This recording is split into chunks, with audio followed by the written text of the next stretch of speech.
You can't force them to observe what you bring to the table. The only thing you can do is choose what you are willing to take in. I was able to tolerate being invisible for a period of 3 years, because it was less difficult than demanding to be seen. However, on the day that Carolyn told me to leave, she inadvertently granted me permission to stop accepting less than I deserved. Initially, she believed that she was preparing room for her son. Rather than merely complying silently, she was actually creating space for me to remember that I was worth more than that. It was not about the possibility of losing furniture that I observed in her eyes when the movers were emptying out that house. The issue was that she had lost control, which was something she should not have had in the first place. My mother rejected the bracelet my daughter made with love, saying, "I don't wear trash from kids who aren't really mine." My son filmed the moment, and sent it to 45 people. My parents' faces turned white in an instant. My name is Michael Anderson. I'm 42 years old, and for the majority of my adult life, I've been the person everyone contacts when they need something. I am an architect.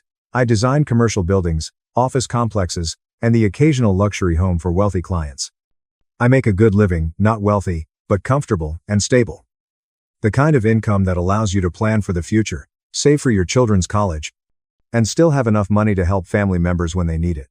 And my family has really needed it. For the past 7 years, I have been financially supporting my parents. It started small, a few hundred here and there when their property taxes were due. Then it became their automobile insurance. Then they had to make a mortgage payment because my father's retirement fund did not go as far as they had hoped. Then came home repairs, including a new roof, a kitchen remodel, and a furnace replacement in the middle of February, when temperatures dropped below freezing. I paid for it all. Not because they asked politely or thanked me, but because I assumed that's what family did. You show up, help, and do not ask questions or keep score. You simply give quietly and consistently because this is what dependable people do. But here's the thing about being reliable. People stop seeing you. You blend in with the background, much like furniture or light switches. You're expected to work, function, and be available whenever someone flips you on. Nobody notices when you do your job correctly. They only notice when you stop. I have 2 children. Ethan is 12 years old. He is my biological son from my marriage to my ex-wife. Smart kid, very smart. He spends his free time building robots, winning science fairs, and reading books about quantum physics that I barely understand. He's quiet and observant, the type of child who observes everything and says little. People pay attention when he speaks, though. Then there is Sophia. She's 8. I adopted her 5 years ago, after her biological parents lost custody due to neglect and substance abuse. She was 3 when she entered my life. Small, scared, and unsure whether anyone would ever love her. I fell in love with her immediately. She's creative, gentle, and extremely kind. She draws pictures for everyone, makes friendship bracelets, and writes little notes like, "You are the best dad in the world." She also uses crayons. My children mean everything to me, but they've never satisfied my parents. My younger brother, Ryan, is 34. He works in sales, a job in which your income is determined by your charm and ability to persuade people that they need things they do not. He is good at it. He drives a leased BMW that he can barely afford, lives in a house that is too large for his budget, and has 2 biological children. That is extremely important to my parents. Ryan has always been the favorite. I could see it as we grew up. He had the bigger birthday parties. He received the nicest gifts. He received praise, attention, and pride.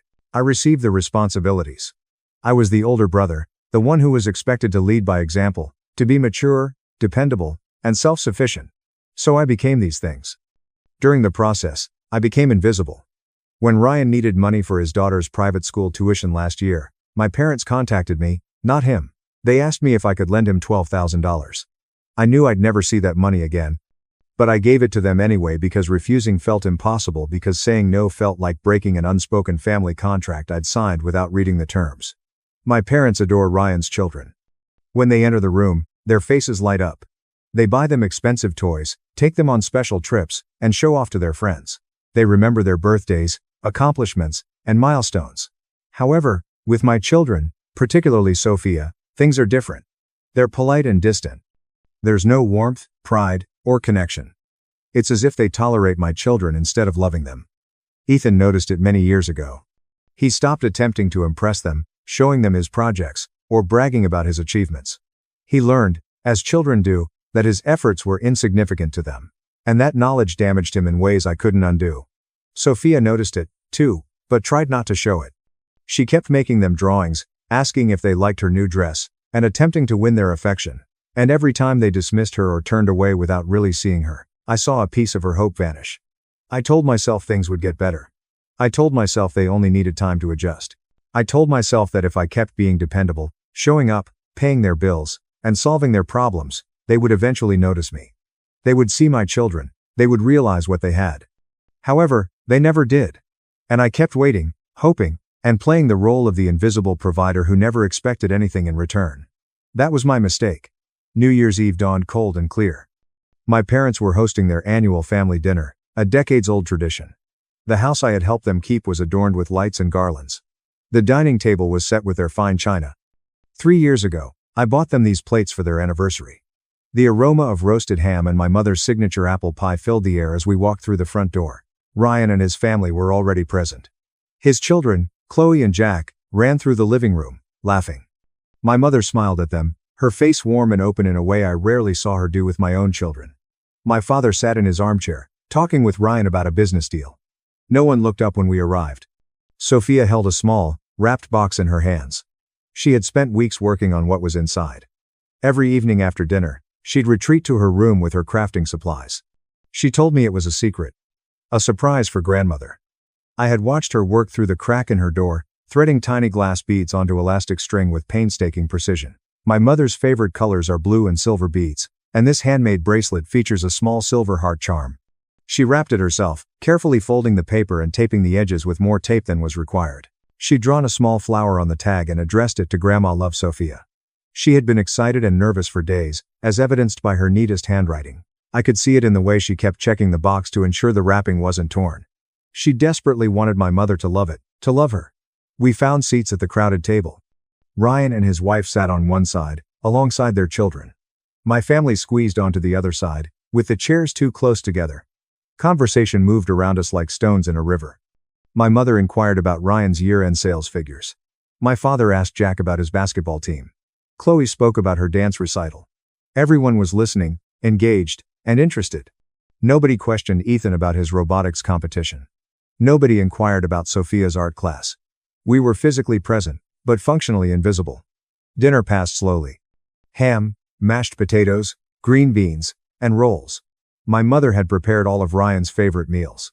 She served his children first, ensuring they had the best pieces of ham. She refilled their drinks without asking. When dessert arrived, Chloe and Jack received the largest slices of pie. Sophia ate quietly, using her fork to push food around her plate. Ethan stared at his phone beneath the table. I exchanged small talk with Ryan's wife. The type of meaningless conversation that fills silence without saying anything substantive. Then came the gift exchange. My parents had wrapped gifts for Ryan's children, large boxes with elaborate bows. Chloe opened hers first. A new tablet. Jack received a gaming console. They squealed with delight, hugging and thanking my parents profusely. My parents gave Ethan a single small box. He opened it with no expression. A generic, impersonal book called The Science of Everything. He muttered, "Thanks," and put it aside. They did not give Sophia anything. There was no gift or card. She sat there, hands folded in her lap, face carefully neutral, but I noticed her shoulders tensing, eyes fixed on the table, swallowing hard and blinking too quickly. Then she got up. She picked up her wrapped box and approached my mother. Her voice was small but consistent. "I made this for you, Grandma. I hope you like it." My mother took the box slowly. She examined it as if someone had handed her a suspicious package at airport security. She carefully unwrapped it, folding the paper aside. She opened the small cardboard box and took out the bracelet.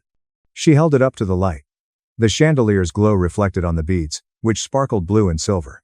The tiny heart charm dangled from the elastic. It was beautiful, simple, handcrafted, and full of effort.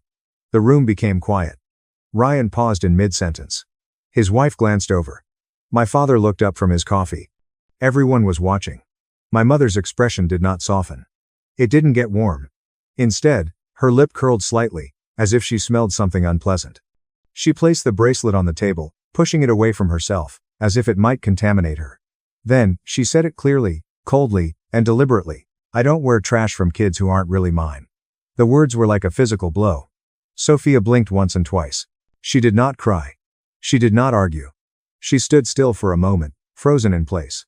Then she turned around and walked back to her seat, sitting down without saying anything. My chest tightened. My hands gripped the table's edge so tightly that my knuckles turned white. I opened my mouth to say anything, but my throat tightened.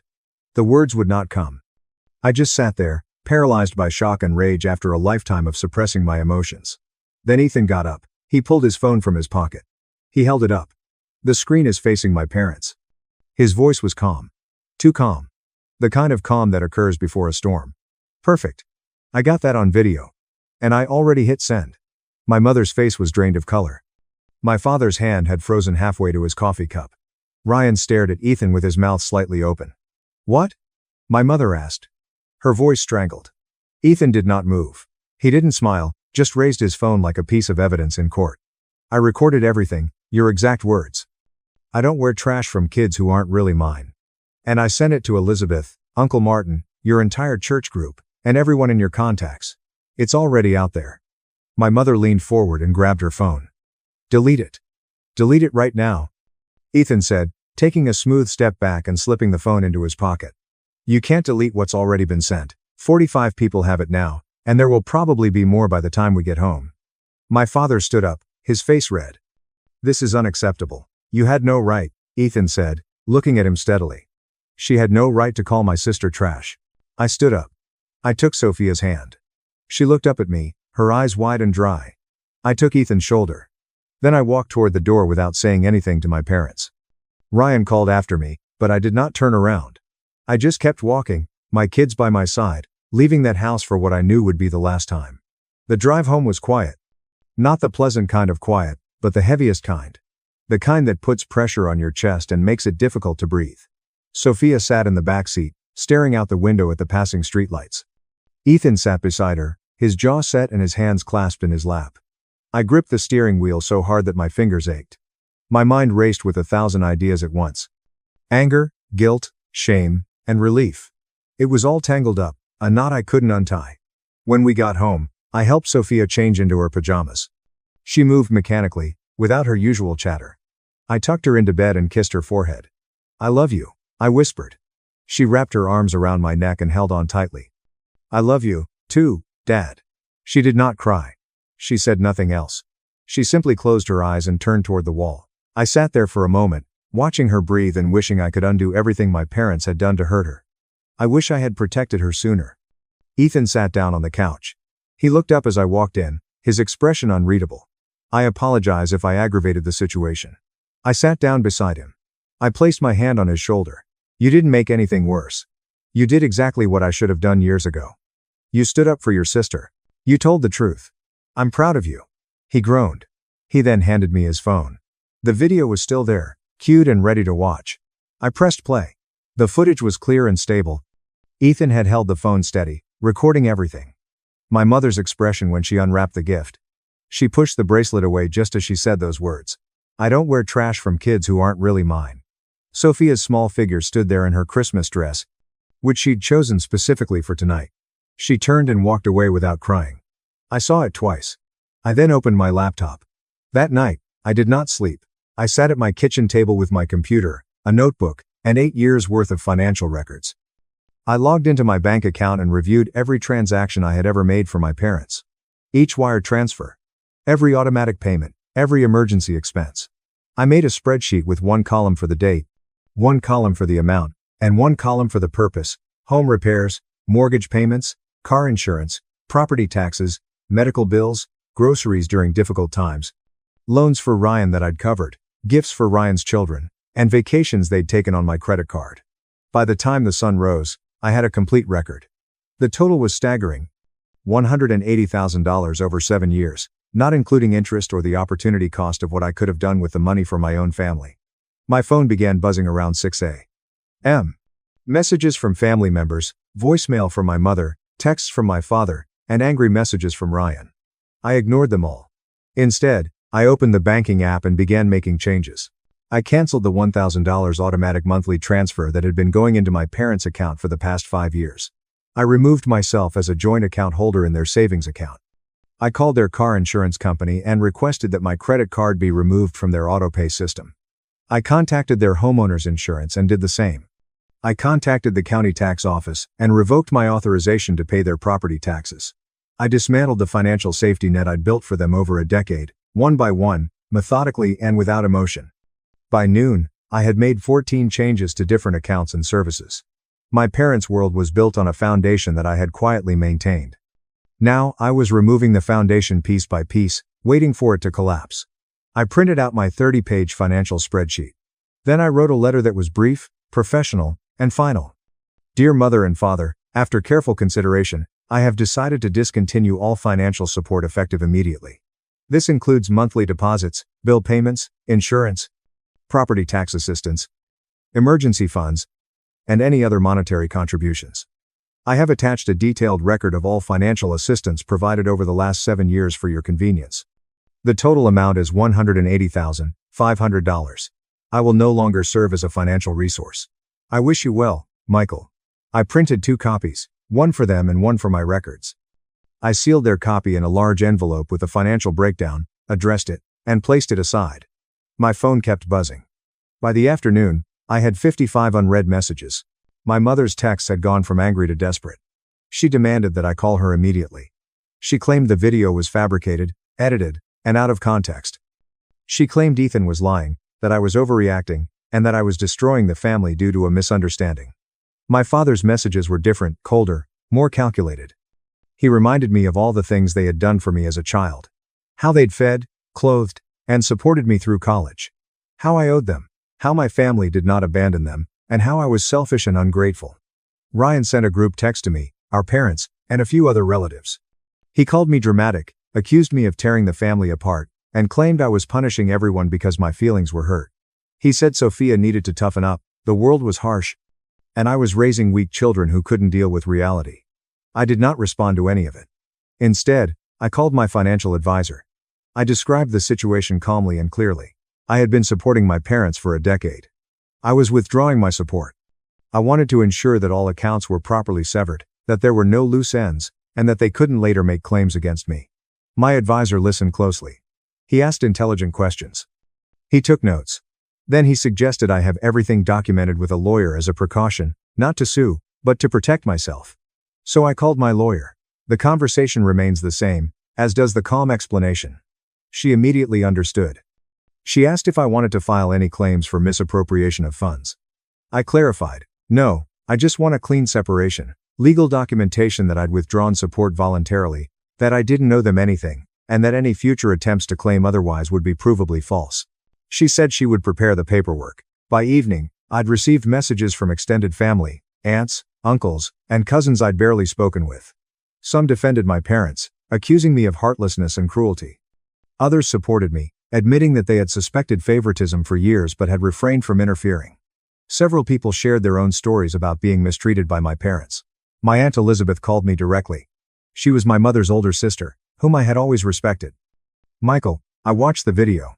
I can't believe your mother said that to Sophia. She did, and it's not the first time she's made Sophia feel out of place. There was a long pause. I could hear her breathing from the other end of the line. I'm so sorry. I should have noticed sooner. I should have said something. It's not your fault, but I need you to understand why I'm doing this. I can't keep funding a comfortable life for people who treat my daughter like she's disposable. I understand. And for what it's worth, I support you completely. What your mother said was unforgivable. That exchange was crucial. My aunt began speaking with other relatives and sharing her perspective. The narrative started to shift. People who had initially defended my parents began to question their version of events. Meanwhile, my parents' situation had deteriorated. They couldn't pay their mortgage if I didn't make a monthly deposit. It was due in 2 days. Their insurance coverage was about to expire due to a lack of payments. They would have missed the deadline and faced penalties if I hadn't contributed to their property taxes. They attempted to call the bank about refinancing. The bank inquired about their income. Retirement benefits and Social Security did not qualify them for better terms. They tried to obtain a personal loan. They would not be approved by a lender unless they had collateral or cosigners. They called Ryan. He tried to help. He sent them $1,500, which would cover part of one mortgage payment, but he couldn't keep it up. He had his own bills, family, and budget, which was barely balanced. My mother left a voicemail. Her voice shook. Michael, please. We're going to lose the house. Please don't do this. I'm sorry. I'm really sorry. Just call me back. I deleted it without responding. My parents visited my house several days after New Year's Eve. I was in my home office, working on a building design for a client, when the doorbell rang. Ethan responded before I could stop him. I heard my mother's voice through the walls. Sharp, demanding, and desperate. I walked to the front door. My parents stood on the porch. My mother's face was flushed and blotchy, her eyes swollen from crying. My father's expression was hard, and his jaw clenched. "We need to talk," my mother explained. I didn't invite them inside. I stepped out onto the porch and closed the door behind me, forming a barrier between them and my children. My mother's voice cracked. "There's nothing to talk about. You can't just cut us off like this. We're your parents, and we raised you." I looked at her calmly. Years of suppressed anger sat in my chest, but I kept my voice calm. "And Sophia is your granddaughter, and Ethan is your grandson, but you've never treated them that way, especially Sophia." My father stepped forward, his face flushed. "This is about that video, isn't it? Ethan manipulated the whole situation. He edited it to make your mother look bad." I raised my eyebrows. "Ethan didn't edit anything. He recorded the truth. You said exactly what you said. There is no manipulation in documenting reality." My mother reached for me, her hands trembling. Sophia caught me off guard. "I didn't mean it that way. I was upset. I said something stupid in the moment. You called her trash. You said she wasn't really yours. She's 8 years old, and she spent weeks making you a gift because she loves you. And you rejected her in the cruelest way imaginable." My dad crossed his arms. "You're blowing this completely out of proportion. We've always been there for you. We've always supported you." I actually laughed. It was a bitter, hollow sound that surprised me all the same. "Supported me? I've given you $180,000 over the last 7 years. I've paid your mortgage when you couldn't. I've covered your insurance, your taxes, your repairs. I've bailed Ryan out more times than I can count. And the entire time, you've made it crystal clear that I don't matter as much as he does. That my kids, especially Sophia, don't matter at all." My mother began to cry harder.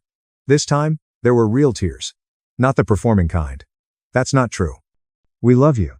We love your kids." "No, you don't. You tolerate them. You tolerate me. But you love Ryan. You love his kids. You light up when they walk in the room.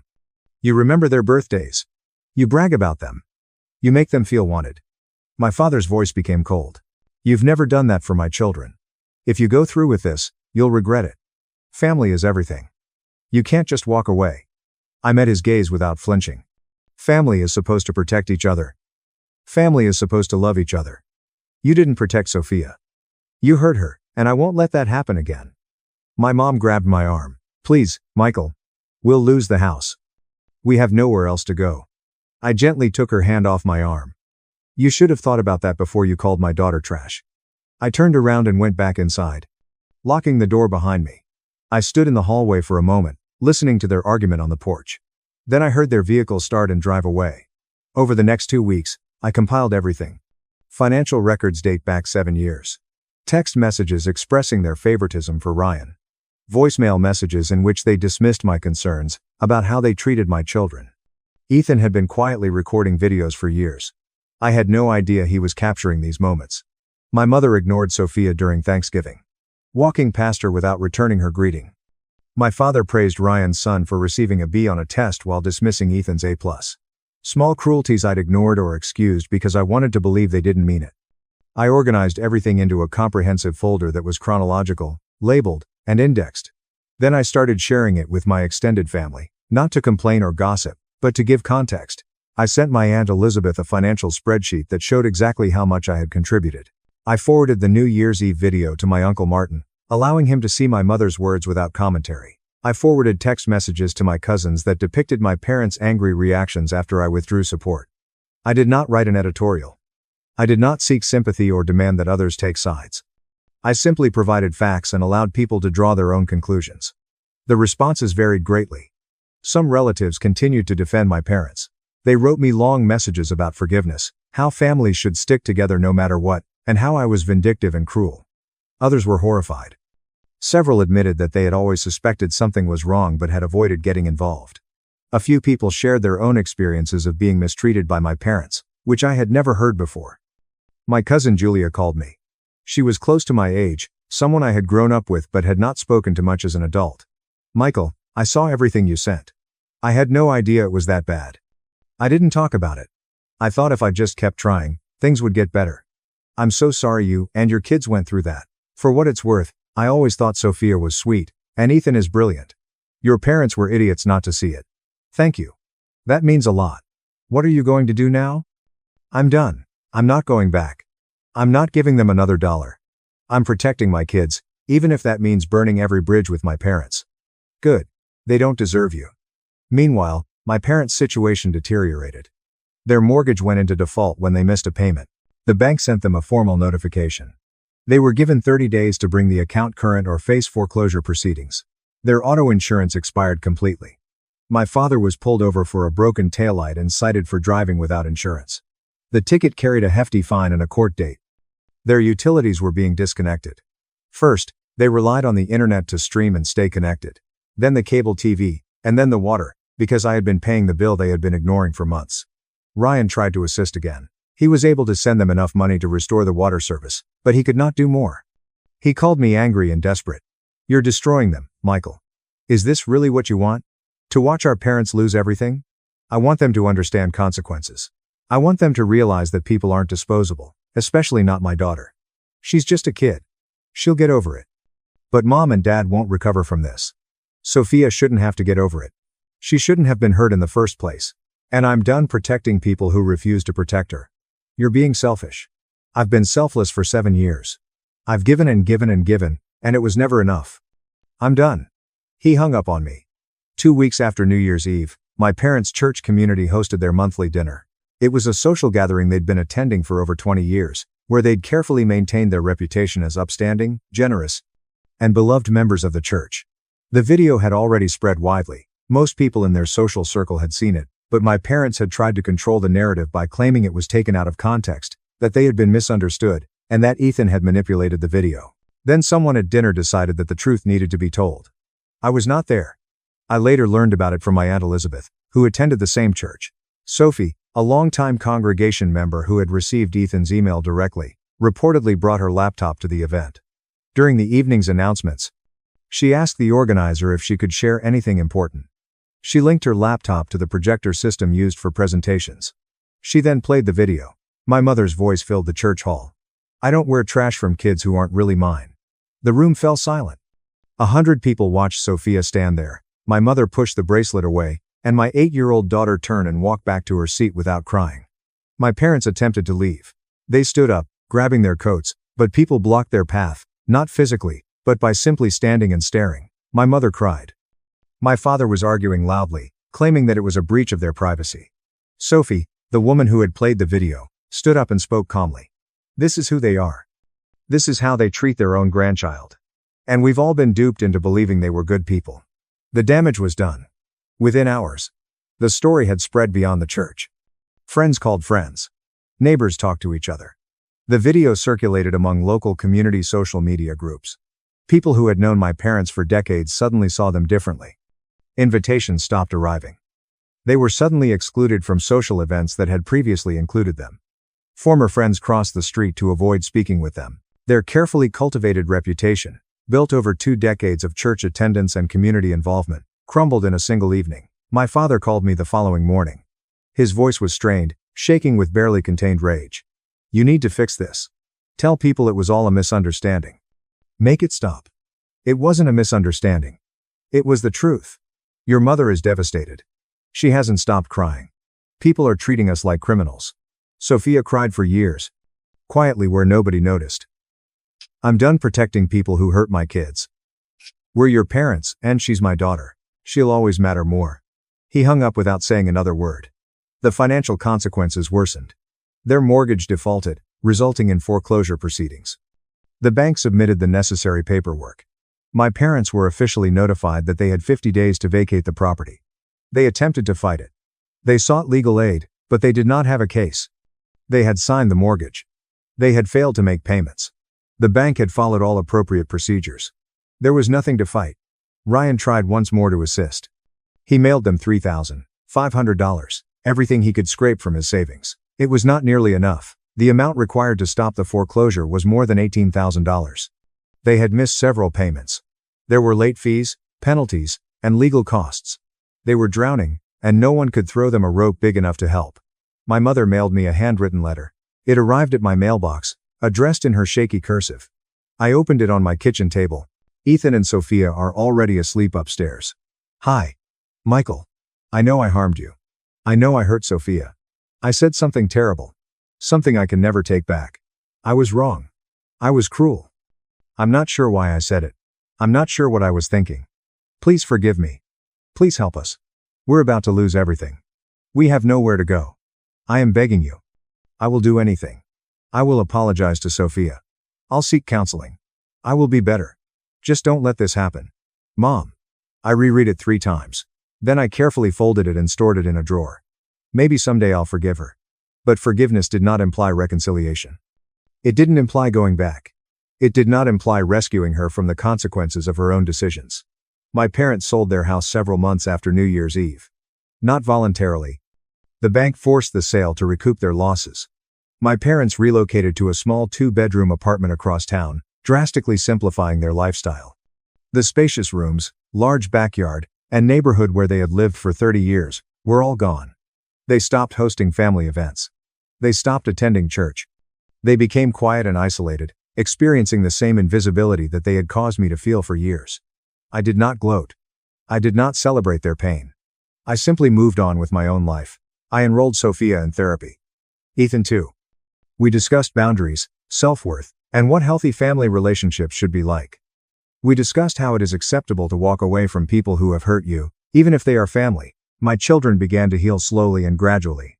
Sophia smiled more. She began creating art again, not to gain approval, but because she enjoyed it. Ethan relaxed and stopped being so watchful and tense. They gave up waiting for approval from people who would never give it. I created a new life for us. We celebrated the holidays at home, just the 3 of us. We created new traditions. Pancakes on Saturday mornings, movie nights on Fridays, and summer camping trips away from everything. Sophia's artwork adorned our refrigerator.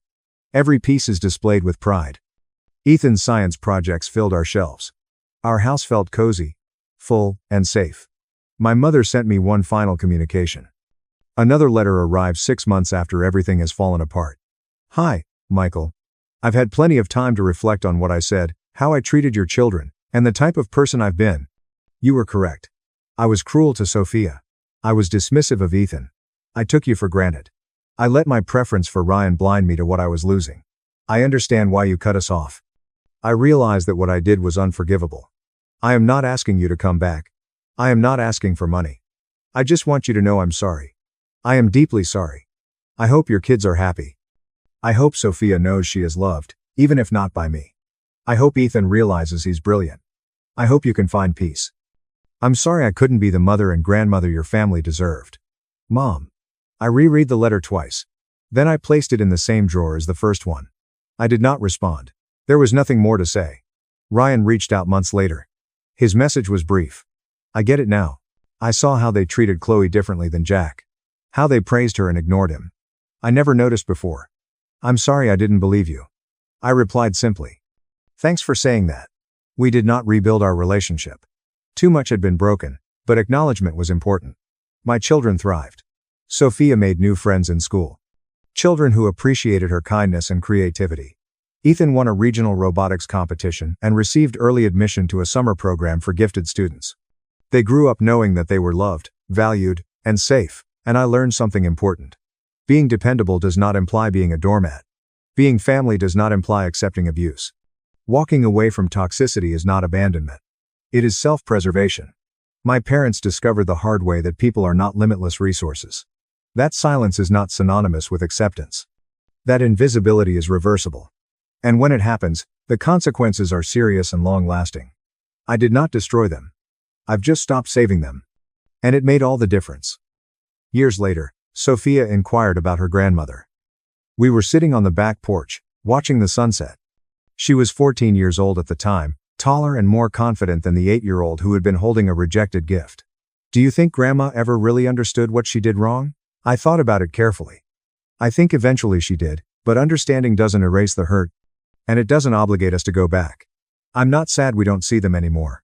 Neither am I. She leaned on my shoulder. Thanks for choosing us. Always, I replied. Always you, always Ethan, always us. The sun slowly set, leaving the sky orange and pink. Inside, Ethan was preparing dinner. Probably something experimental and slightly unusual, but made with love. Our little family, imperfect and scarred, but complete. My parents had taught me an important lesson, albeit not the one they intended. They taught me that blood does not make a family. Love, respect, and protection do. And I had created a family worth protecting. My father tried to force me to give my lake house to my brother at his birthday party. He slapped me when I refused. The room went dead silent. I turned to my family and said, "No, this is mine." 30 minutes later, a powerful woman entered. My father did not simply destroy my brother's birthday, he exploded it. 1 minute, I was raising a glass. He then grabbed a microphone and declared that I would be donating my lakefront home to my brother. As if my life were up for auction. 25 people clapped like trained seals. I stood there, holding the key. He expected me to hand over. When I replied no, his smile faded, and the subsequent slap silenced the entire room. My cufflink rolled across the floor, stopping at someone's foot. However, it wasn't the smack that altered everything. It was who picked up the cufflink, and what they said to me next. I've always been the solid member of the foster family. The son who arrived early, remained late, and cleaned up every mess but his own. People assume that being the eldest makes you a natural leader. However, in my family, it meant acting as a buffer between my father's pride and the consequences for everyone else. Stability was both my blessing and my misfortune. I built routines in the same way that others built hobby constructions. Discipline and predictability. My buddies taunted me about being the man who had a backup plan for his backup plan. But that's how I got through a house where love was conditional and approval demanded performance. Growing up, I learned that I didn't need much. My father rewarded quietness over honesty, and conformity over effort. He valued authority, control, and the illusion of accomplishment over the reality of it. He started his company from nothing. At least it was the story he told at every holiday gathering, and in his head. That gave him the authority to direct everyone's lives. I assumed that meeting his expectations would gain him respect. Instead, it simply made me the most useful tool in his toolbox. My brother Lucas was also aware of this. He was the dreamer, the spontaneous one, and the charming one. He possessed the kind of magnetism that earned him forgiveness before he ever apologized. And every error he committed. My parents' justifications cushioned the blow of lost employment, failed company ventures, and wasteful spending. He's still figuring things out. Mom would sigh. He has so much promise. Dad would add, but what they really meant was, don't worry. Ethan would handle it. So, I did. Quietly, habitually, and automatically paying off Lucas' credit card debt, co-signing a lease that he backed out of 4 months later, and sponsoring a company that turned out to be a glorified gambling weekend disguised as market research. Lucas would thank me once casually, distractedly, and then repeat the process months later, when Dad framed it as family responsibility. You get on his feet.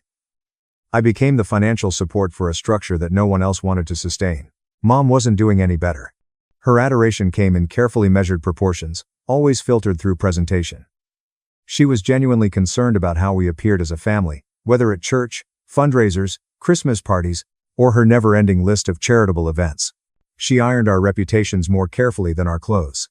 When I started college early, she notified everyone at her reading club, but when I finished first in my class, her sole comment was, "Don't talk about it. People don't like show-offs. Honey."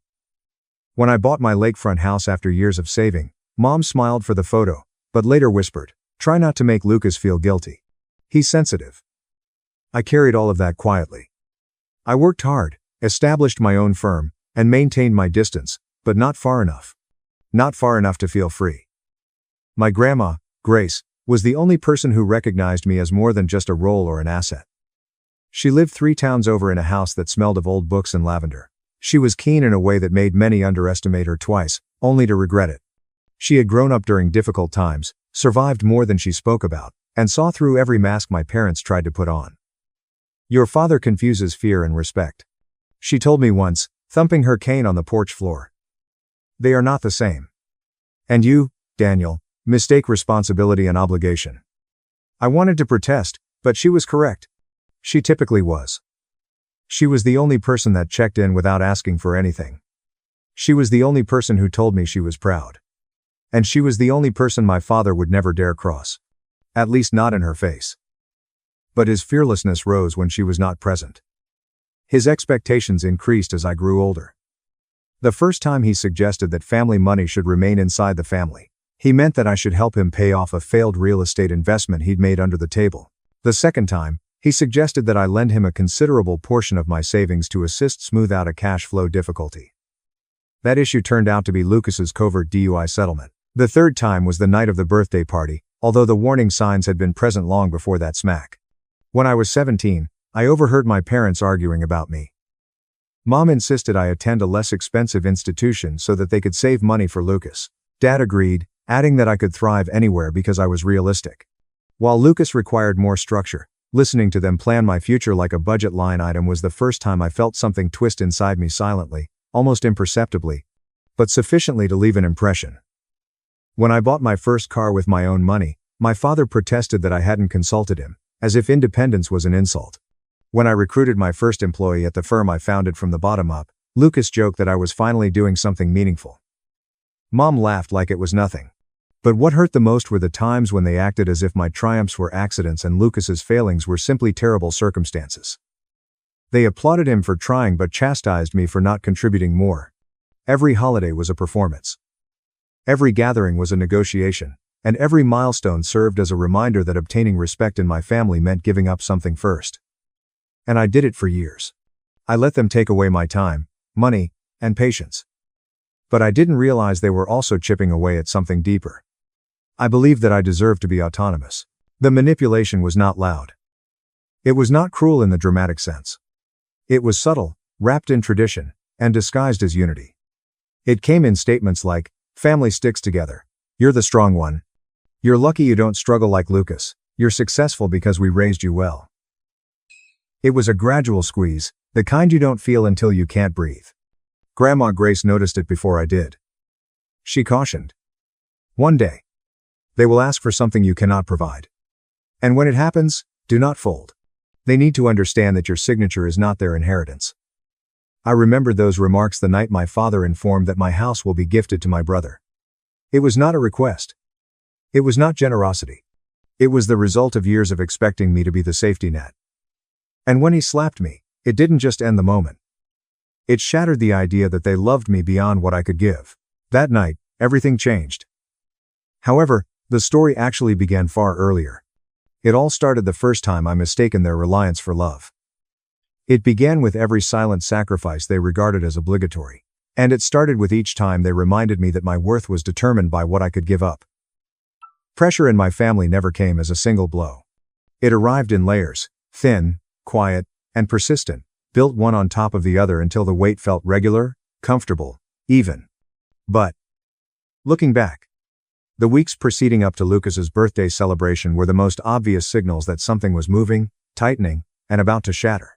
It began with a phone call from my father on Thursday morning. He never called during working hours unless he needed something. His voice sounded cheery.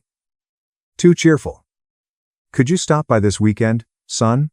Your mother requests your assistance with some financial documents."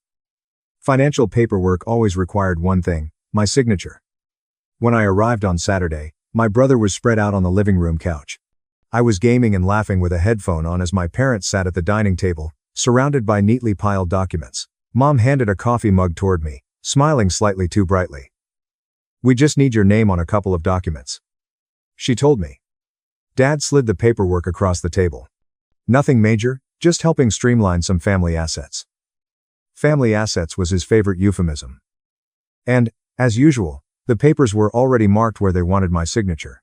I scanned the first document, and my gut tightened. It was a refinancing agreement for a lake cabin I did not own. "This isn't mine," I explained. Dad waved his hand. "You are the only one with a good credit score. It's simply to get better rates. There's no risk." Lucas had not even looked up from his game. He called out, "You've got this, brother. You always do." My jaw constricted. Why can't Lucas sign that he lives here? Dad made a tiny laugh. As if I had told a childish joke. "Lucas is still forging his path. He needs time, whereas I don't." "You already own everything." Mom spoke gently, almost accusingly. "Do not be selfish." Selfish. The term stuck to me like smoke. I didn't sign anything that day, but the pressure remained. It just changed shape. Later that week, Mom asked if I could pay for Lucas's training program, which was a mysterious self-improvement retreat with jet skis and a beachfront resort. Then Dad suggested I donate extra to the family business's emergency fund. And when I asked about the emergency, he grimaced as if I had crossed a line. We shouldn't need to explain everything. He said. Family trusts family. But trust didn't seem like the proper term. Leverage did. The demands increased. Subtle at first, then harsh. My folks began dropping by my house uninvited. Mom changed my pantry, since it appeared stressful. Dad evaluated my outdoor barbecue and pointed out everything he thought needed to be upgraded. Lucas borrowed my car without asking and returned it with an empty tank. Whenever I confronted him, he smirked. Relax. Man, you earn more than I do. It wasn't the car, but the assumption. When I tried to create minor boundaries, they acted as if I had betrayed them. The family group chat was filled with comments like, Daniel, we don't understand why you're so distant. You never have time for us anymore. Your success has turned you cold, selfish, and ungrateful. These words became their new lexicon. Then came dinner. 1 week before the birthday party. Dad invited everyone to a restaurant. He favored darkly lit establishments where the wine was pricey and the waiters wore vests. I arrived to find all three of them already seated. Menus remain unaltered. Dad cleared his throat. We have been thinking. Lucas deserves a fresh start, something stable and important. I nodded nervously. Okay. We believe. Mom added, you should help him get his footing. You are not going through the same difficulties as he is. Lucas shrugged. Trying to appear humble, yet failing. I just need a place to regroup, something inspiring. Then Dad dropped it nonchalantly, as if it were apparent. Your lake house would be ideal for him. I almost laughed. You are joking. Mom put her hand on mine. It's only a house. Daniel. You can purchase another. I pulled my hand back. No. That's my house. I deserved it. Dad's expression tightened. Do not raise your voice. I did not raise my Daniel. He snapped silently. Family comes before goods. There was something about his tone that night. Something scripted, heavy, like if the choice had already been taken and they were only reminding me to be polite. I paid for the dinner. They thanked me without looking up. The next morning, I went through my financial records. As I delved deeper, a heavy sensation settled in my spine. Small things appeared. Transactions, authorizations, and accounts linked to my name without my knowledge are not unlawful, but rather deceptive. Passive reliance disguised as family togetherness. I knew then that the barrier between my finances and theirs had blurred years before. I hadn't noticed because I was too busy fixing everything they wrecked, too busy hoping that their appreciation would ultimately convert into respect. But the truth was simpler. They did not want my help. They wanted my submission. And the pressure kept increasing. Dad called twice per day. Mom sent passive-aggressive reminders to do the right thing. Lucas didn't say anything, but his quiet conveyed expectation. They felt persuaded that the mansion was already his. As if my objection was only fleeting, and that I would finally give in. One afternoon, I was at a meeting when Dad called 3 times in a row, and I eventually got out to respond. His tone was sharp. You're going to the party this weekend. Right. I'd already stated I would. Good. He responded. Also, don't make things complicated. This is crucial to Lucas. What does this mean? You'll see, he murmured, and then hung up. Something clenched in my chest. The pressure felt more like a warning than a burden. They stopped asking.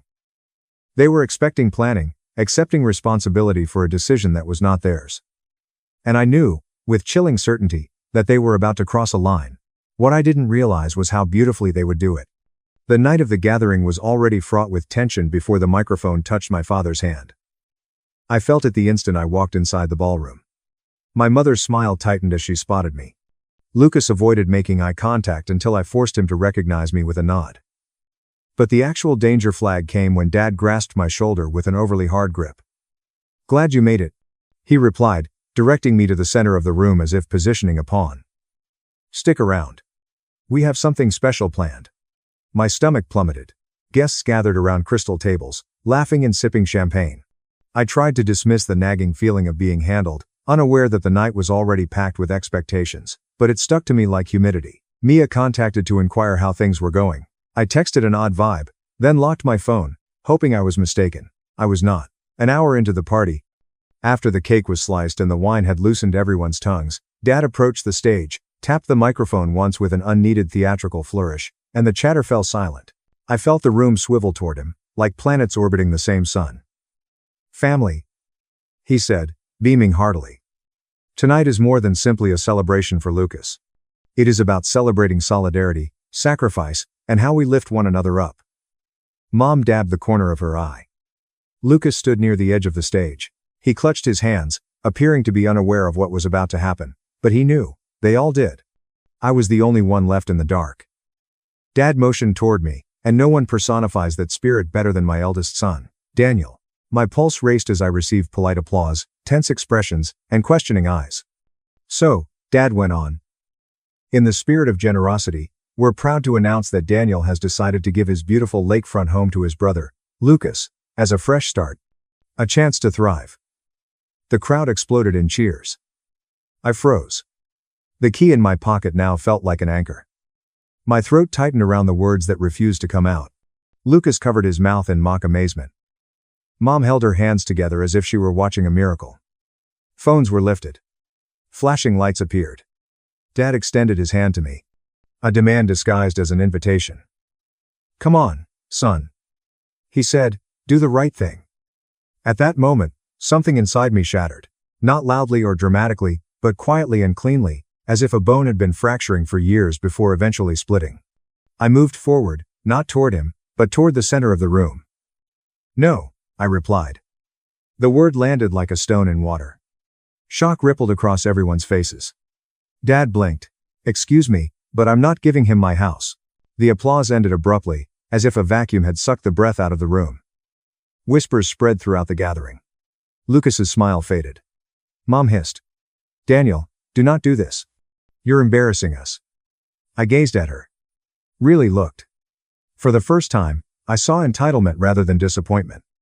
"For years, I've supported this family," I responded. "I've paid for things you never even thanked me for, but this, no, this is mine." Dad strode off the platform, his eyes burning with rage. He did not bother to hide. "You are defying me in front of everyone. I'm establishing a boundary," I said. And then he did it. The slap was delivered without hesitation or shame. The sound broke through the music like a gunshot. Sharp, electric pain erupted on my cheek. My cufflink flew off, spinning across the marble floor until it hit the leg of a chair and landed with a quiet clink. The small sound resonated louder than the slap. The room plunged into startled silence. Nobody intervened. Nobody spoke. Not even Lucas. Dad stared at me, waiting for me to fold, apologize, and play the role I'd played my entire life. Instead, I bent down, picked up the cufflink, and slowly straightened. "Happy birthday, Lucas," I said. My voice was not angry. It was not unsteady. It was too calm. The kind that occurs when something within you dies and something sharper takes its place. Then I turned and went away. The hallway outside was colder than the ballroom and quiet enough that I could hear my own breathing. I stroked my cheek, the fire pounding beneath the skin, and just felt clarity. This was not an error. It was not a misunderstanding. It was purposeful. They meant all of it. And I was finished. The instant I went outside the ballroom, the air felt different, lighter, sharper, as if the world had shifted slightly in my favor. My cheeks continued to throb, but the pain seemed remote in comparison to the clarity that had settled into my bones. For the first time in my life, I did not respond. I was deciding. I got to the elevator, hit the button, and brought out my phone. My hands did not shake. My breath flowed smoothly. Everything inside me remained dangerously, purposefully still. I had spent years in pandemonium, disguised as family obligation. I felt something I hadn't felt before when standing in that house. Control. The elevator doors slid closed, cutting me off from the music and whispers on the other side. I opened my banking app first, then my email, and last my shared documents. I started scrolling line by line, account by account, and then I spotted it.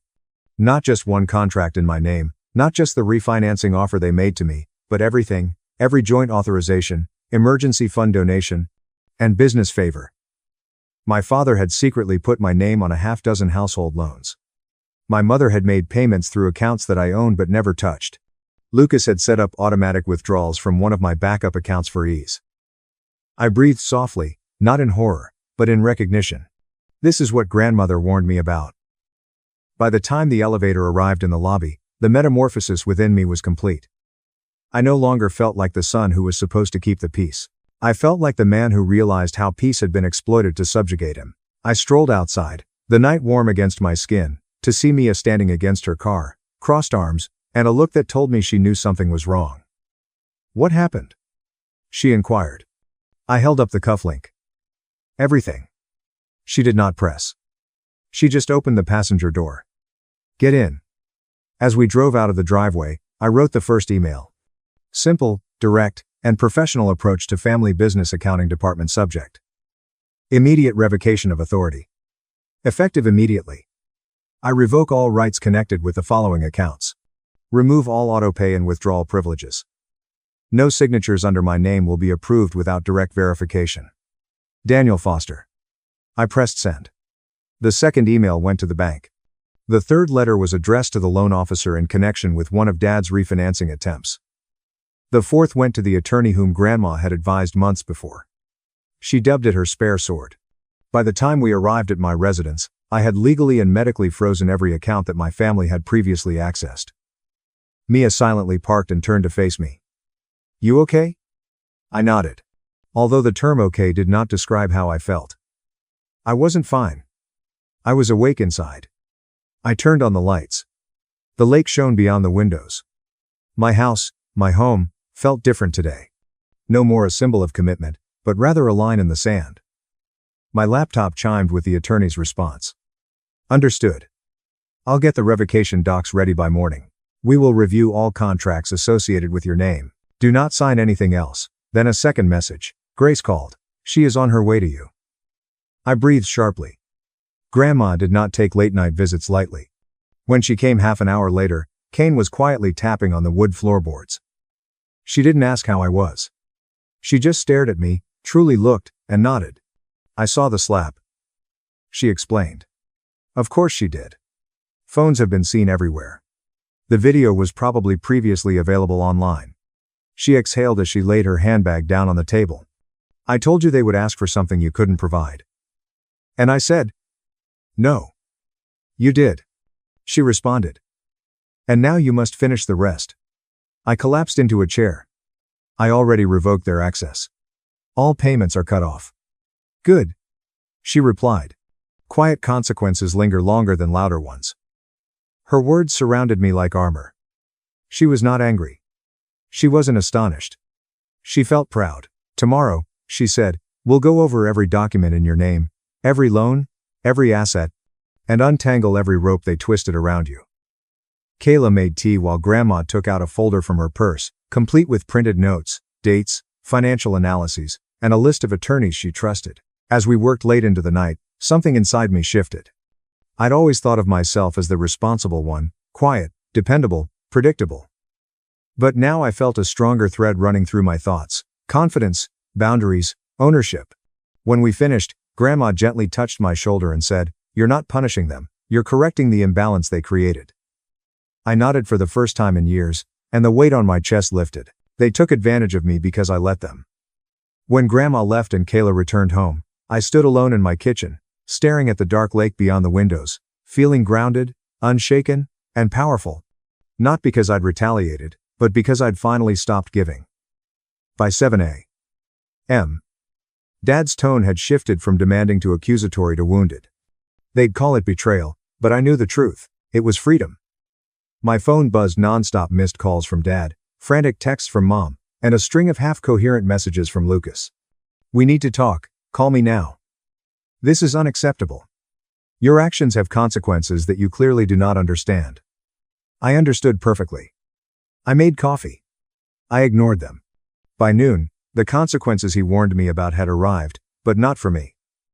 Kayla called. "You need to see this," she said. "Check the news." A video thumbnail appeared on my screen. Dad slapping me, frozen in mid-motion. Another clip showed the exact moment. The guests gasped. Comments flooded beneath it. Outrage, shock, and disgust. Dad's company issued a statement. "We do not condone violence." Mom's charity removed her photo from their homepage. Sponsors withdrew from events. Lucas's girlfriend posted a cryptic breakup message. And through it all, I said nothing. Silence was louder than any microphone my father had ever held. By late afternoon, Grandma called. "Meet me," she said. "Now." She sent an address and an upscale hotel downtown, the penthouse level.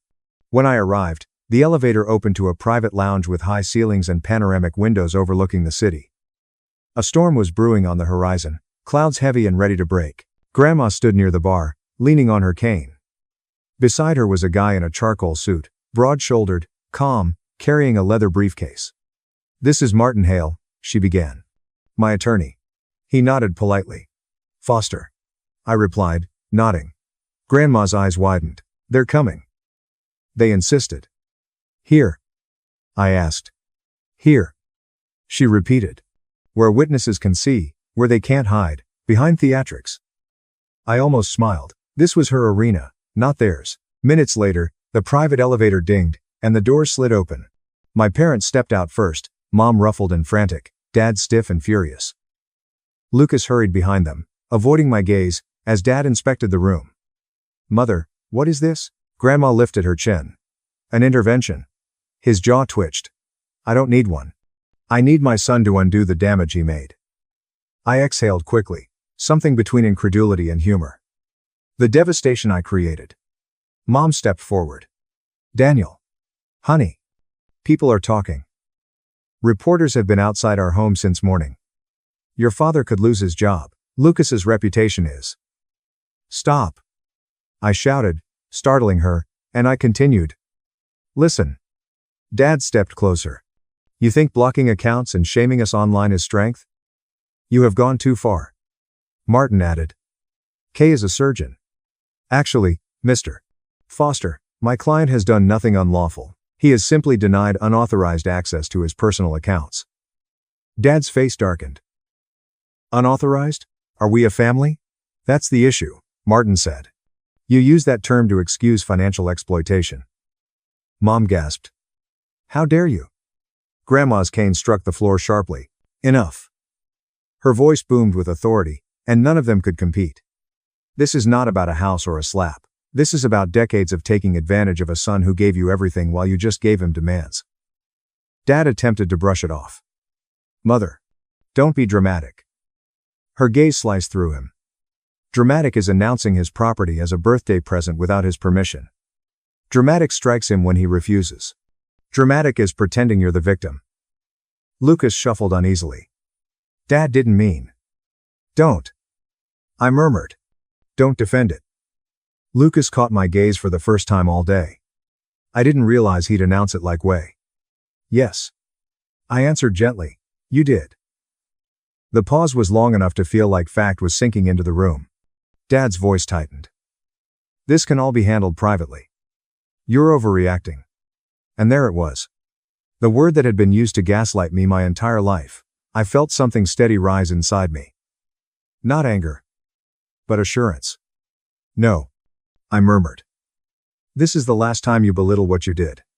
Mom wrung her hands. "We just want the family to stay together." "You want the benefits of family?" I replied. "Not the duties." Dad's jaw clenched. "So what now? You want us to plead, apologize, and give something back? What do you want, Daniel?" I shook my head. "What I want is basic boundaries." He scoffed. "Boundaries? You're talking like a therapist on TV." "Maybe that's what I needed all along." Grandma stepped forward. "Daniel. Pay close attention. You can no longer access Adrian's accounts. Your name is being deleted from every paper you coerced him into signing. Lucas will not get the lake house. And unless you can show your son fundamental respect, you will lose any remaining position in his life." My father stared at her as if the floor had just shifted beneath him. "You're siding with him." She didn't flinch. "I'm siding with the truth." Mom began crying quietly. Controlled sobs. "We didn't mean to hurt you." I looked at her, and for the first time, I didn't feel guilty, small, or responsible for repairing the cracks they'd created. "You hurt me because it benefited you," I said. "Not by accident, by choice." Dad opened his mouth to argue, but Martin placed a folder on the table. Inside, he stated, This is proof of every financial relationship you attempted to bind to Mr. Foster without his authorization. If you keep harassing him, these will be used in court." Dad paled, and Mom whispered, "Daniel, please." Then came the moment when everything changed for the better. I said, "I am not here to punish you. I'm here to stop the cycle." Grandma nodded, proud. Firm. Dad gulped hard. "So, what do you expect from us?" "I want space," I said. "And respect. But distance comes first." A storm cracked outside, lightning illuminated the skyline, and Mom grabbed Dad's sleeve, desperate. "Say something. Fix this." But he did not move, argue, or command. He just stood there small for the first time in his life. I walked to the door. Dad tried one more time. "Daniel, don't walk away." I turned back. "You walked away from me years ago," I responded. "I'm only catching up." Lucas whispered my name, but I shook my head.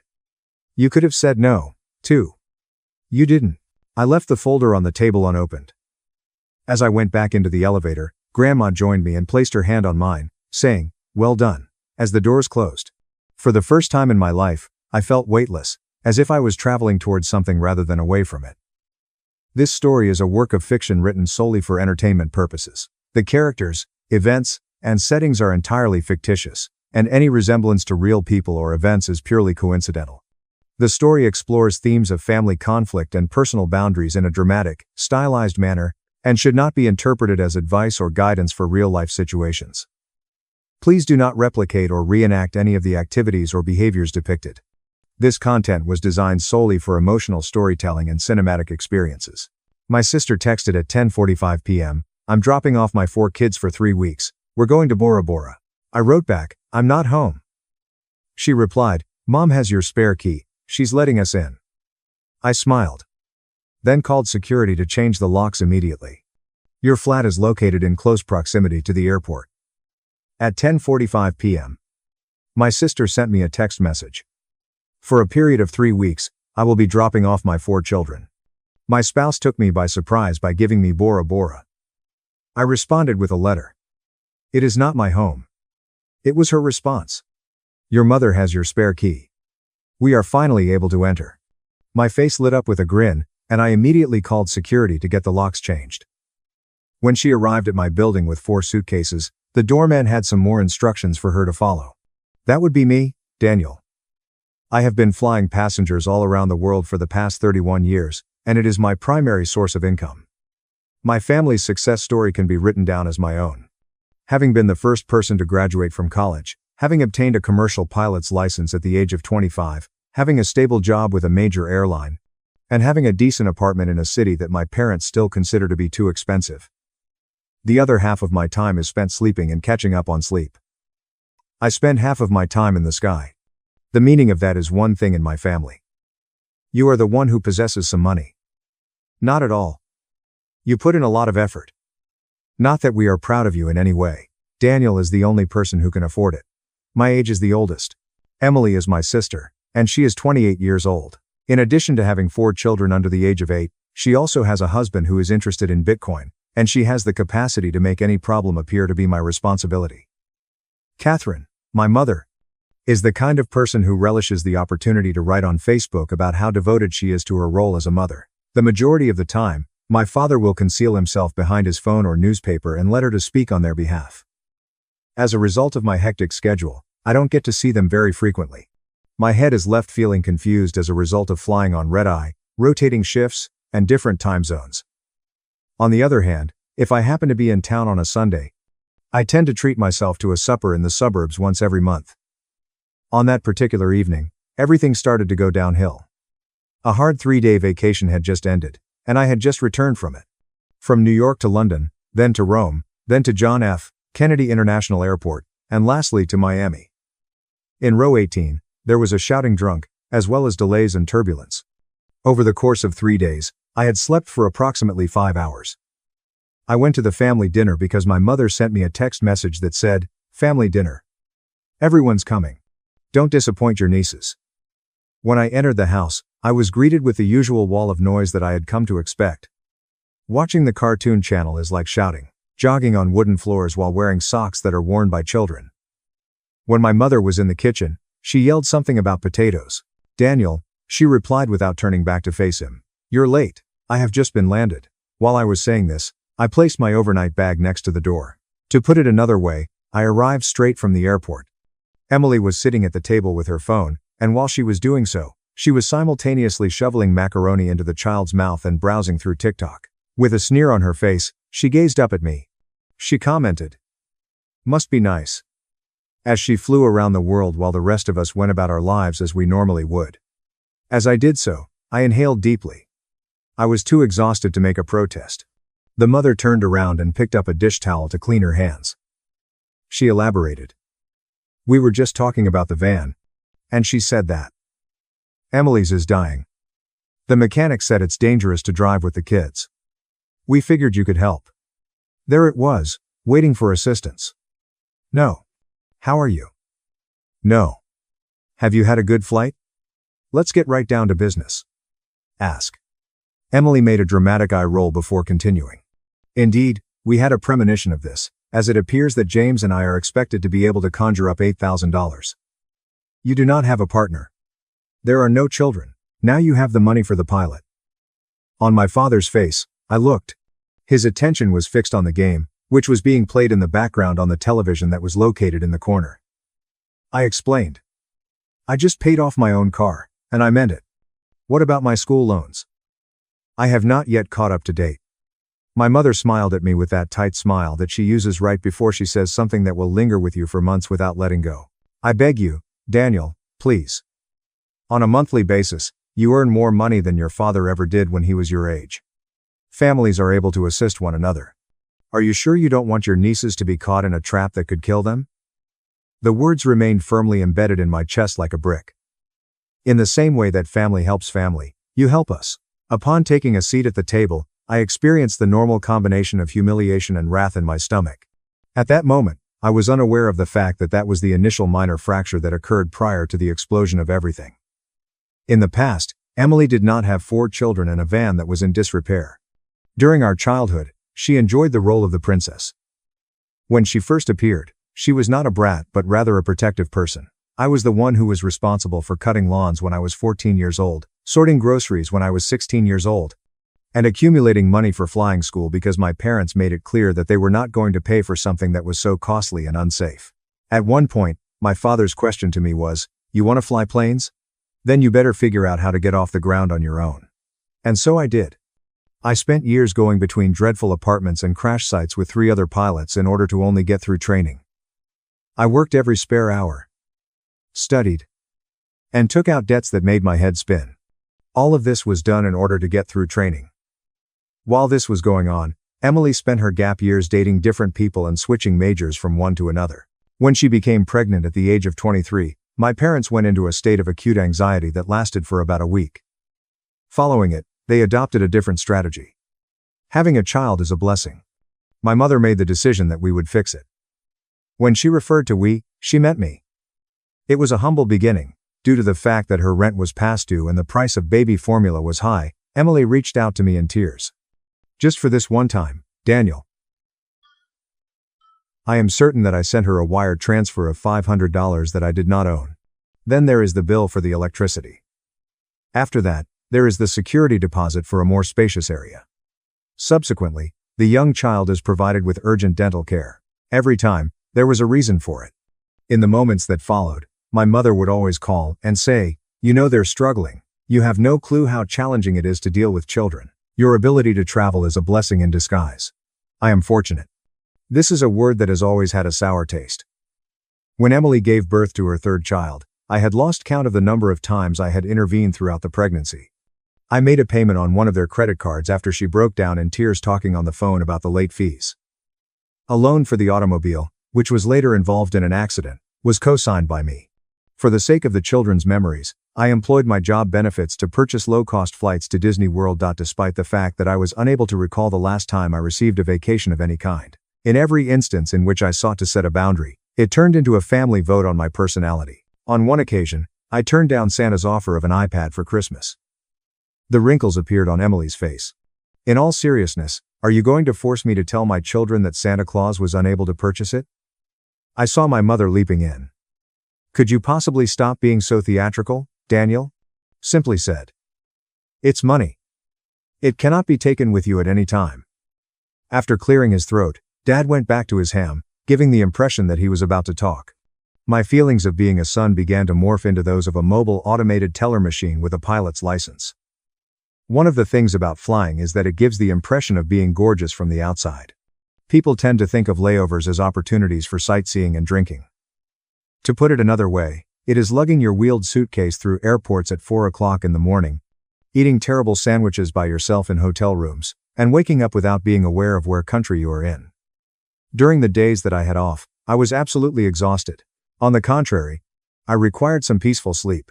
The vibrations on my phone just won't stop.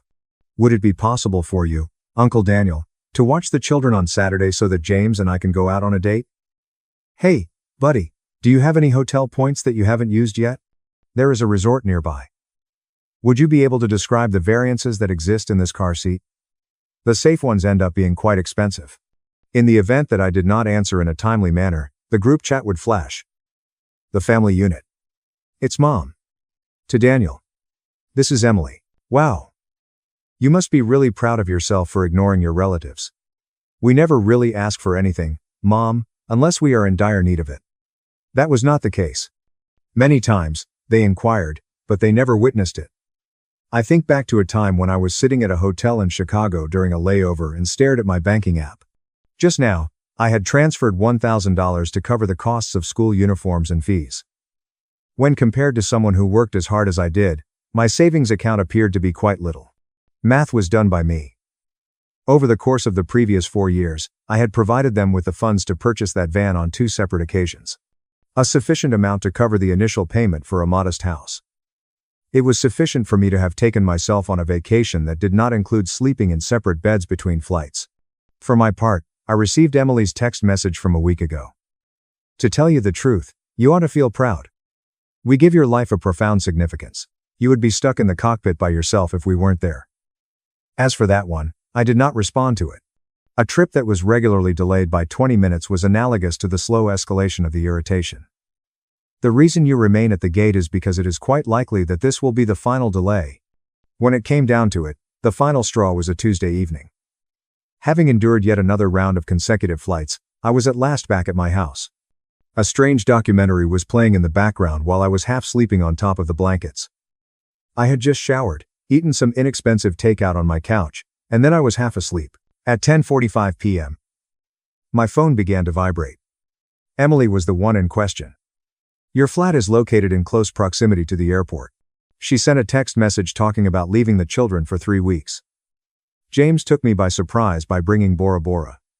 I stared at the computer, attempting to persuade myself that I had understood it incorrectly. How about 3 weeks? No warning has been given. After scrolling up, I looked for any earlier mails that were related to this trip. None of it. It was what? Followed by 3 dots. Then, we will go the next day in the afternoon. On the whole, this is the only moment when we are able to be present. You are going to be healthy. The children adore you. My heart started beating rapidly. I looked around my flat, which just had 1 bedroom, only 1 bathroom, a small couch, and no childproofing were provided. While I was trying to get some rest in between flights, I had a nightmare in which 4 young people were tearing through my possessions. It was also the case that I would not be present in the city for the majority of those 3 weeks.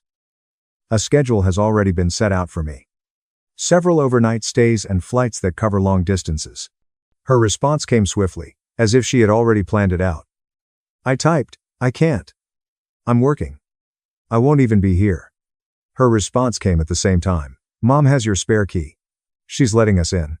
We'll drop them at your place on the way to the airport. Don't make this a thing. The pain in my stomach continues. Earlier, they had already settled on their choice. The line caught my attention. I felt a chill run down my spine as I heard, Mom has your spare key. During that very moment, I became aware of the fact that, in their views, my very own home was not truly mine. They had access to yet another resource, which they could make use of. The phone was placed down by me. I did not immediately start thinking about how to make it work despite the fact that it had been years since I had done so. In its place, I experienced a peculiar and sharp peace. With a grin on my face, I picked up the phone once more and looked at my reflection on the blank screen. After that, I scrolled down until I found the number for the front desk of my building. What about the front desk? Hello. My name is Antonio. This is Daniel from 14B. I said. Hey. It's me. My heart was beating really fast, but my voice remained weirdly steady during the entire conversation. Regarding the locks, I have a question for you. A brief pause transpired. Indeed, Mr. Sullivan. I am. Is everything in order? Not yet. I responded. Due to the fact that I required my locks rekeyed first thing in the morning, I immediately indicated that it will be the case eventually. Unless I was personally present, no one would ever be allowed to enter my residence under any conditions other than my presence. There is no one else, not even my mother, my sister, or my family. Antonio remained silent for a brief period of time. In the end, he stated, I understand. At 8 o'clock, we will be able to perform maintenance there. In addition, I will create a note for each and every doorman. Without you, there is no way to gain access. As a response, I am grateful. When I was about to add, I hesitated. If my mother shows up, she might say that I gave my okay. I didn't. He said with a soft smile. This occurs quite frequently. You need not be concerned, we will carry out your directives.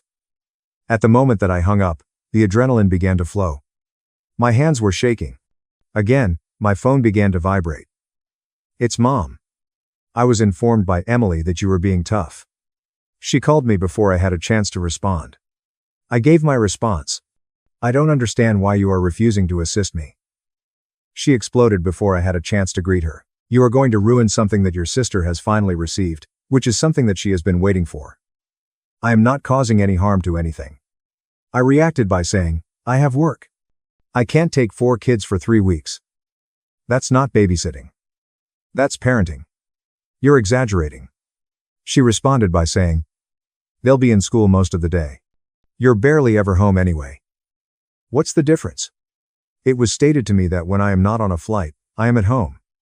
Only on those days do I have the opportunity to relax. All by myself, I am unable to take on the task of caring for 4 children. It is not a safe option. Heavy sighs came from her. I had anticipated its arrival. Your mind has been influenced by money. You used to have a kind smile. It made me laugh. The result was quite severe. For a long time, I was afraid, I said. There is a difference between the two.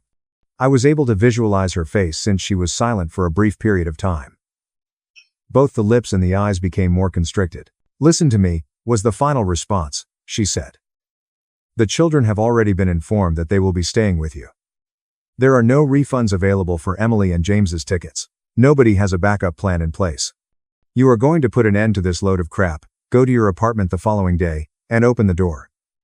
The silence on the line was deafening. That is not what I meant. Can you please elaborate? Her voice was soft. I repeated. No. Twice. You don't get to volunteer me for free childcare without asking. You don't get to wave family around like a contract. I didn't agree to this. Little one, you are very ungrateful. She severed her connection with herself. I was on the verge of choking after everything that we had done for you. Everything that you had done for me was the subject of her ramblings. Your fantasy was supported by us. While you were chasing the sky, we watched you. Citations in the air were audible to me. You were not asked to repay us in any way. Moreover, you slammed the door in your sister's face just when she is in need of your assistance. I've given Emily over $18,000 in the last 4 years. I said with explanation. In spite of the fact that my voice was shaking, I proceeded. Those transactions have been saved by me. Credit cards, rent, and expenses are all included. To make it possible for you and your father to go on cruises, I took times off to watch your children. I took use of my flight privileges in order to get you to go on vacations that I would not be able to afford for myself. She retorted. That's different. That is the way that it is done in the family. That was not required of you. That I did was made quite clear by you. In every instance in which I hesitated, you accused me of being self-centered. I saw you cry. You mentioned that the children would not have access to food, school, or Christmas. It is true. Are you able to hear yourself? She resumed her silence once more. In a rare instance, I responded with a no, before you forced me into a corner. I do not constitute your contingency fund. I will change my locks tomorrow, and I am not your free nanny. I will change my locks. You wouldn't dare. She snarled at this point. I indicated that you should take this as your notice. In the event that you come at my building with those children and their belongings, they will not be permitted to visit the upper floor. CPS will be contacted if you continue to leave them there regardless. It's not because I want to bring you harm, rather, it's because it's considered neglectful to leave 4 children in a lobby. Regarding the government, you are making threats against me. She screamed out in a frenzied manner about her family. I tried to explain that I was protecting myself. And, to tell you the truth, I'm shielding your children from your sense of entitlement. She cried.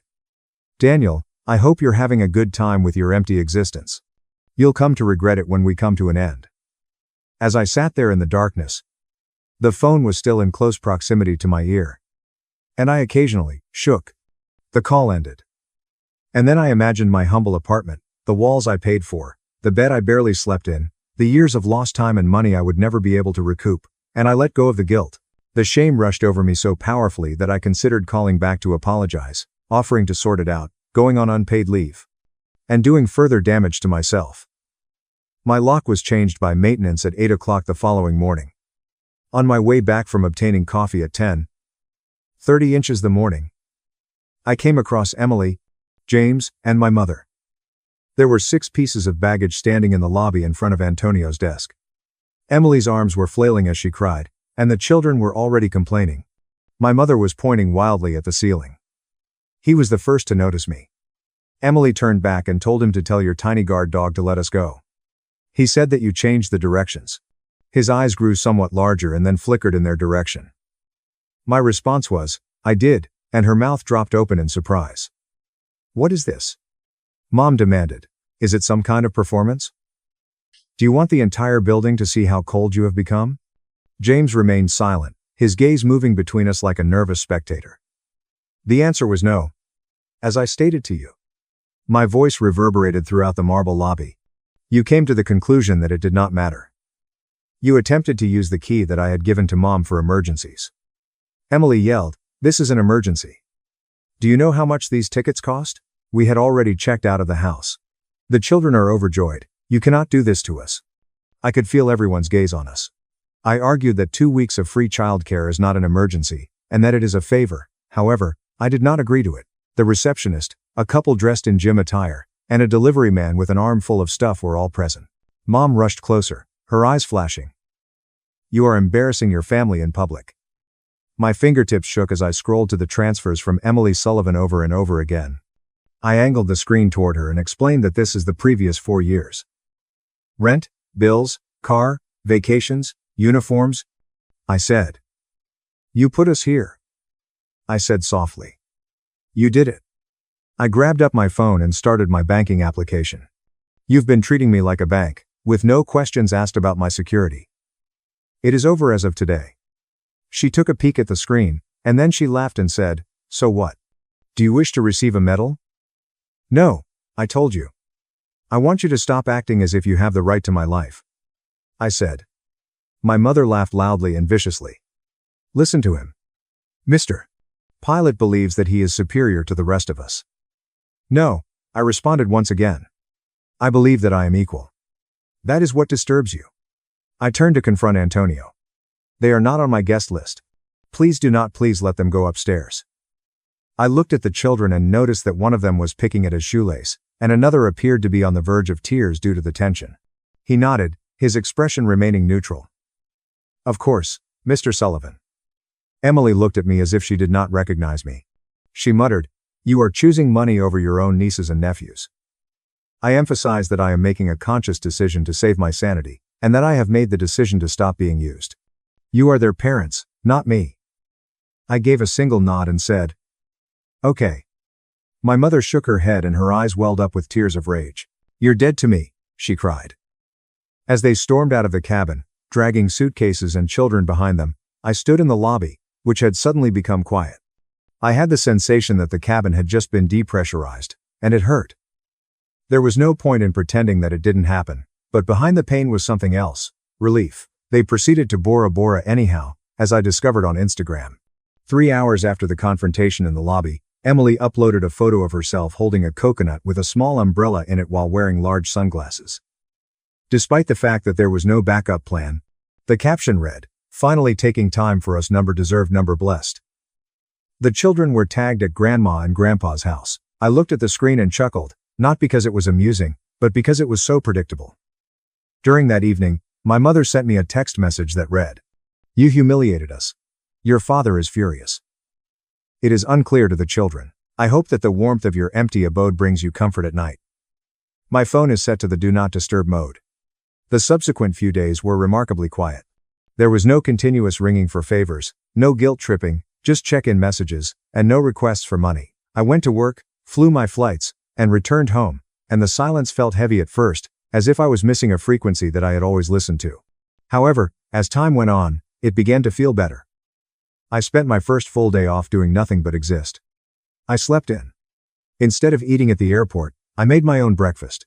I sat on my balcony with my coffee, and no one called my name. I scheduled a massage on a whim. When the receptionist informed me the price, I flinched instinctively, already thinking, that's half a utility bill for Emily. Then I paused. I made the payment after replying, "Yeah, that's fine." My shoulders felt lighter thereafter, but something in my chest also felt lighter. It was my money for my job and my body, which was always experiencing jet lag and aching. The attempt to smear someone started out small. A relative whom I hadn't talked to in years sent me a direct message asking, "Hey, what happened to your mom?" She posted something that was vague. "Some of us give everything for our children and get nothing but cruelty in return," she said. Imagine being a parent to a son who thinks that money is more important than his family. Please pray for my heart. I visited Facebook and found that my mother had made one of those enormous martyrdom posts. Hundreds of likes, dozens of comments, and hugs. "You're such a fantastic mother. Stay strong. God sees everything." She didn't tag me since she didn't need to. Everybody knew. For a little moment, the shame burned hot. A part of me wanted to write a novel-length reply detailing every dime, sacrifice, every way they had used me. I chose to close the program instead. If there is one thing that flying has taught me, it is that you have no control over the weather. The only thing you can manage is how you react to it. During the subsequent weeks, other problems surfaced. My aunt contacted me in private and said, "I heard what happened." She added that your mother implied that you dumped 4 children on the pavement, but she subsequently admitted that she and your father were watching them regardless. She stopped before continuing. "I figured," I said. "You did the right thing." She responded calmly, "I wish I'd done it sooner with my own kids. You know, she has been boasting about Daniel taking care of us when we get older for years, right?" "I figured," I answered. We talked for a longer period of time than we had in years, and by the time the call was over, she said that she had been providing financial support to her adult son for years and that she felt trapped. Seeing you say no, as she did, made me wonder if I, too, should stop. I started going to therapy. I had been meaning to do it for a long time, and I kept telling myself that it would happen when my schedule became less hectic, which was a joke. I found a therapist who worked remotely between flights, and during our first session, I told her about the circumstances surrounding the van, the money, the hallway scenario, and the trip to Bora Bora. "You are aware that this is an example of parentification, right?" she said as she leaned back. "Since you were a teenager, they have been treating you as if you were a third parent and providing you with a financial safety net." I shrugged and asked, "Isn't it just because you are the oldest?" "No," she responded, "it's being exploited." She offered me phrases that I was unfamiliar with, such as limits, enmeshment, and improper use of financial resources. I canceled the monthly automatic transfer that I had set up for Emily, just in case, and I closed the joint emergency credit card that my mother had for the children. At first, it seemed dramatic, but the more I talked about it, the more the pieces began to come together.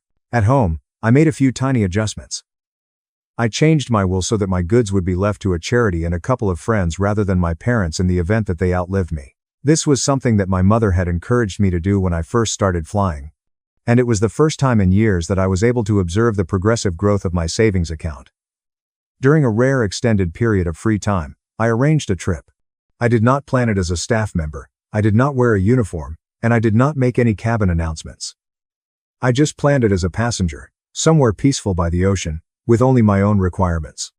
I almost felt sorry for myself as I stood in the boarding line with my own suitcase and no obligations. It was then that I recalled Emily on that beach, with her coconut tagged with the hashtag blessed. The coconut was purchased in part with the money that I had given her over the years. I afforded myself the same luxury, but this time it wasn't on the back of another person.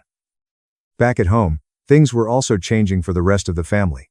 My father called just once, and before uttering something awkward, he always cleared his throat. This was something that he did every time. "You know your mother is furious," he explained. "I understand," I responded. "She says you disrespected her," he added. "And, Emily," I waited. Then he startled me. "I also understand how much you've benefited them," he replied quietly.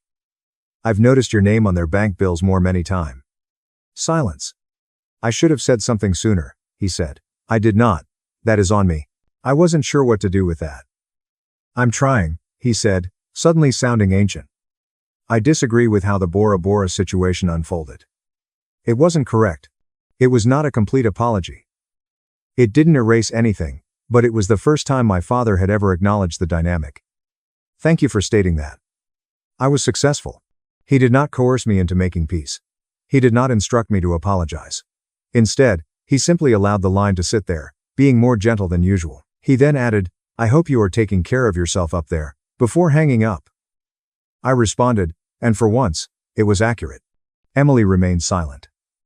There were no texts, calls, or birthday greetings sent to her, despite the fact that I was aware that she had received the Facebook notification.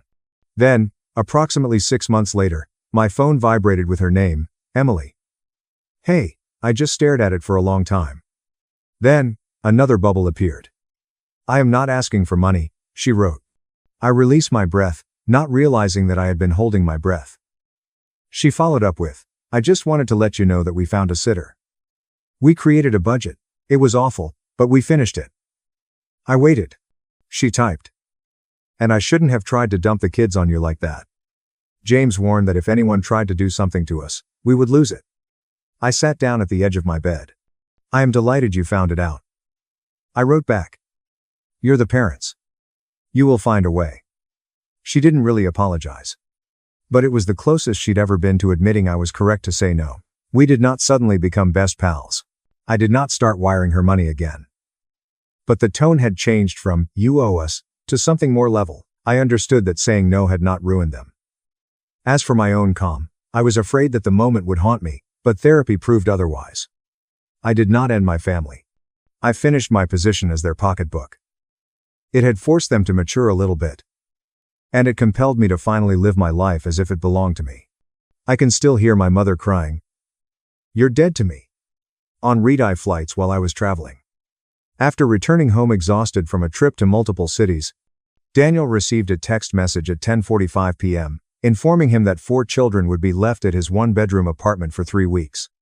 When he received the text, he discovered that his mother had his extra key and intended to let them in. Emily now handles her own expenses, and I now have my extra key back. I am still their son, but I fly my own plane and decide where my time and money go. I am siding with the narrator in this situation because I am a member of their family. According to this account, family support can turn into a blank check if boundaries are not established early and in writing. 2 important conclusions from this story are as follows. Document everything. Save transfer history and screenshots, like Daniel did for $18,000 over the course of 4 years, and take your life seriously. My parents moved my golden brother into my condo, and demanded that I support him again. I said no for the first time in my life. The shock in their voices said it all. "What do you mean you're not helping him?" The scream hit my phone so violently that I assumed someone was being murdered. "Liam. They're calling the cops. Strangers are in your home." My brother screamed. I froze, not in terror, but in recognition. I knew exactly what he did. He'd used the emergency key to transfer himself and his girlfriend into the house I sold weeks ago, which he still thought belonged to the family. I did not stand. I did not panic. I just drank slowly and watched the sun set over the square. Because my family had not only crossed a line, they exploded something they did not understand. And the instant the police arrived, everything changed in ways that none of us could undo. When people ask where I'm from, I usually respond Seattle, although that's only partially accurate. I did not grow up in the city. I grew up inside a system that was designed long before I was born. My parents, Brian and Maggie, governed our home like a small, closely controlled corporation. There were roles, hierarchies, expectations, and tacit rules to be learnt the hard way. Jake, my younger brother, was the visionary and golden investment. I was the infrastructure, silent, solid, and dependable, with the responsibility of keeping things running smoothly. If Jake was the prodigy, I was proof that you could live off scraps. Even as a child, I was not treated as a son, but rather as an asset with predictable outcomes. I was not encouraged to dream. I was supposed to perform. My earliest memories of this dynamic were not dramatic. It was a rainy Tuesday. I was 10. Jake had shattered the neighbor's window while playing backyard baseball. He sobbed. Terrified. I moved forward and informed the neighbor that I had done it. It was not courage. It was a training session. When my parents arrived home and heard the narrative, they did not correct the falsehood. They did not defend me. They compensated me. Brian patted my shoulder, as if I were a devoted employee. Good day, Guy. Liam. Taking responsibility develops character. But it had not developed character. It created a pattern. A pattern that followed me through all stages of life. By the time I reached high school, the distinction between Jake and myself was not subtle. It was institutionalized. On Jake's 17th birthday, they gifted him an almost new sports sedan with a large bow on top, similar to those shown in holiday ads. I watched him rev the engine, the neighbors cheer, and my parents smile as if they had just minted a prince. On my 17th birthday, I received a pamphlet with bus routes and a speech about financial freedom. Cars make children lazy. Brian remarked, "You'll thank us one day." I didn't, and they didn't mind. Jake breezed through school with private tutoring, summer enrichment programs, and workshops. My folks tossed money at him like confetti. They paid for everything, rent, meals, travel, and tuition, all to support his potential for me. They also supported my potential, but in a different way. They said that struggle made people stronger. They said that adversity creates resilience. They claimed that duty characterizes a man, so I worked at a grocery store, then a warehouse, and finally balancing 2 jobs while taking a full load of college classes. I slept 5 hours a night, drank horrible coffee, and trained myself to function under tiredness so intense that it felt like a second skin. And when I graduated early with honors, my parents did not rejoice. They praised its efficiency. Liam was really low maintenance. My mother told relatives, "He handles everything himself." Translation: he costs us nothing. My grandfather, Henry, was the only person who truly saw me. Henry was not dramatic. He did not offer speeches or participate in family politics. He just paid attention. He'd sit with me on the porch, giving me a peaceful area to breathe. He'd slip me a few cash so I could treat myself. Despite being on a fixed income, when I told him about my first actual job offer, an entry-level UX position, he beamed with genuine pleasure that felt like sunlight. "You are developing something for yourself, kid." He cautioned me, "Don't let anyone turn your work into their safety net." I didn't comprehend the advice at the time, but I remember it. Years later, it would be the sentence that rescued me. As my job progressed, the familial dynamic became more pronounced rather than less so. My salary increased, as did my skills and responsibilities, yet my parents' perception of me never changed. I was still infrastructure. So, after Jake smashed his car, guess who was supposed to assist pay the deductible? When he dropped out of college for the second time, guess who took up freelance work to help pay his rent? When my parents faced unforeseen bills, guess who they phoned first, before asking each other? It wasn't malicious, or at least not purposefully. It was a habitual entitlement. They relied on me in the same manner that others rely on electricity, without thinking about it until the lights went out. My job as a UX researcher forced me to look at my family through analytical eyes. I spent my days researching behavioral patterns, determining motivations, and building systems. So, one night, while staring at a spreadsheet of my own costs, I used the same lens to examine my life, and the reality became clear. I was not part of a family. I was involved in a dependence loop. Jake's failings were not accidental. They were supported. My parents' recklessness was not an issue. It was a strategy. And my loyalty was not noble. It was exploited. The more competent I grew, the more incompetent they let themselves be. They leaned into helplessness, knowing that I would catch the weight before it hit the earth. Henry would have recognized it immediately. But he had died in the previous winter. And with him went the only person who treated me as more than a tool. My parents did not inquire about my well-being on the day of his death. They asked whether I could handle the funeral logistics. Of course, I responded since it was my responsibility. But after his funeral, something changed inside of me. It wasn't anger. It was clarity. A silent understanding that the architecture in which I had lived had not been built with my approval. It was erected upon my back.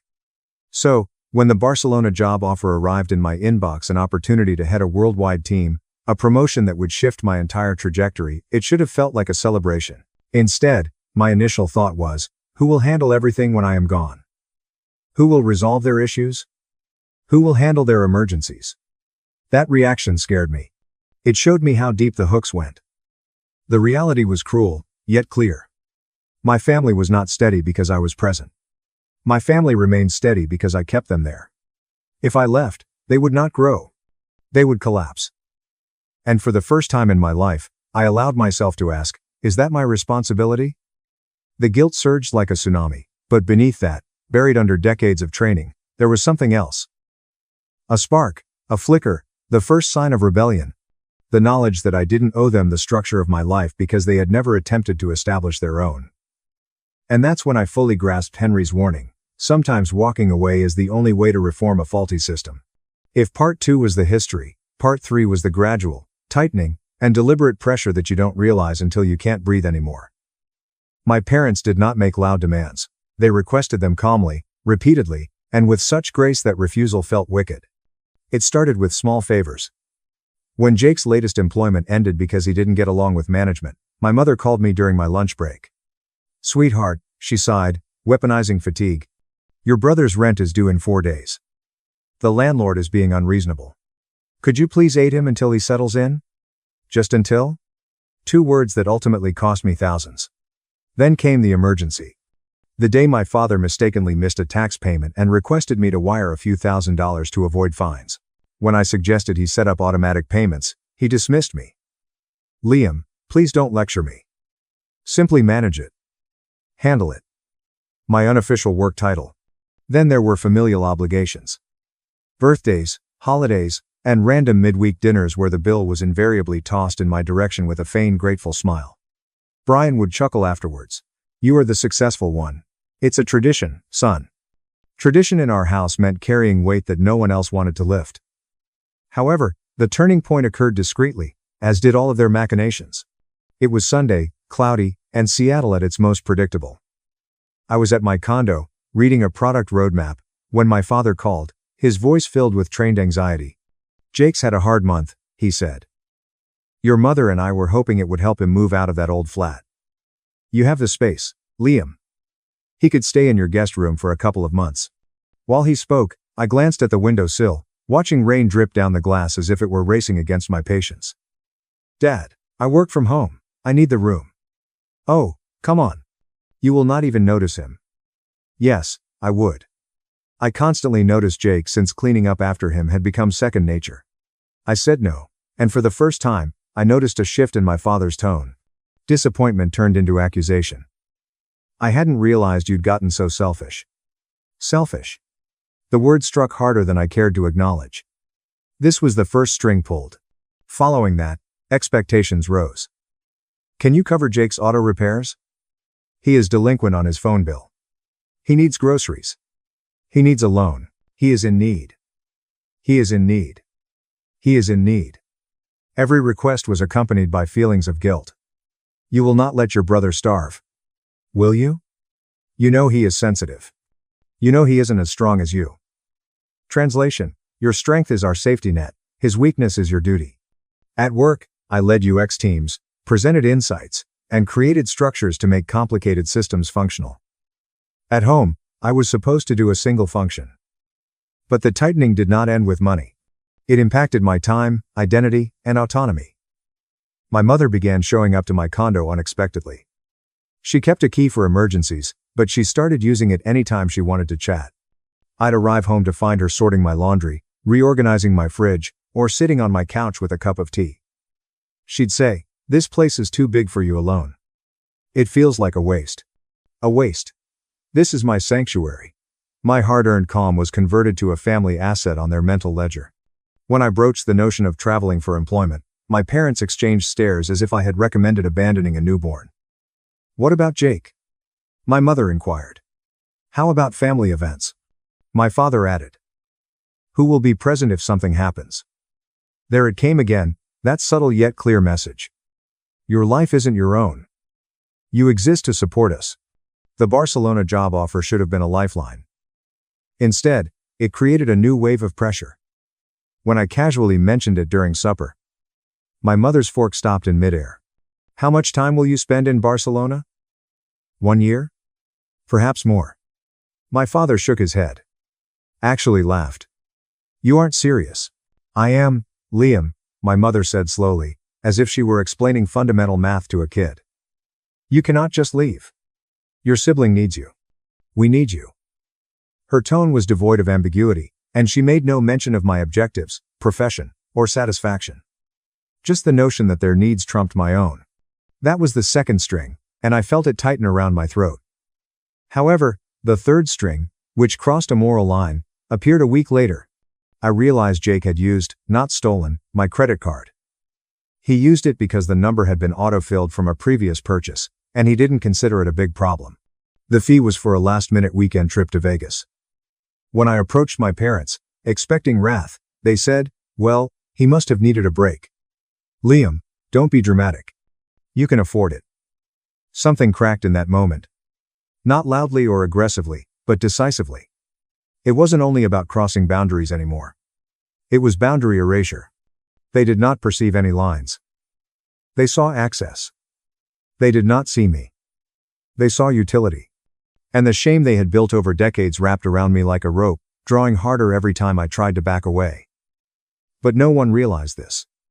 Every rope has a break point. And mine was approaching quickly. Because Barcelona was more than simply a job. It was the first door to open outwards rather than inwards.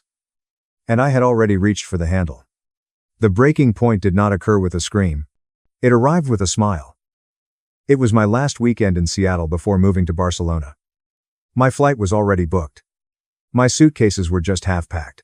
I'd spent weeks discreetly preparing for my departure, selling my property, shutting accounts, and transforming the last elements of my existence into a version that was truly mine. And then my folks invited me to one final family meal. An innocuous gesture on a normal Sunday.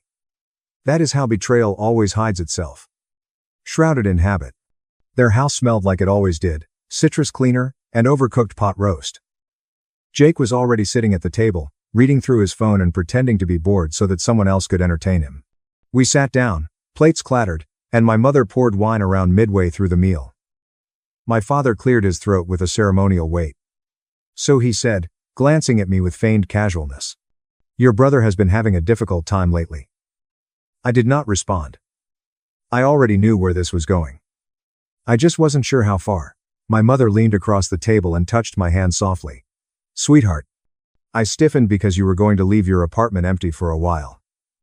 We thought it made sense for Jake to stay there until he regained his momentum." I set down my fork. "Mom and Dad, I told you I needed that place to be untouched. I work from home and had already made accommodations." My dad interrupted me with a bright, almost happy wave of his hand. "Yes, the property management narrative. We knew, but we talked about it, and honestly," he leaned back, smiling with the comfortable confidence of someone giving the solution to a straightforward conundrum. "We've concluded it's best for the family if Jake stays there.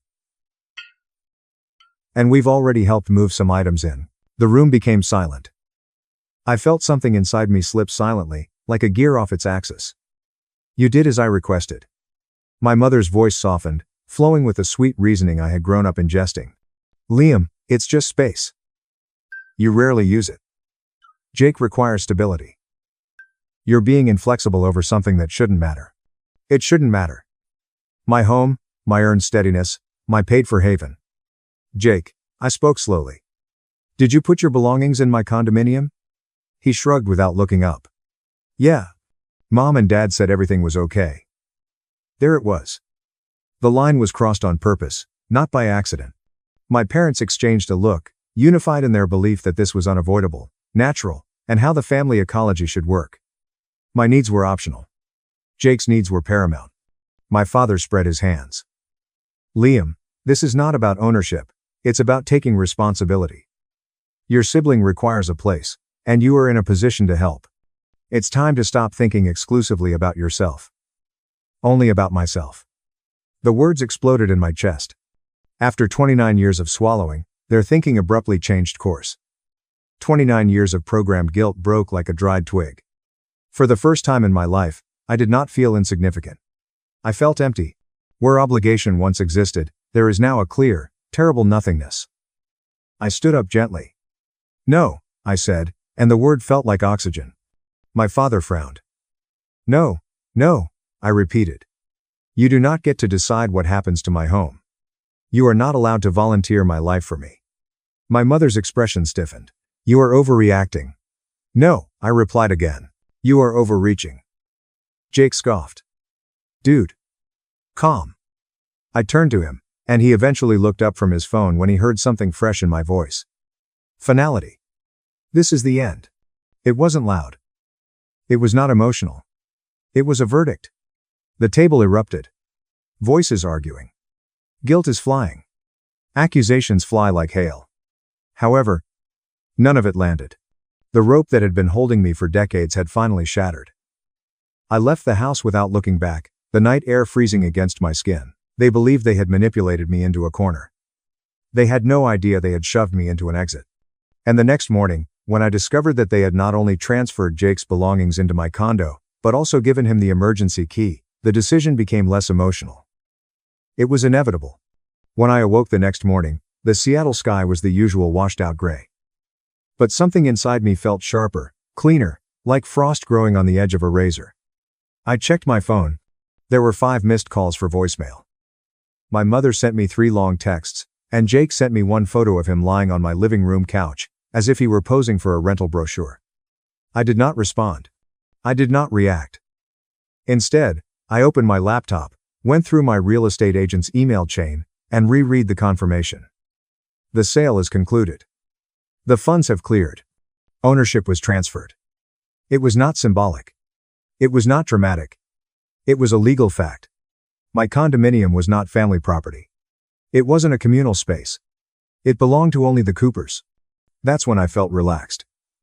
Not relief or triumph, but precision. The kind I used at work when a tricky situation became clear. My family had established a whole system around the premise that I would always bear the consequences. They relied on my instincts to fix, stabilize, and protect. So this time, I did something they never expected. I opted out gently and gradually, taking one controlled step at a time. The first thing I did was print all documents related to the sale deed transfer. Final inspection, time-stamped key handoff.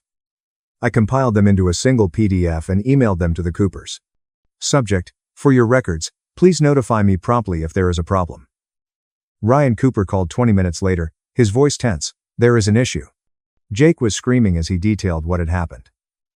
His girlfriend is asserting squatters' rights. My parents acted as if they had executive authority over things that they did not own. My hands didn't shake. My emphasis was surgical. Ryan. I spoke softly. Put me on speaker. I will handle everything. Quiet revenge does not require volume. It need clarification. It need distance. It requires the trust of someone who can observe the entire system from above.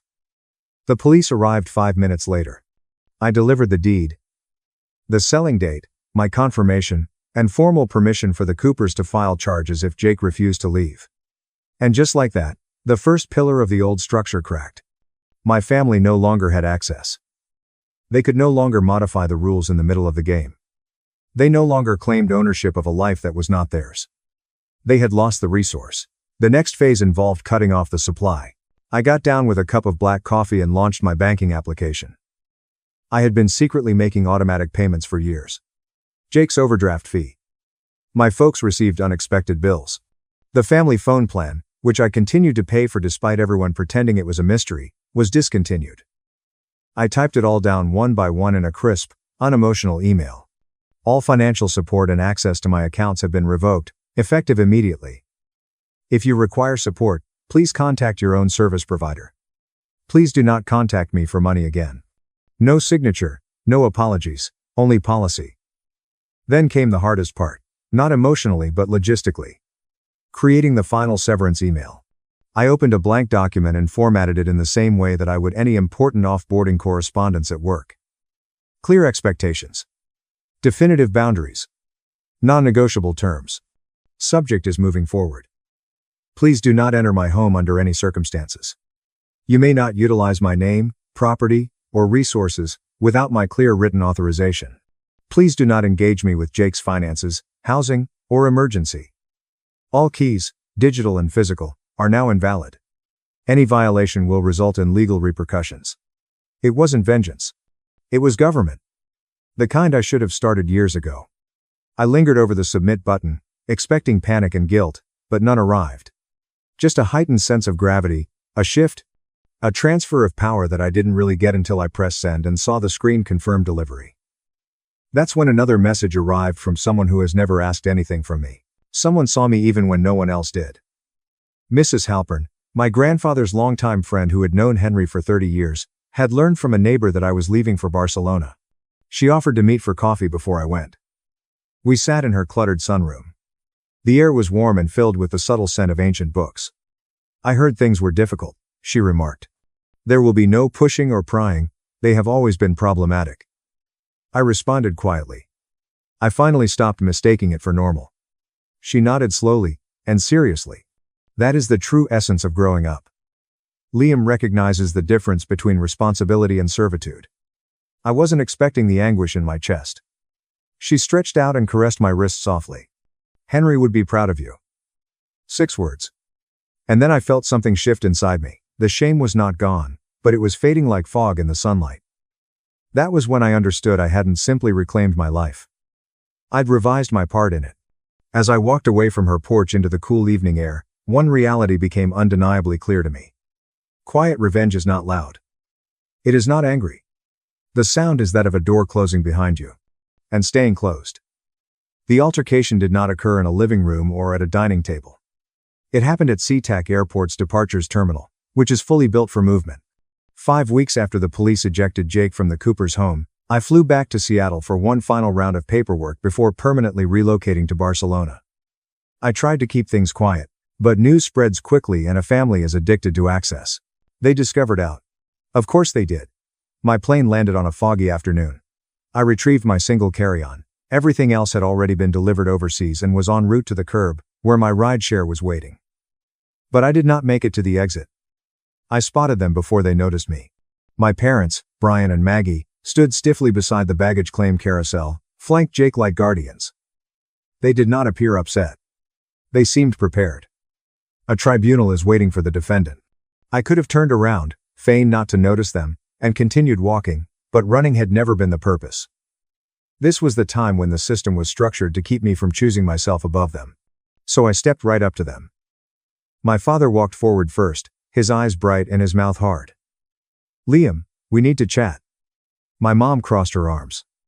We won't allow you leave the country like this. Jake remained just behind them.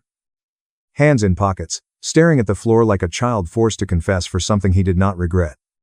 I glanced at them intently. The fatigue, fury, and panic. They weren't losing me, they were losing control.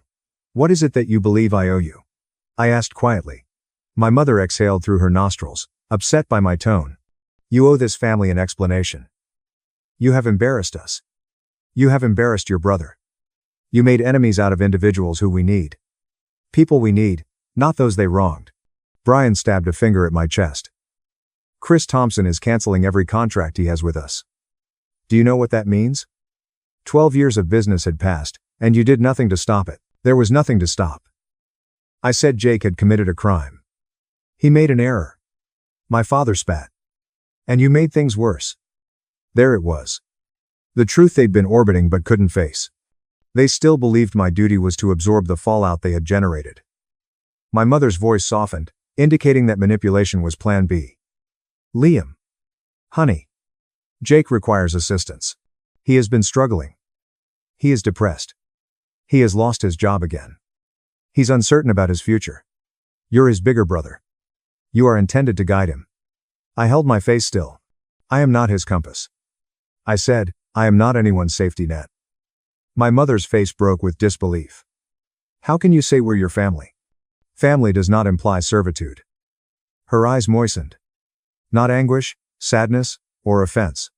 Jake eventually looked up. You could have just told us what you were intending, he murmured. You didn't have to surprise everyone. I didn't surprise you, I said. I established a life. I told you that I needed boundaries. And all of you ignored it. He scoffed behind his breath. You are such a martyr. A gradual flood of heat entered my chest.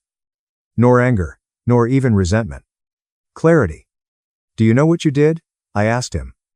You broke into a person's home. You lied. You dragged mom and dad into a situation they were unprepared for. And then the repercussions occurred. You hid behind them, like a child. I was told I could be there, he snapped. That was when the final piece connected for me. He truly believed it because they had raised him to do so. Before I could react, a voice broke through the tension behind us. Liam. I turned. Chris Thompson stood there. Coat thrown over one arm, suitcase rolling behind him, and a paperwork tucked under his hand. His countenance was a combination of surprise and sternness. My parents tensed as if they had been shocked with electricity. Chris. My father replied, his voice suddenly bright and cheerful, as if he hadn't spent 2 weeks trash-talking the man in private. We're so delighted we ran across you. We've been trying. Chris raised his hand, abruptly stopping him. Mr. Sullivan, I am not here to talk to you. He turned to face me. Liam, do you have a minute? The air shifted, causing a visible tilt in the second power balance. I nodded. Of course. We stepped a few feet away, close enough for my family to hear, but far enough to keep them out. Chris pulled out the folder. I brought copies of the police report and the responding officer's certified statements. I wanted to deliver them to you personally. My mother blanched. You have filed a police report against our son. Chris did not even look at her. Your youngster pushed his way into my home, he stated clearly. Your family disputed that the deal occurred. And your son would not leave until law enforcement arrived. Yes. I submitted a report. Jake's face turned red. That is overblown. No. Chris replied, turning frigid. That is generous. My father came forward. Christopher, please. We've been working together for several years. This is something we can fix. Liam behaved emotionally. It has nothing to do with Liam. Chris cut in. He turned to face me. I respect the way you handled it. Quiet, professional, and direct. I wish more people were as clear. That sentence astonished my parents. Chris hesitated, carefully considering his next words. Liam, I understand that your position with your family has been challenging. If you need help with restraining orders, asset protection, or border enforcement, my firm's legal staff is ready to assist. I blinked. Why would you do that? I asked. Because you did everything right, he replied simply. And they did everything wrong. Behind me, my mother's voice broke. This is insane. He's our son. But Chris added calmly. You treat him like property. Silence fell over the terminal. My dad's shoulders slumped. His voice was abruptly rough. Liam, we need you. If we lose Pinnacle, the firm collapses. I didn't say anything because they weren't demanding for the first time. They begged. Liam. Please. My mother whispered. Help us. My voice came out level and grounded. I'm not saving you. I said quietly. Not again. Not ever. You're abandoning your family. My dad choked. No, I corrected. I'm enforcing a boundary. There's a difference. My mother reached forward, grabbing my wrist with cold fingers. You can't walk away from us. I gently removed her hand, as I had already done. They stared at me, not in anger this time, but in disbelief and recognition. Their system, which they had spent decades building, was collapsing. Not because I destroyed it, but because I stepped out of it. I turned to Chris, shook his hand, thanked him, and walked out. Behind me, my father whispered. His voice shaking. What do we do now? And for the first time in my life, the answer wasn't mine to give. I stepped through the sliding airport doors and into the cool, open air, experiencing something I'd never felt so deeply before. 6 months later, Barcelona feels more like the first chapter I ever wrote for myself than a new one. My family's silence hasn't echoed. It's vanished. There are no late-night crisis calls, no guilt-soaked voicemails, no demands disguised as emergencies, just quiet. A quiet I didn't know was possible in professional circles. Brian's firm downsized, contracts froze, bonuses vanished, and the emergency fund they always claimed they didn't have was gone. Pinnacle didn't just close their account, they explained why in carefully worded corporate jargon. Jake, for the first time in his life, got a job that required him to show up, a receptionist at a small auto shop. He's now paying his own bills, late, imperfectly, but independently. Without my money, without my steady hand to hold their lives together, reality has arrived. And my parents have stopped offering him shortcuts, because they can't afford to give them. This isn't schadenfreude, it's proof that the vacuum of competence worked exactly as it was always supposed to work. When you remove the person who does everything, everyone else learns what everything actually requires. As for me, my rebirth isn't dramatic, it's quiet, steady, and foundational. Mornings in Alhama, sipping espresso as the city awakens beneath terracotta rooftops. Evenings walking along the waterfront, letting the Atlantic breeze wipe the remnants of my old life off my skin. Weekends spent exploring places I never thought I'd see because I was too busy carrying people who never learned to walk. I'm alone. Yes, but solitude isn't the absence of love, it's the presence of freedom. And for the first time, freedom fits me perfectly. If this story resonated with you, even in a small, quiet way, take a moment to honor that. Choosing yourself isn't selfish, it's survival. If you felt seen, understood, or simply less alone, please like this video and subscribe to our community. We share stories for the people who carry everyone else, the ones who deserve space to finally breathe. Tell me in the comments where you're listening from and if you've ever walked away to save yourself. Your voice matters here. This story is fictional and created for entertainment purposes only. It does not provide legal, financial, or psychological advice.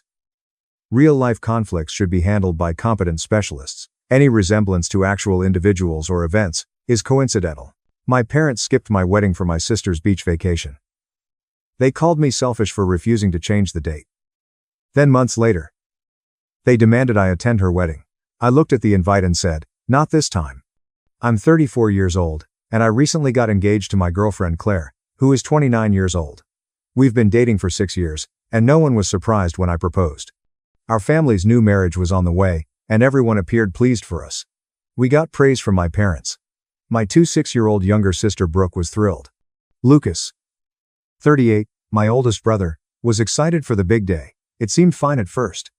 Claire and I chose our wedding date quickly. It wasn't random. We chose our meeting anniversary. That day was special to us, so getting married on it seemed appropriate. We decided, booked the venue, and started planning. My family first agreed. My mother asked about themes and colors. My father joked about giving a famous wedding speech, and Brooke and Lucas asked where. Almost nothing missed. About a month later, my mom gently suggested the date might not suit everyone. Brooke first was vague, but she soon confirmed her contrasting vacation and Lucas mentioned his company retreat. The reasons started piling up, making our wedding seem unimportant. I ignored it until Brooke expressed her dissatisfaction. She told me our wedding was the week of her annual ladies' holiday, which she and her friends had done for years. She said it was terrible timing and she didn't want to choose between her vacation and my wedding. Claire and I were confused. We planned our wedding date months in advance. Brooke and her friends might plan a trip at any time. Not a work or family emergency. It was vacation. I informed her that she was invited to the wedding, but the date would not change. Then my mother pressed. She suggested I find a solution so Brooke wouldn't miss anything important. I claimed our wedding wasn't absolutely necessary. It was one of our most significant days. Instead of compromising, my mother doubled down, acting like I was being tough. Then Lucas joined. He noted my wedding was the same weekend as his company's annual retreat. It appears he attended annually for networking and team building. He didn't beg to modify the date, but he indicated he'd have a tough choice. At this point, my family seemed to view our wedding as a convenience. After being quiet, my father said, "A lot is going on that time of year." As if to justify their opinions, Claire was surprised. She'd always gotten along with my family, but she never expected such a strong reaction to a wedding date. She asked if my family was always like we, putting themselves first before me. In retrospect, they have a pattern. They expected everything to revolve around them. My mother suggested delaying. She continued making it seem like we were inflexible, when we were actually told to rearrange things for everyone. I'd had enough. I confirmed the date. We wouldn't postpone because Brooke wanted beach drinks or Lucas had a business meeting. We gave everyone plenty of notice, and they could attend if they wanted, but we wouldn't schedule around them. Brooke was not pleased. She said I was selfish and family should come first. I reminded her it was my wedding, not a family supper. She could skip a vacation once if she wanted to be there. The situation worsened. My relative told me my family was talking how difficult I was acting. It looked like they changed history. There were others who ignored my wedding. I made things difficult by expecting them. Some encouraged me, but others said I was causing too much trouble. Claire cautioned me not to let it affect me, and she was right. We were satisfied with our selection and would not allow this folly cloud our enthusiasm. I gave them one last warning. The date was set. We would not alter it. Good for them if they wanted to be there. If not, it was their call, but I wouldn't argue. Mom and Brooke refused to accept this and kept pushing. I realized it wasn't just scheduling. Control was involved. My family didn't like that I stood firm because they were used to me bending over for them. No problem if they didn't come. I wouldn't nag them to attend my wedding. Brooke did not relent. She messaged the day after I stated the date would not change.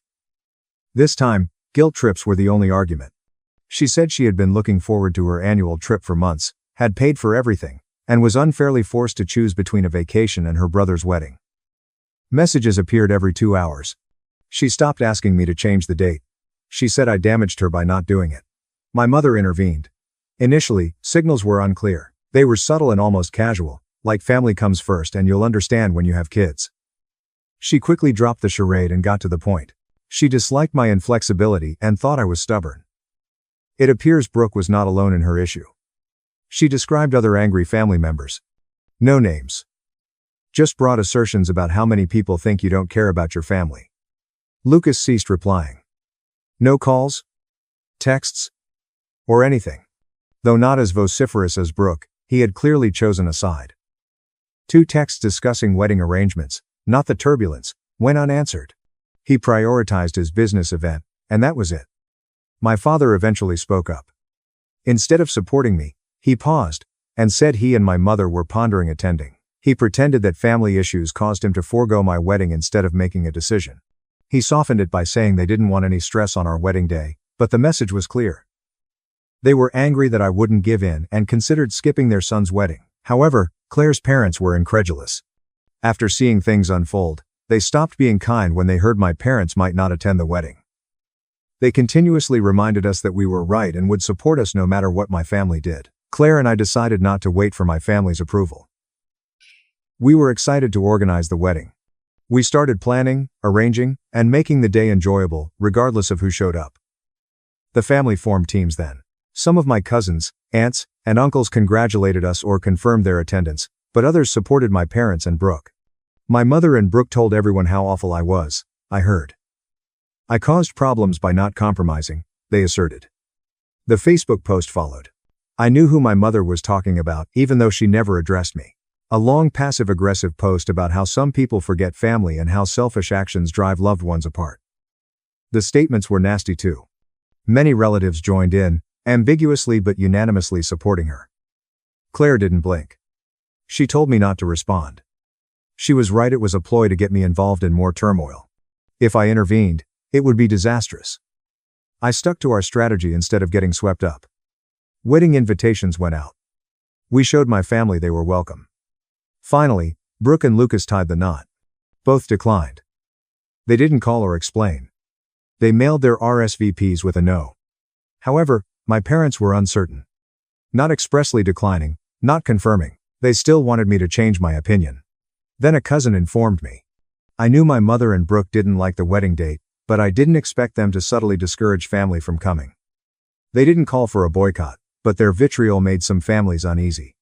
That was my breaking point. I was tired of appeasing people who didn't care about me. I wouldn't keep pleading with my family to come. Claire and I sat down, looked at each other, and decided. We wouldn't waste time on them. The wedding would be great whether my relatives attended or not. The honeymoon came, and we went without telling them. The wedding day arrived. I woke up early and stared at the ceiling before realizing. It happened eventually. Today was the culmination of months of planning, anxiety, and upheaval. Claire was getting dressed with her bridesmaids in another room. The house was lively. Her family was up since dawn to make sure everything was perfect. Then my phone vibrated. "Your parents, Brooke and Lucas, won't come," a cousin texted. There was no rationale or last-minute alteration. Just what I expected. I put my phone away and dressed. The suit fit well. Everything was ready. Claire's parents were greeting visitors, coordinating car arrivals, and playing beautiful music outside. There was no doubt they had advanced. No other wedding was treated like this. They treated it like their son's wedding, not their daughter's. Amazing ceremony. The venue was packed except for my parents, Brooke, and Lucas's seats. I expected it, but seeing empty chairs was different. Her father walked Claire down the aisle. Her brother stood proudly behind her crying mother. I had a few cousins, aunts and uncles who didn't believe my mother's stupidity, and Aunt Margaret, my favorite aunt. The biggest surprise of the day. She sneaked onto a chair as the ceremony began, surprising me. Later, she pulled me aside and shook her head. "I disregard your mother's words. My nephew. I couldn't miss this." Claire and I said our vows. Once the officiant married us, it was over. Tension gone. No more waiting. The audience yelled when we kissed. I forgot about my family in the clamor of praise, laughter, and passion. The reception followed. Claire's family met us with affection and attention upon entry. A magnificent supper was served with toasts and glasses. Everywhere I turned, Claire's relatives was checking in, assuring our happiness and making the day special. By not attending, my relatives failed to make this wedding feel hollow. I received an envelope that night. From my parents. A check with a message saying, "We hope you learn the value of family someday." I folded it and put it in my pocket without saying anything. I put the check in my jacket unread. Claire understood immediately. She held my hand under the table and continued talking as if nothing had happened. We laughed, danced, and took pictures. Nothing would ruin the night. The photographs and videos spread. "Everything looked great," guests said. Some relatives said, wishing my parents had been present. Hours later, Brooke posted a strange Instagram tale. Some disregard familial traditions. Not surprising, but upsetting to see her double down rather than think. It wasn't necessary to name or call out. Timing said everything. I got another note the next morning. A voicemail this time. "It was too long, Mom."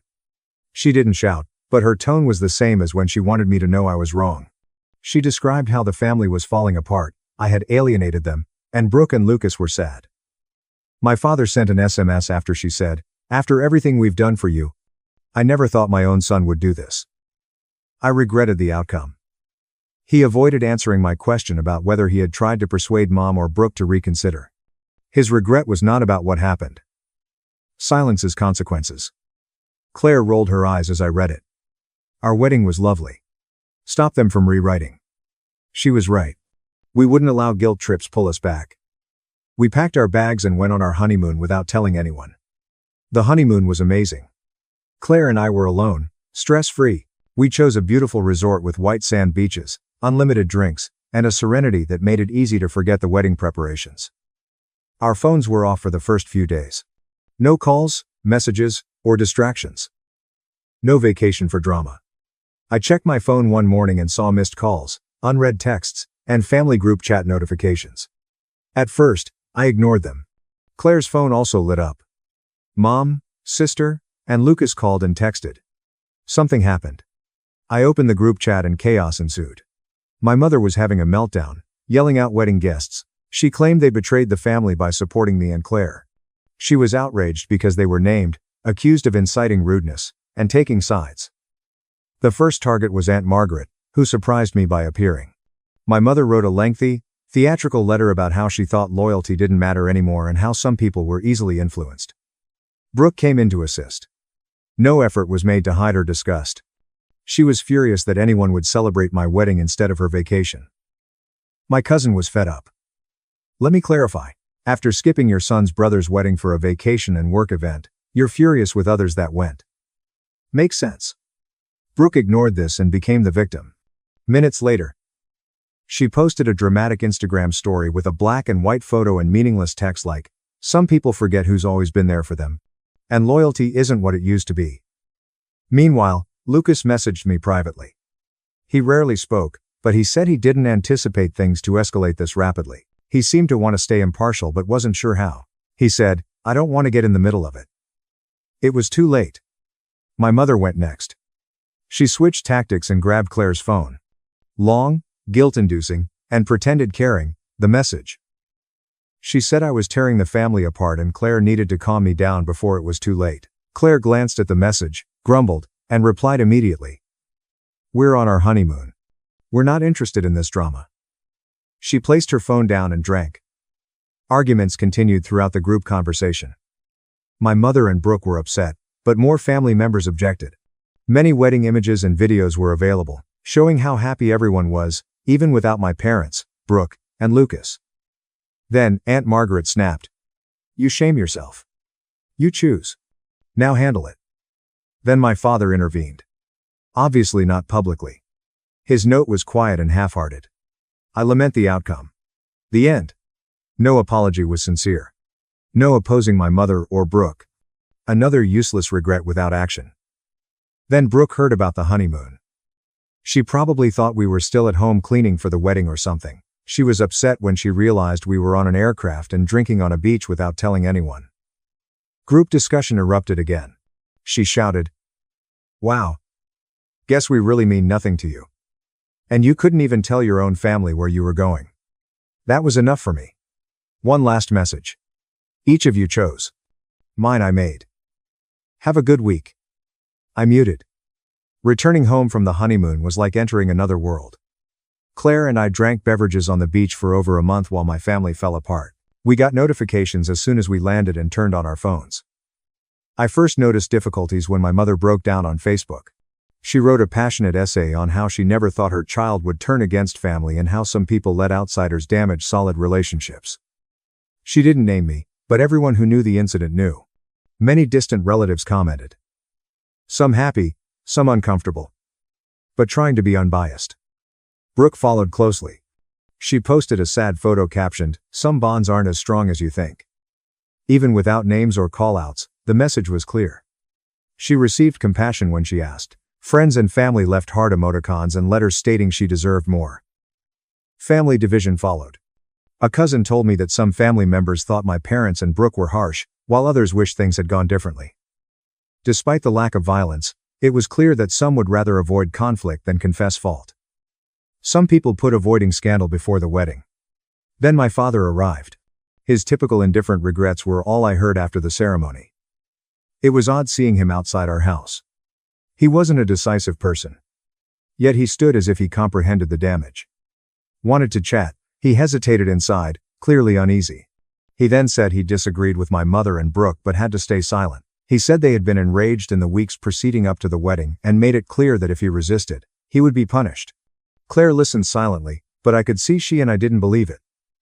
At this point, my father knew what was happening was wrong but did nothing to stop it. After everything went wrong, he wanted to be the helpless mediator. Claire didn't hold back. She reminded him he allowed it. He witnessed my mother and Brooke lie, guilt-trip family members, and boycott their son's wedding for ridiculous reasons. My demand came then. His support and remorse for the outcome had to be expressed publicly and to my mother and Brooke. Not in a whisper or intimate conversation. He should defend me instead of giving useless apologies. He recanted quickly. He muttered about how complicated it was and how he didn't want to complicate it. In other words, he was ambivalent.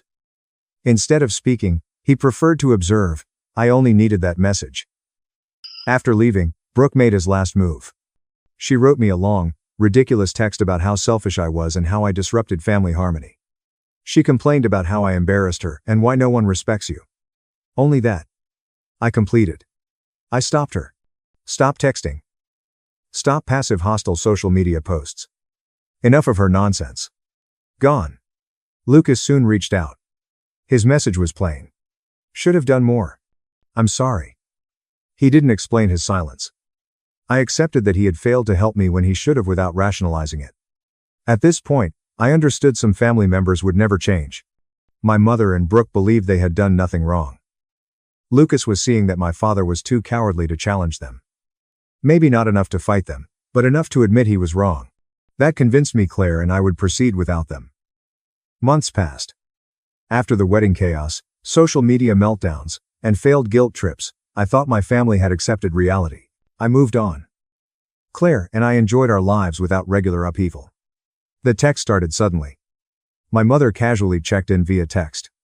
After I didn't respond, she intensified, reminding me of Brooke's wedding and acting like I had to apologize for everything they'd done. I was surprised when Brooke unblocked me on social media after being radio silence. She didn't send any messages, but she started enjoying old photos from before things broke up. Claire noticed immediately. No request was needed. They want something, she said. Of course, she was right. A few days later, a relative announced Brooke's wedding. That prompted the unexpected compassion. Missing me kept her from reaching out. She wasn't fixing anything. She invited me to her wedding. Next came the invitation. It wasn't personal. A conventional wedding invitation was sent to me and Claire without an apology. Claire looked at it and then at me. Does she expect us to ignore it? It appears they expected that. Mother's texts became lovely. She suddenly prioritized family and new beginnings. She cleverly pretended the wedding was a family gathering to avoid the chaos. Then Lucas called. Not theatrical. But his point was clear. Come up to make things right. They said. He said Brooke and my mother saw this as a great chance to move on from everything. Brooke messaged me directly, so she must have felt obligated to recognize me. First in months, she reached out. Definitely not an apology. She was acting bigger. She promised to forgive me if I came. All I needed to see. I replied simply. I thought you didn't mind inconvenient wedding dates. Refused the invitation. Mom quickly called. I skipped the first few. Similar guilt-tripping babble was included in her message. I split the family. I was petty. I hurt Brooke on her special day. I remained calm. I heard from family days later. The word spread. Brooke was furious. She told everyone I was immature and bitter for skipping her wedding. She seemed startled that I would hold a grudge over something so minor. Claire laughed at it. Then she had a great idea. Please schedule a weekend excursion. And we did. Luxury resort with everything. We told a few cousins casually during discussion.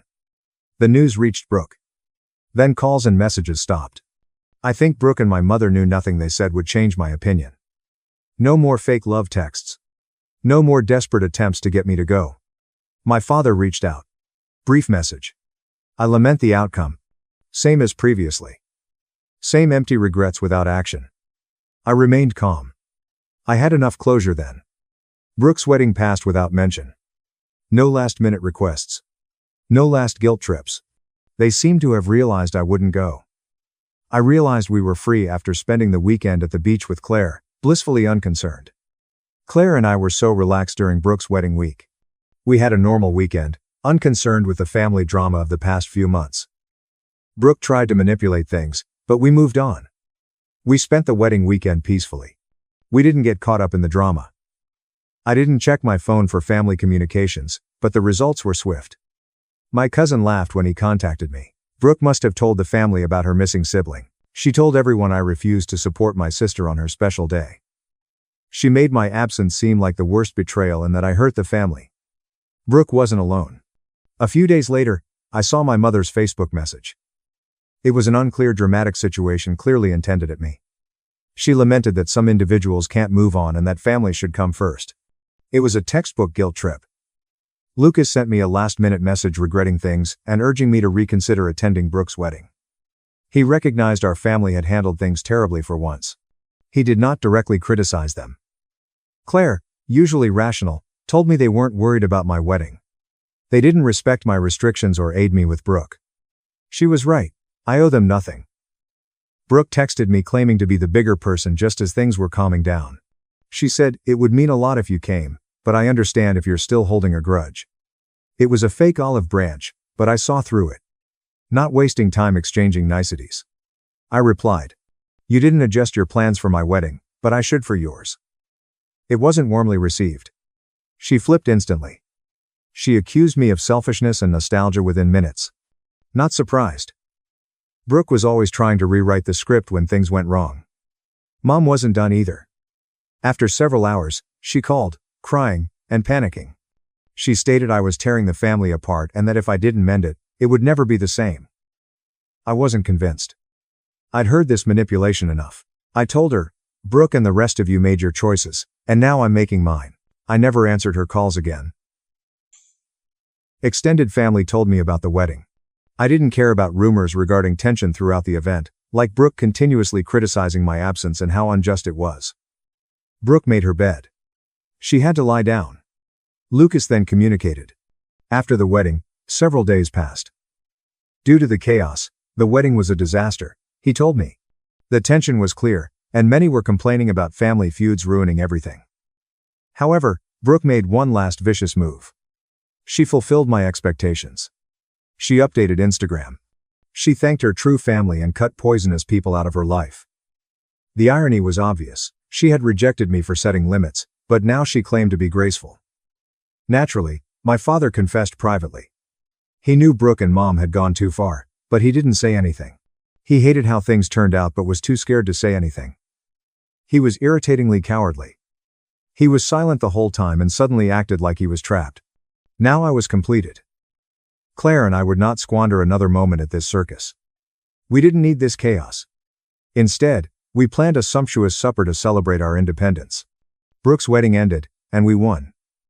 We weren't worried about the chaos, we tolerated passive-aggressive posts. Our satisfaction was paramount, and nothing could change that. We toasted to our serenity, a life without poison, removing those who cause drama and manipulation, and most importantly, to the future we were establishing without their toxicity. Family no longer controls us. My family hasn't spoken since Brooke's wedding 4 years ago. Not surprised. After the dust settled, I went on, but the pandemonium remains. For instance, Brooke's marriage is disintegrating faster than expected. Under 18 months after the wedding, a cousin told me Brooke and her husband fought often.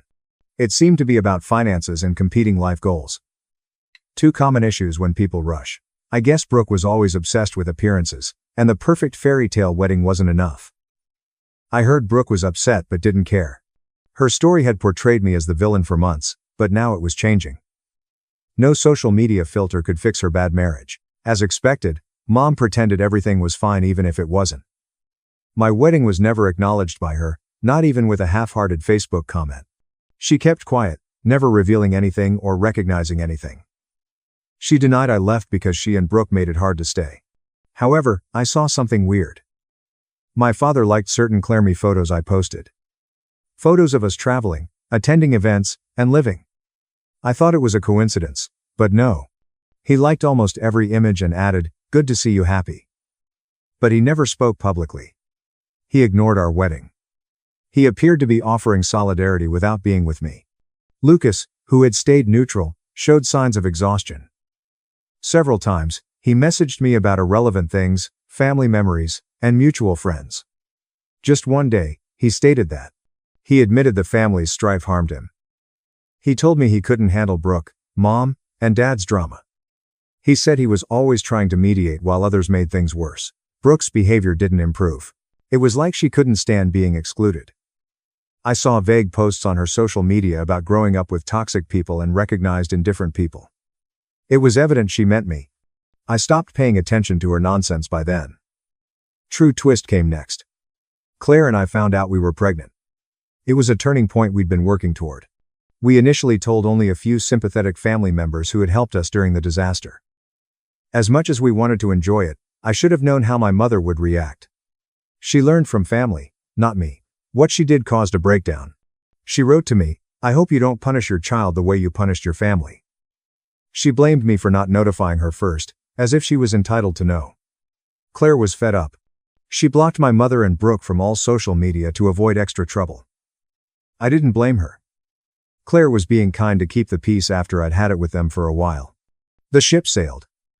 My father wrote me soon after. He worried about the family falling apart and wondered if we could fix it before the baby arrived. A familiar pattern. He advised me to forgive, and forget for family. I stopped falling for it. I told him only positive, supportive people will be around our child. No restrictions. I would no longer let Brooke or Mom put us down. Claire and I had a fresh chapter, and I wouldn't let them ruin it like they did everything else. Lucas was finally understanding. He grew distant from Brooke and Mom. He said he could see how toxic the situation was and didn't have the stamina to handle it. He was conflicted, but he knew sticking with Mom and Brooke would prolong the conflict. The ultimate power move followed. Claire and I hosted a lavish baby shower without my family. It was neither mean nor petty. Simple, honest expression of our feelings. We didn't need them to celebrate this milestone. Friends, extended family, and a caring support network were there. The shower exceeded our expectations. Joyful, romantic, and stress-free. The important people were present, and that was enough. Brooke's praise and Mom's fake pity weren't needed. Which portion is best? They were unaware. Even though they weren't invited, that seemed like the biggest win. After moving on, we planned to continue our journey without baggage. After Brooke's wedding 4 years ago, I no longer regret cutting ties with my family. The divorce of Brooke last week was almost lyrical. Not 2 years after the wedding, she made a display of it, and her marriage failed. Despite not having all the details, I've heard enough through the grapevine to know it was coming. As with everything else, she rushed into that marriage, and the fractures formed instantly. My mother tried to spin the matter, as always. Instead of taking responsibility, Brooke rushed to Facebook to tell her story of how a horrible spouse took advantage of her wonderful heart. She spoke at length about her heartbreak for Brooke, how unjust everything was, and how this was a lesson in trusting others. No one mentioned how Brooke's actions caused the calamity. Mom couldn't acknowledge her role in this. Lucas followed. He wrote me a simple yet significant note late one night. It was the communication I wanted but didn't expect. Just, you were correct. Mom and Brooke are poisonous. The facts were presented without excuses. Not even mad. Lucas had paced the line between us and them for years to keep peace. But now he'd seen it, and I could tell he'd had enough. I delayed responding. Like me, Lucas needed time to process. My mother apologized days later. She sent me a lengthy email apologizing for the outcome, and describing how hard it had been for her. The apology was fake, as usual. It was more about how she was coping, how hard losing her child was, and how much she wanted to get along. She noted her anguish throughout the incident, but not how much she contributed to the calamity. Next came the kicker. A cousin I had kept in touch with warned me about a family event my mother was planning. Mom evidently prepared a surprise party to force me to apologize. She told everyone she was praying for a family reunion miracle. She was clearly attempting to make myself look bigger and more important. I couldn't blame Claire for her impatience. She insisted, our child does not need to be around that negativity. No way. I agreed. We had made so much progress toward peace, and I wasn't about to let my mother or Brooke drag us back into their toxic drama. No way was I going to attend a reunion as the villain. So I did what was required. I officially blocked my mother, Brooke, and all other family members who supported them. It went beyond social media. I blocked texts, emails, and everything. I stopped playing those games. My father sent me one last SMS. Similar to his earlier communications, he professed grief but refused to publicly support me. He said, I wish things had turned out differently, but I understand why you're done. A simple, I get it, felt like a cop-out. He never apologized or spoke up about letting my mother and Brooke abuse me. I couldn't accept his peace request at this time. Sure, Brooke continued. She personally messaged me on Instagram to chat. She said she wanted to go on and re-establish our family. At this moment, I was done. I ignored the message. I wasn't interested in more manipulation. She ruined her reputation. Soon later, smearing began. According to friends, Brooke was telling people that I had broken up the family for no reason. Not even unexpected by now. She'd long portrayed me as evil. It wasn't surprising she was still doing it behind my back. I didn't care. I knew the truth, as did everyone meaningful in my life. Brooke and Mom stopped trying to contact. Not because they had a profound epiphany or were struck with sorrow. It was because they knew I would persevere. I refused to return to their deception and guilt. They stopped bothering and sending messages. Finally, I felt free. I and Claire were doing better than ever. We got everything we wanted when our baby arrived.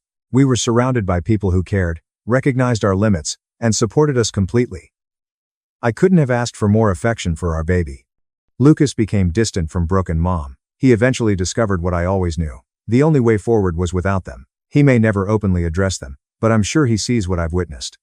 Cutting them off was my best decision. It was hard yet necessary. I built a better life and thank everyone who helped me. Other family members can continue their activities. In my eyes, I won. I prefer peace. I choose Claire and my future. My mother treated me like I was invisible. For 4 months, but still, expected rides, meals, and money. At Easter dinner, I thanked everyone except my mom and said, "Sorry, I only serve people I can see." My mother Diane stopped communicating in February but wanted me to do everything for her. She told my sister Brianna to tell me about her appointment or bill transportation needs. She'd talk about me like I wasn't there while sitting next to me. She'd remark, "Tell your sister I need her to fix my computer." As we sat together, conflict did not cause this. She stopped talking to me. She told Brianna she was exhausted from talking to me and didn't have energy for unpleasant discussions. My mother looked at Brianna and said, "Tell her she knows what she did." We didn't. Mom didn't explain. While awaiting help, she pretended I was invisible. She left assignments on my door but didn't thank me. My food was eaten without appreciation or attention. Mother passionately described their life during family dinners. She said I didn't know their life when asked about me. After 30 minutes complimenting Brianna's bank work, she discussed my development. 3 weeks after her 60-person Brianna birthday celebration, she neglected mine. She informed our aunt of her notable daughter. I was surprised she wanted me to drive her since Brianna was busy. Meal lists and doctor appointments were texted without asking. She'd point silently in my automobile. She gave me her credit card and exited the store. Family members saw and asked about our friendship. Mom said she was keeping her distance because some partnerships aren't intimate. I knew how to fix things if I really wanted to, but I was too stubborn. Nobody could get her to tell me what needed fixing as she felt I should know if I cared. Last month as her silent servant was April. If Mom loudly ignored me, I disappeared. I didn't answer or attend her doctor's appointment when she texted. She arrived late after an expensive cab ride. She urged Brianna to call me risky, but I shrugged and claimed Mom doesn't talk to me. Mom left additional harsh notes, demanding an explanation for my absence. I threw them aside unread. I built it 0 way since she wanted 1 way. She waited in the kitchen while I cooked dinner. Either cook or ask Brianna to bring meals. She labeled me childish and juvenile, but they reminded her she ignored me for months, so why cook? I said she was invisible. When family asked, I denied knowing her life. When she was in the living room, I put my feet up thinking the chair was empty. I threw away her belongings without looking. She desperately sought my reading glasses and phone charger, which I'd thrown away because invisible people don't have them. Events erupted at Easter dinner with extended relatives. Mom courted everyone but me. Mom claimed she doesn't discuss missing individuals when our cousin inquired about my new employment. Across from her. I thanked everyone for dinner except Diane, who wasn't present. I loved adult-speaking family. Mom was furious and called me rude through Brianna. When nobody spoke, I told Brianna I didn't hear. I served dessert to everyone except Mom, stating I only cooked for those I could see. Mom called me a pampered brat who couldn't be disciplined. After months of quiet, everyone watched her yell. After whispering, I thought you didn't talk to me, so who are you yelling at? The room went silent for 2 minutes. Easter supper guests stared at Diane with agape mouths. Diane's face alternated red, white, and red, like she couldn't decide. She clenched and unclenched her jaw as she watched her family at the table. I watched her admit fault. She yelled at me in public after 4 months of silence. She became angry and lost her serenity. Her mouth opened to say more but remained silent. She grabbed the table edge so hard her knuckles turned white. Brianna jumped, toppling her chair. While throwing her napkin on the table, she looked disgusted at Diane and me. She quit being a messenger between 2 grown ladies because it was ludicrous. Her loud, angry speech shook everyone, announced her early Easter supper departure and removed her purse from her chair. She proceeded unopposed. The front door was hammered as she exited. After Brianna left, Diane became whiter because she had no connection. Diane needed to talk to me now or in months. I noticed her worry and looked at her lap. Diane sat back and examined the empty dessert plate. My chocolate cake was split. But Diane had the tablecloth. The relatives chatted around us, but their voices were harsh and forced. Someone mentioned the weather and a movie they saw, but nobody understood. They observed Diane and me while pretending not to. Last cake was gently given to my cousins at the end of the table. I chopped a portion with my fork while sitting in my chair. As intended, I nibbled and chewed while Diane did nothing. The rich cake tasted delicious, so I attempted to savor it. Diane examined other dishes and her empty seat. She folded her hands in her lap and sat quietly, as if to disappear into her chair. Packing and leaving after dinner. Plates were transferred from table to kitchen. Aunt Marianne entered as I threw away leftovers. After we were alone, she patted my arm to grab my attention. She ignored Diane and my relationship's importance. Surprised and worried, she spoke. She claimed Diane had criticized me at family gatherings and calls for months.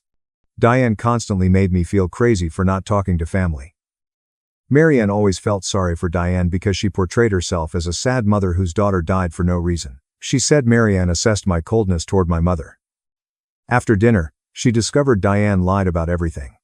Marianne learned Diane stopped talking to me in February. I asked Diane to sit next to me and Brianna to notify me. Diane ignored me while expecting me to drive, cook, and help her with everything. Marianne lowered her lip as I spoke. She continued shaking her head, unable to believe what she heard. Diane disregarded my birthday and lauded Brianna for 30 minutes, but when asked about my life, she changed the subject. Diane surprised Marianne by not telling the family that story. She said Diane made me sound like the one who stopped talking and refused cleaning. Diana stated she was giving me space because I didn't want her. Marianne apologized for trusting Diane without hearing me. A message was on my bedroom door the next morning.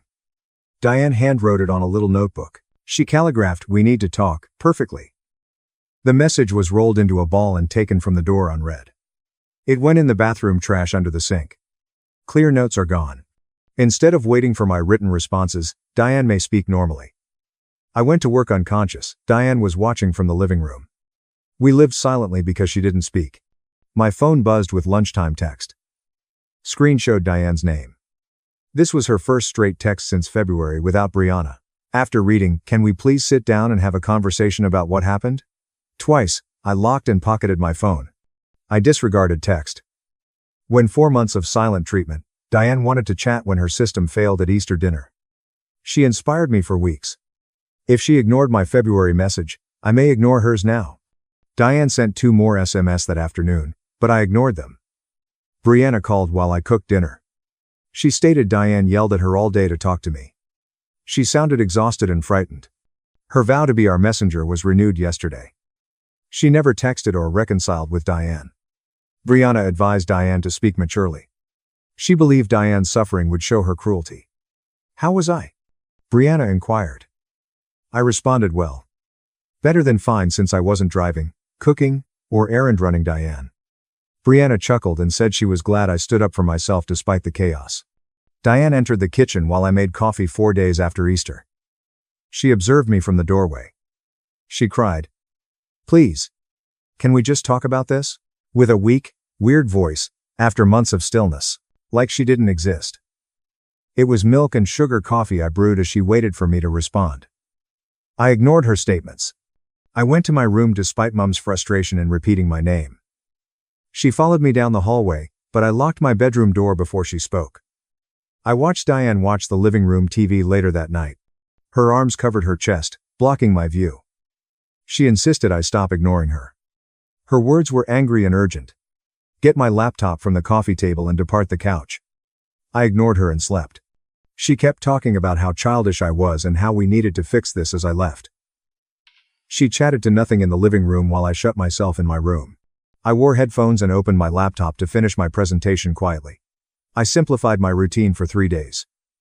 Dinner was cooked in my room after work. Diane attempted many methods, but I ignored them.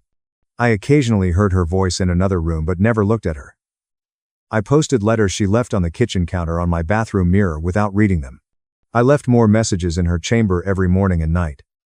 Daily, she piled her nightstand higher. She watched me move through the house and ignore her attempts to communicate. But that was her problem. She ignored me for 4 months and was treated similarly. Diane and Aunt Evelyn were at the kitchen table when I got home from work at 6:30 Thursday night. I knew it was planned when they both looked up as I entered. I took an apple and yogurt from the fridge before Marianne spoke. I disregarded them. I closed the fridge and entered the hallway.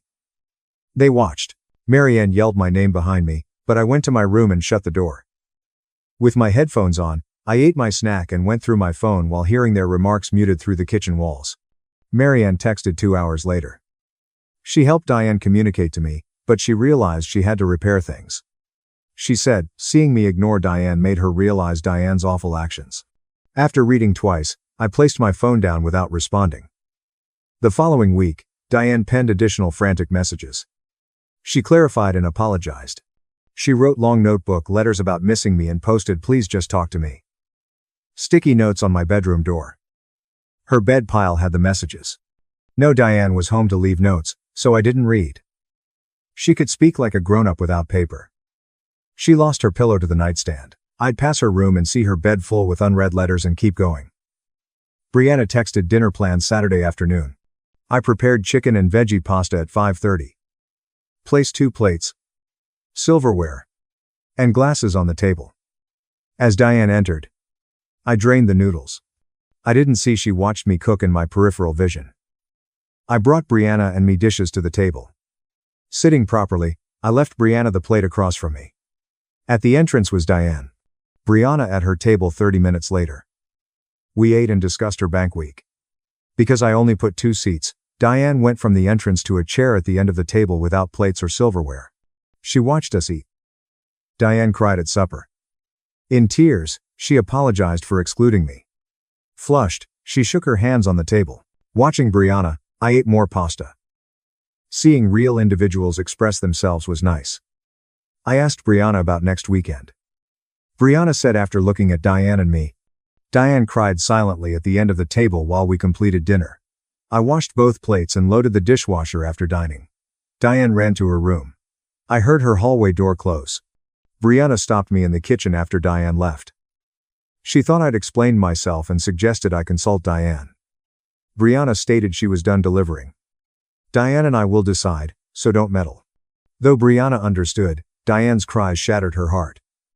Seeing Diane ignore me for 4 months hurt, but nobody cared. Brianna nodded, understanding. I left hugged and told to take care of myself. Someone knocked on my door at 10:45 that night while I read. Diane apologized for hurting me. Knocked again, calling. I turned up the music to ignore her. She knocked again while I read. I heard her stroll down the hall after the knocking ceased. I read with the music down. She was suffering 4 months of perfect silence. She might understand if she couldn't manage it for a month. My phone rang Tuesday afternoon at work. Uncle Raymond. I took the call outside. Diane wept and pleaded him to help me. His voice was tired, like he'd been dealing with this for a while. He wondered what would make me hear Diane's apologies. I told him Diane must explain why she stopped communicating. I argued that, "You know what you did, doesn't explain my mistake." I needed to know what happened before continuing. Raymond said that was fair after a pause. I heard from Raymond the next day, saying he asked Diane what I'd done wrong. She became defensive and shifted the subject. He suspected Diane didn't have a good reason for not discussing it. He said Diane seemed impassioned and couldn't back down when wrong. I appreciated Raymond's honesty and effort. He would work on Diane but couldn't guarantee. After a few minutes in my car, I finished my shift inside. At least I knew I wasn't crazy for not realizing my mistake. 3 weeks dragged after Easter. Diane was distant, yet I felt her watching me at home. She'd speak, then stop. She left as I entered. She quietly made her food as I did mine. The place was full of whispers. I came home from work one Tuesday to find an envelope on my pillow. On the front, Diane wrote my name. I opened it on my bed after turning it over. 4 pages of Diane's excellent cursive. I stopped reading after the first paragraph to breathe. Diane said she suspected I left the family months before February. She said it bothered seeing me spend more time at work and friends and less at home. Before telling me she felt left out to protect herself, she withdrew. She thought stopping communication would make me quit caring about her less hurtful. 3 pages were in the letter.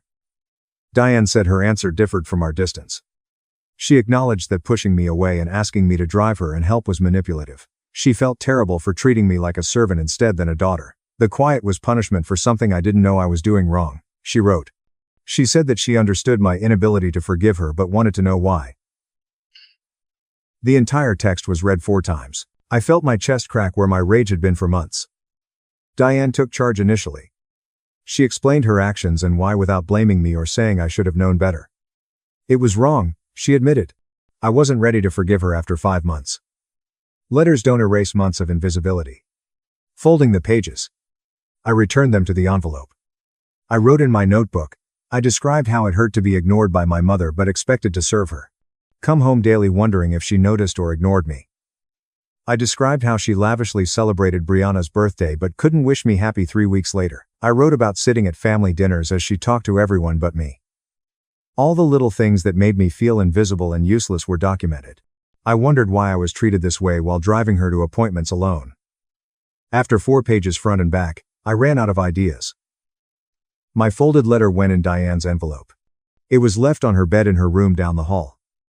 Back in my room, my hands shook. Sitting on my bed with my door locked, I wondered what would happen. I liked finally telling her her behaviors worried me. I worried her reaction after reading. Focusing on a novel was hard. Monitoring her room. Diane's door opened and closed at 7:30. Sound of crying. Her tears were soft, like she was hiding them. My gut twisted at the sound. She recognized how much she hurt me, thank goodness. Though she hurt me initially, I felt bad for hurting her. Her crying made me feel both. Maybe 30 minutes passed before tears stopped. I heard her nose blow, then nothing. Early bedtime kept me awake. Maybe Diane thought my letter was too harsh. I went asleep at 12:30 after recalling her ignoring me for months and thinking, no, she needed to hear all of that. The next morning, my doorbell rang. Diane asked to talk inside. Sitting in bed, I saw the door. In months, she addressed me directly save for Easter yelling. Standing, I opened the door. Diane held my letter. She had red, puffy, sobbing eyes. She wept. She wanted a loud face-to-face encounter. She lost her voice saying please. She entered my room quietly after I left. On my bed, we sat foot apart. Heavy silence frightened. Diane looked at her letter, then me, then back. Finally, she admitted she didn't realize her birthday snub affected me. She apologized for her harshness after reading my letter. Too hurt to consider how her actions affected me, she stated. Sorry, she said. Diane inhaled, and continued. She said I was always busy with work and friends, and never had family time. Since she wasn't independent, she envied my. She was jealous of my liberty and punished me with the worst stillness. She resented me for wanting less, not living well. She said antagonism became a twisted method to make me need her again by refusing to talk but expecting my support. She recognized that was illogical, but she justified it. I heard her first. To my knowledge, she never felt neglected or ostracized. She disconnected me one day and wanted me to figure out why. I told her I can't discuss issues I don't know about, and her silence showed she wanted to hurt me. I said we could do anything if she missed me. She made me feel worthless and invisible for months. After weeks of trying to figure out what went wrong, nobody told me since I did nothing. I said judging myself for something I couldn't name was worse than silence. Diane cried more, nodding. She replied my mistake was correct. She claimed she should have told me she missed me instead of taunting. Her words, excluded and too arrogant to be vulnerable. Instead of seeking attention, she preferred coldness. She assumed I wouldn't mind, but her quiet pained me because I cared. Why worry someone who ignores me? She realized she triggered the issue she wanted to avoid. She just blamed herself. Diane said she felt left out when I talked about my life. She dreaded losing me as I became independent. Her first reaction was to push me away to avoid discomfort. She feared losing me by pushing away. I would have granted her extension. Diane wiped her eyes and said she never learned to ask for help without being punished. Without speaking, her mother made people infer what was wrong. I told her I wasn't interested in guessing or mind reading and we needed to discuss her issues to fix this. Diane promised personal contact. I made her commit because I wouldn't endure another quiet treatment. Diane looked at me and pledged to never shut me out again and to inform me if she felt hurt or neglected instead of punishing me. I would keep her vow and end it if she broke it. She nodded and said she understood the stakes and wouldn't waste this second chance. I told her I needed time to trust her again after chatting again because being invisible for 5 months hurt. Diane was patient with me to bring things back to normal. She understood her acts without excuses, which was nice. Without admitting it, we steadily restored our relationship. Diane advised bi-weekly 2-person dinners to improve solitary interaction. I liked the idea and suggested next week. I replied, sure, I'd come home by 6:30. Diane smiled for the first time since entering my room and thanked me for another chance. I nodded to greet her but didn't smile because I wasn't calm yet. Diane and I had our first planned meal on Thursday night 4 days later. She struggled with chicken and vegetables because she rarely cooked. At the kitchen table across from her, we stared at our plates for 2 minutes without speaking. The silence felt suffocating, unlike the former peace. Diane inquired about project progress, so I gave her an update. My response wasn't interrupted or changed. I asked her about her book club and she described the books and her opinion. We talked lightly to avoid fighting. We hesitated for minutes, unsure what to say. I ate with Diane. Next, pick another impartial topic. I assured her my room was fine and required nothing. When I asked chores, she stated Brianna did it. Another long hush followed our pretend eating. Diane suggested we visit the farmer's market this weekend because it was pleasant. Said May. My schedule needs checking. I was glad she nodded and didn't push since the old Diane would have been offended if I hadn't said yes. Without being asked, I cleared the table after lunch. Diane thanked me for coming tonight and helping. I promised to meet. Though I kept my word. She enjoyed it. Not knowing what to say, I nodded. Brianna left misdelivered letters at home the following week. She stopped in the kitchen when she noticed Diane and me enjoying coffee at the table. She spoke and stared between us like ghosts. Diane smiled and offered Brianna coffee, but she looked. Brianna couldn't believe we finally spoke maturely. I shrugged. We tried. Brianna joined us at the table and stated she was delighted we were talking again but needed to break the poisonous patterns that generated this. Diane was upset but didn't argue, demonstrating she was changing. Brianna advised me against using hatred. I told Brianna I wouldn't ignore Diane's concerns, but neither would I discount them. Brianna thought that was fair and wanted us to solve our difficulties. Diane vowed never to exclude me. Since Diane was done talking to us, Brianna looked at her sincerely and hoped it was real. She vowed to leave if Diane called again. Diane apologized for putting Brianna through that for so long. Brianna accepted Diane's apologies but sought honesty. Brianna had doubts Diane would change. I was. Later that week, Diane and I established relationship guidelines. Despite our anger, quiet treatments were banned. Diane typed and we signed it contract style. Second rule, no Brianna or touch. Openly discussing issues is necessary. Diane recognized its significance. Issues should be raised within 36 hours, not delayed. I thought this was most essential because Diane's stillness until she blue started it. Diane agreed with me and promised to speak up if upset. They decided to meet every Thursday for bi-weekly dinners to review progress. Diane suggested weekly texting for contact. Normal, insignificant.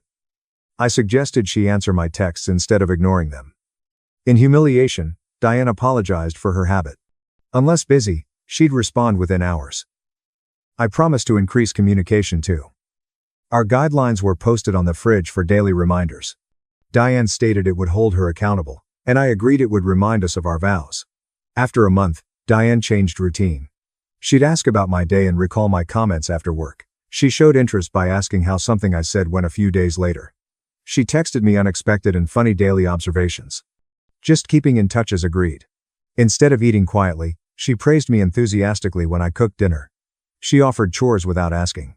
Our caution made it uncomfortable, but our relationship was stronger than ever. Diane wanted to engage, not perform. I almost liked Thursday dinners. Sometimes we laughed at each other's stories, breaking silences. Diane listened to my suggestions.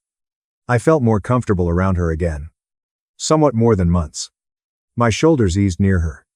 Because 5 months of hurt don't heal in weeks, I didn't trust her, but she tried hard. One night, Diane invited Brianna to supper. Diane sat Brianna at the kitchen table and apologized for months of arguing. She claimed it wasn't fair to let Brianna carry messages and hear us complain. Diane admitted inappropriately deflecting me with Brianna. Diane's apology was appreciated by Brianna. Brianna informed Diane that she would never be a messenger again and that we must respect that gap. She said she wouldn't participate again if we did. Diane promised not to put Brianna in that situation again. My vow was to resolve our issues without Brianna's help.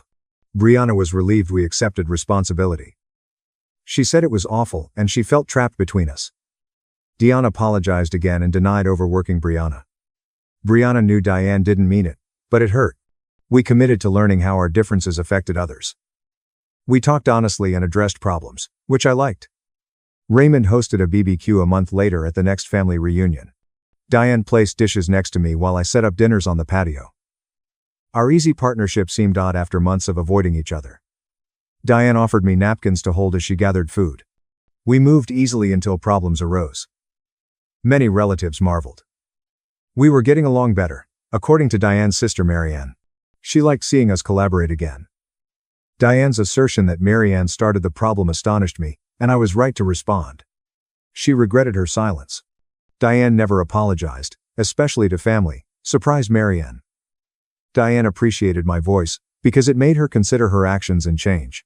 Diane's public accountability instead of ducking blame was nice, but I didn't say. Family members nodded and agreed. Diane's frank admission of fault showed she wanted to change, not merely act. After the cookout, my cousin Marco took me to the fence to talk privately. He loved my Easter dinner challenge to Diane. He said the family knew Diane was troubled but never confronted her.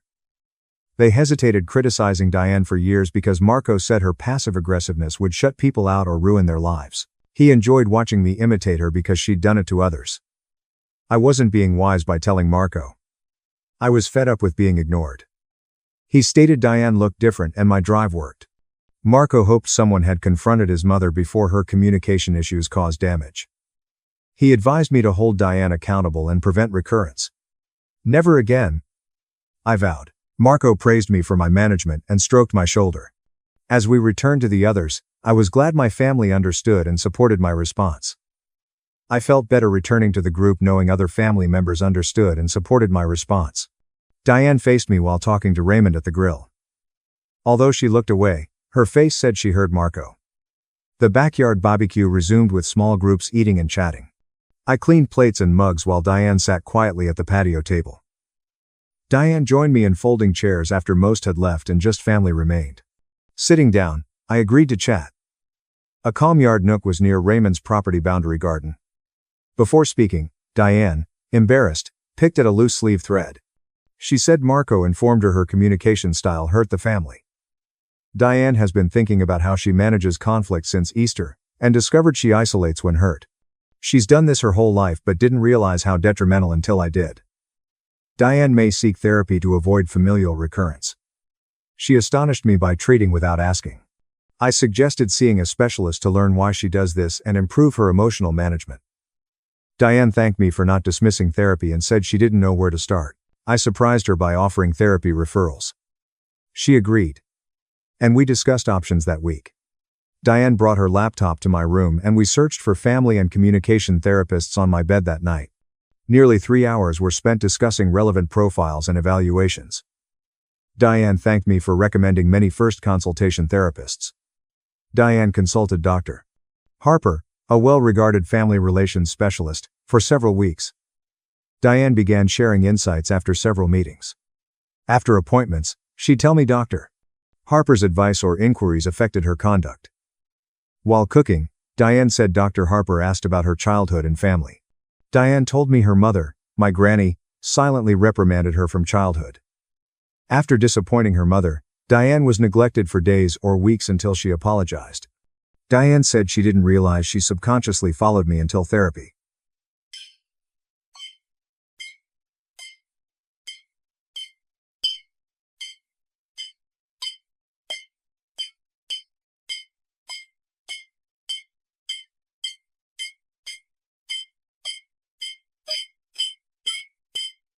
Diane's experience explained her behavior but didn't justify it. Dr. Harper was helping Diane break generational communication norms, Diane stated. Since she was hurt, she claimed she shouldn't hurt others. Diane seems driven to change. I liked how she acted instead of apologizing and expecting normalcy. Diane and I ate differently 3 months after our Easter fight. While recalling, we laughed and relaxed. Diane listened without interrupting my employment project conversation. Instead of smiling, she laughed when I told her about a work incident. We chatted at the table for 3 hours. It occurred to me not to revive what we had. We made something fresh and possibly better. Over a month later, Diane mentioned my 4-month-old birthday. She asked how I'd celebrate this year. Although she was overcompensating for last year's birthday absence, I appreciated her effort to show she loved me. She was relieved I wanted a small family meal. Diane requested to make my birthday special. At our next family supper at Brianna's, my sister mentioned our gatherings feel different than a few months earlier. Brianna preferred these evenings to the eggshell walking fight for mom's attention. Diane and I discovered that watching us solve our challenges pushed her to set firmer personal and professional boundaries. Brianna said she was terrified of conflict and let others attack her. Strong partnerships require confrontation, so I approached Diane. Diane looked proud when Brianna said that, even if it meant admitting she mistreated me. Diane discussed Dr. Harper therapy. The therapist informed her she drove people away before they could forsake her out of fear. Diane constantly worried her family would reject her, so she secluded and rejected herself. Diane apologized again for punishing me for imagined slights and transferring her concerns onto me. It pained to think about how invisible she made me feel. But this explanation explained her actions. I told Diane my feelings over supper. I told her her silence made me feel useless and invisible. Not being good enough for respect and communication came to mind. As I shared my worst experiences, Diane listened without interrupting, and I saw tears in her eyes. We knew we'd injured each other during those months and needed time to mend. Diane wanted to improve, and I agreed. A trustworthy, respectful cooperation was my desire. Diane and I bought clothes at the mall 4 months after Easter. We laughed till our stomachs hurt trying on absurd outfits in the dressing rooms and taking silly pictures. I laughed as Diane posed in a bright purple hat with a large feather. Model-like, I wore a 3 size too large jacket. We had hours of fun shopping without shame. Time with Diane seemed normal again after years. Our connection strengthened as we walked around the mall with shopping bags and joked about our attire. After months of being invisible, Diane thanking me aloud for everything I did made me uneasy. I loaded goods from the car, and she replied, "Thank you so much for helping me with these bags." I nodded and kept going, unsure what to do with this new person. She thanked me in my room the week after I mended her freezing PC. I helped her more because she made me feel important, not a servant. We traded instead of her taking and me giving. Brianna hosted a family BBQ the next Saturday. Diane walks among the relatives, speaking lovingly, instead of resentfully. She didn't interrupt Raymond's new job announcement. Diane delightedly congratulated Marianne and asked about graduation. I realized Diane's communication style had altered in months while grilling burgers. She acknowledged and responded to others, instead of talking about herself. My change was typical. She lost family members who avoided her because chats felt like fighting. Diane stopped me near Brianna's garden after the barbecue. When most left, she wept and said she was proud of my opposition to Mom despite the agony. Diane said nobody held her accountable, because they feared her outbursts. She said I taught her about repercussions and how mistreating people makes them stay away. Mimicking Diane's calmness, which she acknowledged, was unpleasant, needed guts. My throat tightened as we spoke what transpired most honestly. I stated repeating her deeds was retaliation, and the only way to realize. She ignored me when I told her how much she hurt me. I showed invisibility from the other side. Diane took my hand and stated she finally understood because of the silent treatment. She felt worthless and irrelevant when I treated her like a nobody, as she did me for months. We cried in Brianna's backyard because we realized how much we wounded each other and how hard it was to fix. Brianna hosted a family friend dinner 3 weeks later. Her wine glass was raised to honor family members who have difficult conversations rather than wait. Brianna glanced at Diane and me and stated she was glad we chose honesty over silence, despite the pain. She said, watching us handle fights helped her set limits and stop accepting rudeness. Diane raised her glass. I raised mine. Remembering our struggle for mutual respect made us grin through tears. Diane suggested we meet for coffee every other week to discuss our thoughts and resolve tiny concerns before they become huge ones. We planned Thursday mornings at her neighborhood coffee shop. On our first Thursday, Diane asked how I was doing beyond the normal fine while we sat across from each other with lattes. She listened to my work stress story without judgment or self-promotion. Treatment was triggering bad childhood memories and training her to avoid others. Thursday coffee dates were my favorite since Diane and I were finally establishing something real instead of just being family. Diane informed me over coffee 5 months after our Easter fight that she was glad I didn't tolerate her silent and poor behavior. She stated I made her grow in ways she needed but never wanted. Diane said that if I had stayed her invisible servant, she would have kept mistreating people and wondering why no one wanted to be close to her. She said my emulation revealed her poison. While stirring my coffee, I felt proud for refusing her treatment when it would have been easier. This disaster taught me to demand respect and set limits instead of tolerating insults. Our fight proved me I'm worth more than being someone's free servant. I told Diane that before this, I would have let anyone treat me unfairly for fear of confrontation and losing relationships. Despite my mother's abuse, I don't desire that relationship. Diane stated she was accidentally educating me and was delighted her misbehavior paid off. The way Diane and I debate is different. I tell her directly when I'm annoyed by her pushiness rather than letting hatred develop for weeks. Diane tells me I'm not seeing family enough instead of punishing me with stillness.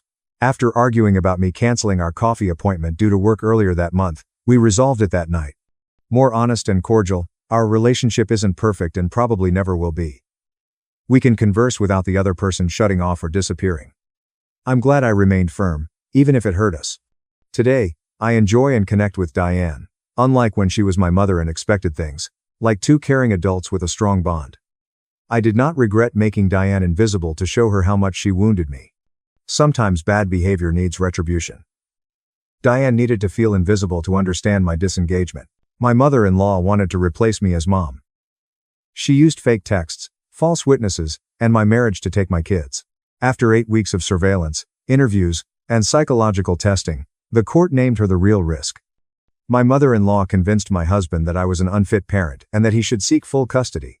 So I consented to the evaluation and allowed the court-appointed psychologist to spend 8 weeks studying both families. My husband, Caleb Hawthorne, served me with custody papers on a Thursday afternoon in April. Our kids Arden and Mila Rowan were in school when the process server arrived at our door. I signed the forms with hands that remained steady as I read that Caleb Hawthorne wanted full custody of our children, ages 7 and 11, due to worries about my mental health and parenting abilities.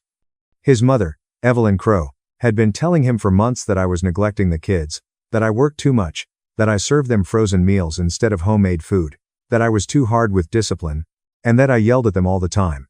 None of it was real, but Evelyn Crow had been whispering poison into Caleb Hawthorne's ear since the day we married 14 years ago, and she appeared to have finally convinced him. Evelyn Crow was included in the petition as a witness willing to testify regarding my unfitness. I sat on my couch, reading over the legal documents, and a peculiar peace came over me. Caleb Hawthorne requested an evaluation. Okay. Let them assess everything. I contacted my sister Naomi Whitlock that night, after the girls had fallen asleep. She taught family law at the university and warned me years ago that Evelyn Crow was attempting to replace me as the mother of my own family. Naomi Whitlock listened to me discuss the custody filing and paused for a long time before asking what I intended to do. I told her I was going to agree to the entire evaluation. There will be no squabbling, no attorneys seeking to block it, and no drama. I wanted the court-appointed psychologist to examine everything in both families. Naomi Whitlock said I was taking a huge risk since these examinations might go any way, and I could lose my children. I emphasized that arguing would make me appear defensive and guilty, whereas accepting the evaluation demonstrated that I had nothing to conceal. More crucially, it would require the psychologist to spend equal time at Caleb Hawthorne's residence, where Evelyn Crow had essentially moved in 4 months prior. Allow them to watch her domineering conduct. Show them how she undermined every parenting decision I made. Allow them to document what was actually happening. The custody petition sought that Caleb Hawthorne have primary physical custody, with me having supervised visitation 2 weekends every month. His counsel suggested that the children would benefit from living mostly with their father and paternal grandmother, who could provide steady, supportive care while I sought treatment for my supposed troubles. I read that paragraph 6 times, trying to figure out how we got here. Caleb Hawthorne and I had been separated for 5 months after Evelyn Crow convinced him that I was having an affair with a colleague. I was not. But Evelyn Crow gave him modified text messages in which my coworker discussed meeting for coffee to discuss a project, claiming they proved infidelity. Caleb Hawthorne moved out to an apartment, and Evelyn Crow was there within 3 weeks, assisting him with the daughters throughout his custody period. She explained that she was simply supporting him during their separation. By month 3, she'd acquired her own key. By the 4th month, she was calling the apartment home and referring to the girls as her babies. I hired Meredith Sloan, an attorney who read the custody petition and told me straight up that Evelyn Crow's witness statement was thorough and devastating. Evelyn Crow claimed she saw me scream at Arden for spilling juice. She claimed she witnessed me leave Mila Rowan alone in the car as I went to the grocery shop. She claimed the girls told her I neglected to pick them up from school 3 times last month. Meredith Sloan inquired directly if any of it was true. I said no to everything, except one time when Arden purposefully poured an entire gallon of milk down the kitchen sink because she was upset about bedtime. That was the scream incident. Evelyn Crow said that the car incident never occurred. The school pickups never occurred. Evelyn Crow was fabricating evidence, and Caleb Hawthorne trusted her since she was his mother and had convinced him that she simply wanted the best for her granddaughters. Meredith Sloan said we had to fight this hard or I would lose custody. I informed her that I wanted to agree to the evaluation immediately and requested the most thorough one possible. The court designated Dr. Julian Ashcroft as the custody evaluator. He was a clinical psychologist with 28 years of experience handling family court issues. His intake letter stated that he would spend 8 weeks undertaking extensive observations, including family visits, individual interviews, psychological tests, and behavioral assessments. He would observe both parents and their children separately and together. He planned to interview teachers, doctors, and other important parties. He would examine all documentation, including school records, medical files, and any proof presented by either party. His report would then be given to the judge, along with suggestions for custody and parenting time. The letter stated that his fee was $5,500, shared between the two parties. Caleb Hawthorne's lawyer quickly appealed to the expense, but the judge ordered it nonetheless. Meredith Sloan informed me that this was beneficial since extensive evaluations were more likely to reveal the truth than quick, superficial ones based on he said, she said. Dr. Ashcroft called me the following Monday to set up his first house visit. His tone was calm and professional, with no indication of judgment or preconception. He asked if Wednesday evening would be suitable for monitoring my typical routine with the girls. I agreed and asked what I should do. He instructed me to go about my evening normally as if he were not present. He intended to see homework, supper, bathing, and bedtime routines in their natural state. I spent Tuesday cleaning my house, but I forced myself to stop because I recognized that having everything perfect would look contrived. Dr. Ashcroft needed to witness our everyday lives, the breakfast dishes in the sink, the mound of clothes waiting to be folded on the couch, and the art projects that covered the refrigerator. Wednesday afternoon, I picked up the girls from school and informed them that a doctor would be visiting to meet with our family and observe how we do things at home. Arden inquired whether anyone was unwell. I emphasized that it was a different type of doctor who worked with families and that they should simply be themselves. At 5:45, Dr. Ashcroft came, carrying a leather briefcase and dressed in khakis and a button-down shirt. He shook my hand and greeted Arden and Mila Rowan with warm smiles, putting them at ease. He sat on an armchair I had placed in the corner of the kitchen, where he could observe without being invasive. I started preparing dinner, which included baked chicken, roasted vegetables, and rice. Mila Rowan sat at the kitchen table doing her math homework, and I assisted her with multiplication problems. Arden was in the living room, reading for her book report due on Friday. Every few minutes, I checked in on Arden's progress and urged her to focus when she became distracted by the cat. Dr. Ashcroft made brief notes but largely watched. During supper, the girls discussed their school day and briefly clashed about who would feed the cat. I mediated quietly, reminding them that we had a chore chart on the fridge. Mila Rowan had a meltdown after supper because she didn't want to take a bath until she finished watching her show. I turned off the TV and explained that screen time on school nights ended at 8 p.m., something she was already aware of. She cried for almost 4 minutes, while I remained firm. Then she went upstairs to take a bath. Bath time lasted 45 minutes since both kids wanted to play with their bath toys, which I let them do as long as they washed. I sat on the shower floor folding towels as they splashed and discussed their day in greater depth than they had at supper. Arden reported that Grandma Evelyn Crow contacted her at Dad's house last night to say she missed her babies. Mila Rowan said that Grandma Evelyn Crow claimed Mom was probably not feeding them well. When I asked what Mila Rowan told Grandma, my stomach tightened but my voice remained neutral. Mila Rowan stated that she informed Grandma that we had tacos on Tuesday night, which were delicious. I made a mental note that Evelyn Crow was guiding the kids over the phone. Dr. Julian Ashcroft wrote something down. After baths, we read bedtime stories, with each daughter choosing a book. I read both stories in various voices for the characters, which made them giggle. Lights out at 9, hugs, and I love you. Dr. Ashcroft joined me downstairs, and we sat at my kitchen table as he inquired about our usual routines, the children timetables, and any worries I had. I replied everything honestly, even informing him about Evelyn Crow's phone call, which the girls mentioned. Dr. Ashcroft returned Saturday morning to watch the weekend rituals. The girls and I prepared pancakes together, which became messy when Arden spilled batter on the floor, and Mila Rowan attempted to help clean it but knocked over the orange juice. I cleaned things up without yelling, and we chuckled at my kitchen's state of disarray. After breakfast, we walked to the park, where Mila Rowan played on the swings and Arden practiced cartwheels in the grass. Dr. Ashcroft sat on a nearby bench, watching me push Mila Rowan and assist Arden with her cartwheel technique. We stayed for 90 minutes before going to the library, where both girls selected books for the week. Mrs. Linwood, the librarian, greeted us by name and noted that we were among her most frequent visitors. Back at home, the children spent quiet time in their rooms while I did washing and meal planning for the week. Dr. Ashcroft asked to see the girls' bedrooms, so I showed him their shared area, which included 2 twin beds, neat bookcases, art supplies, and a dress-up nook. Their bathroom was immaculate, with kid-friendly amenities and a step stool to help them reach the sink. He took more notes and thanked me for my time. The following week, Dr. Ashcroft observed Caleb Hawthorne's household for 4 evenings. I didn't get any information right away, but the girls came home on Friday telling me about how Grandma Evelyn Crow made special dinners for them most nights and let them stay up late watching movies. Mila Rowan added that Grandma Evelyn Crow constantly asking about what I had them eat and if I checked their schoolwork.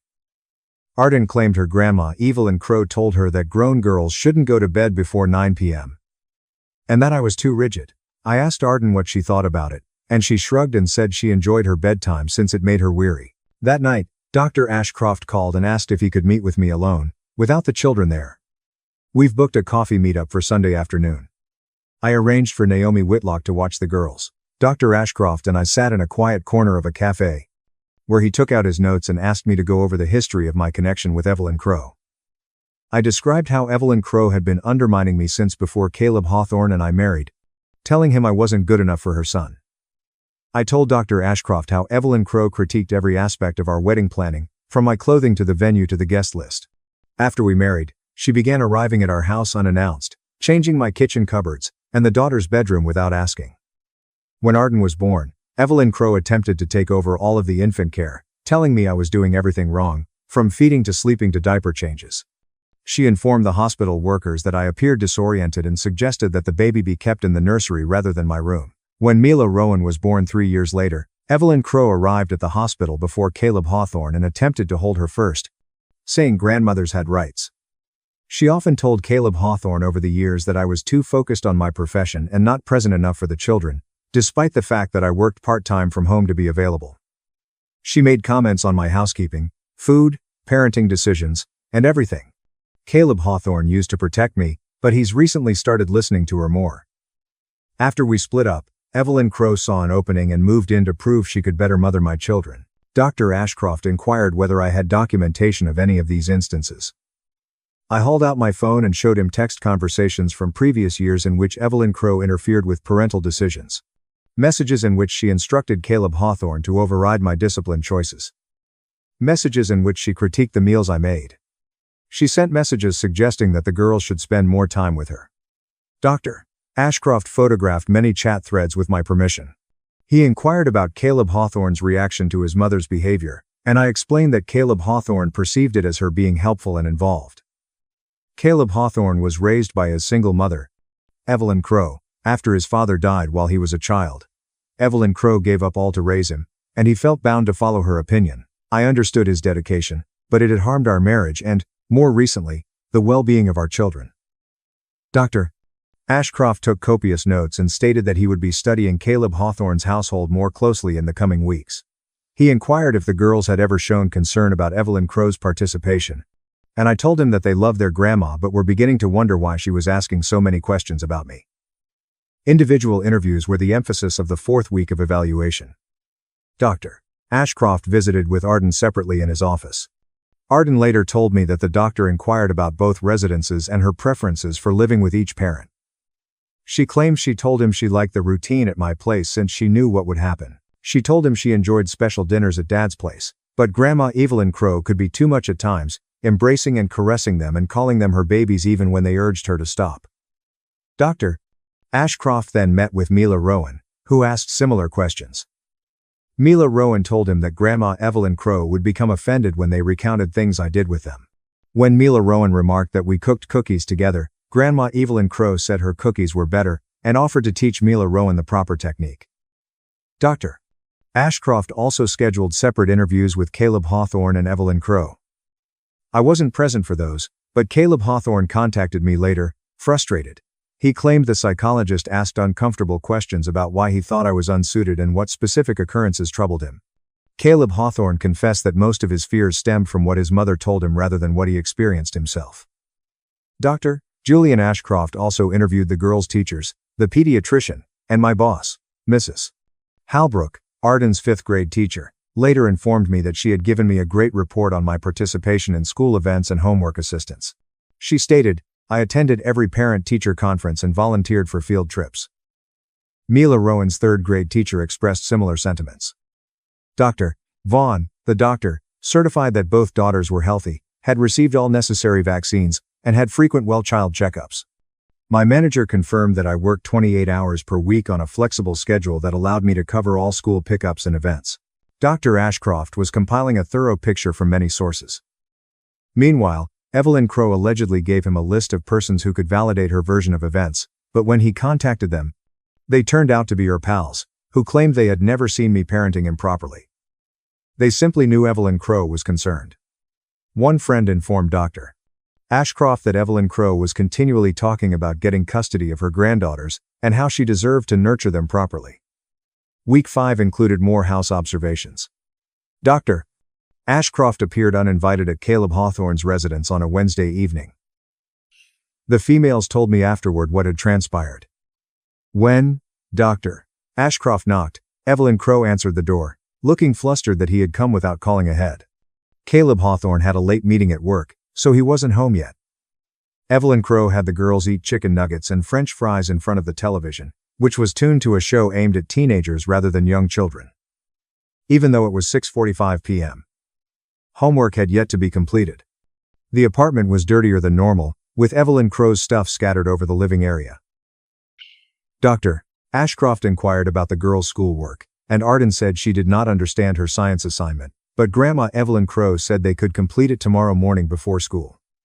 Dr. Ashcroft inquired about their typical bedtime, and Mila Rowan stated that Grandma Evelyn Crow allowed them to remain up until they fell asleep, which was generally around 10:30 p.m. Dr. Ashcroft made copious notes. When Caleb Hawthorne arrived home at 8:15, he appeared fatigued and shocked to see the evaluator. He informed Dr. Ashcroft that he had been working late more frequently, because Evelyn Crow was there to manage the nighttime routine. Evelyn Crow jumped in, saying she was delighted to assist her son and grandkids. Then Dr. Ashcroft wanted to speak with Caleb Hawthorne quietly, and they entered the bedroom. The girls couldn't hear the talk, but Arden noticed Grandma Evelyn Crow was nervous and kept cleaning up the living room rapidly. After Dr. Ashcroft left, Evelyn Crow informed Caleb Hawthorne that the psychologist was clearly biased against me and that they needed to document everything to demonstrate that the evaluation was unjust. Caleb Hawthorne reportedly did not answer. The following evening, Dr. Ashcroft returned to Caleb Hawthorne's apartment for supper, but this time, Caleb Hawthorne was present. He made pasta and insisted the girls do their homework at the table before any screen time. Evelyn Crow repeatedly interrupted with comments and revisions. She warned Caleb Hawthorne that he was heating the water incorrectly. She told Mila Rowan that her math technique was improper, despite the fact that Mila Rowan was receiving accurate results. She instructed Arden to sit up straighter and show better manners. Dr. Ashcroft remained silent while he witnessed everything. Caleb Hawthorne subsequently told me that the psychologist asked probing questions regarding Evelyn Crow's role in the household, and whether he thought he was raising his own children or simply following his mother's directions. Week 6 featured psychological testing. I went to Dr. Ashcroft's office and spent 4 hours filling out written evaluations and questions regarding personality, stress, depression, anxiety, and parenting strategies. The examinations were rigorous and invasive, with questions ranging from my childhood to my coping strategies to my relationship with my children. Dr. Ashcroft stated, these were standard instruments used to assess parental fitness. Caleb Hawthorne took the same battery of exams on a different day. Evelyn Crow insisted on being examined as well, citing her role as a maternal figure in the girls' lives. Dr. Ashcroft agreed and gave her a modified set of assessments. I didn't get to view anyone else's results, but Meredith Sloan informed me that these psychological tests frequently showed flaws that people attempted to conceal in ordinary interactions.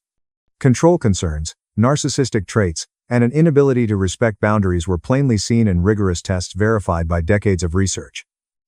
I tried not to get my hopes up, but I couldn't help but believe that Evelyn Crow's need for control would shine out in testing designed to assess exactly those characteristics.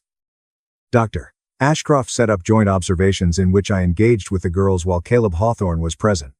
We met at a family restaurant where both girls felt comfortable. The girls were overjoyed to see both parents together, which hadn't happened in 5 months. We ordered meals and discussed school and our spring break plans. Everything went perfectly until Evelyn Crow showed up suddenly, claiming Caleb Hawthorne had invited her. Caleb Hawthorne appeared astonished and uncomfortable, but did not ask her to leave. Evelyn Crow soon took control of the conversation, questioning the girls about their food preferences and criticizing their table manners. She commented on Mila Rowan's disheveled hair and asked if I brushed it that morning. I had. Evelyn Crow took a toothbrush from her purse and began stroking Mila Rowan's hair at the table, as Mila Rowan squirmed nervously. Arden mentioned to me that Grandma Evelyn Crow always did things without asking. Dr. Ashcroft witnessed everything while pretending to study his notes. Evelyn Crow spotted him watching and smiled warmly, explaining that grandmothers formed particular ties with their granddaughters that necessitated hands-on care. The words hung in the air, sounding just as commanding as it was. During the 8th week of examination, Dr. Ashcroft compiled his results and conducted follow-up interviews. He summoned me to a final meeting and asked me to outline my expectations for the outcome of this examination. I told him truthfully that I wanted joint custody to continue as it had before Evelyn Crow persuaded Caleb Hawthorne that I was unfit. I wanted my children to have a bond with both parents. I wanted Caleb Hawthorne to realize his mother's influence and establish appropriate limits. I wanted the girls to feel safe in both homes, without one undercutting the other. Dr. Ashcroft inquired as to my opinion on Evelyn Crow's future position in the girls' lives. As I previously stated, the grandmother plays a vital function, but it should not take precedence over or replace the mother. Evelyn Crow needed to support our parenting rather than taking control. Dr. Ashcroft took notes and praised me for being honest throughout the process. He stated that his report would be completed within 3 weeks and presented to the court. He couldn't give me his advice directly, but he stated the judge would get a thorough review of both houses and all pertinent variables. 3 weeks felt like an eternity. I kept typical routines with the girls, trying not to reveal my nervousness. Naomi Whitlock came over most evenings to entertain me after bedtime. She reminded me that I had nothing to conceal, and my evaluation should reflect that. Meredith Sloan called with updates from court papers and reported that Caleb Hawthorne's lawyer appeared concerned about the upcoming report. Evelyn Crow reportedly called Meredith Sloan's office 6 times, demanding to know what the psychologist was writing and requesting that she be permitted to examine his conclusions before submission. Meredith Sloan informed her that this was not how custody evaluations operated. The evaluator's report was sent straight to the judge and kept confidential until the court hearing. Evelyn Crow attempted to file her own motion, saying that the evaluation was prejudiced, but the judge refused it without even setting a hearing. Meredith Sloan stated that this was a very good sign since judges did not ignore concerns about evaluator bias unless they were clearly unfounded. Evelyn Crow's increasingly frantic behavior was likely to harm rather than help. Caleb Hawthorne's case. Dr. Julian Ashcroft's report arrived at the courthouse on Friday morning. The judge set a hearing for the following Wednesday. Meredith Sloan received a copy of the report that afternoon and phoned me right away, asking if I could come to her office. I arranged for the girls to stay with Naomi Whitlock and drove to Meredith Sloan's office, my hands trembling on the wheel. Meredith Sloan greeted me in the conference room, with the 72-page report sprawled across the table. She smiled. The report's executive summary said unequivocally that I provided consistent, appropriate, and nurturing parenting throughout all observations and evaluations.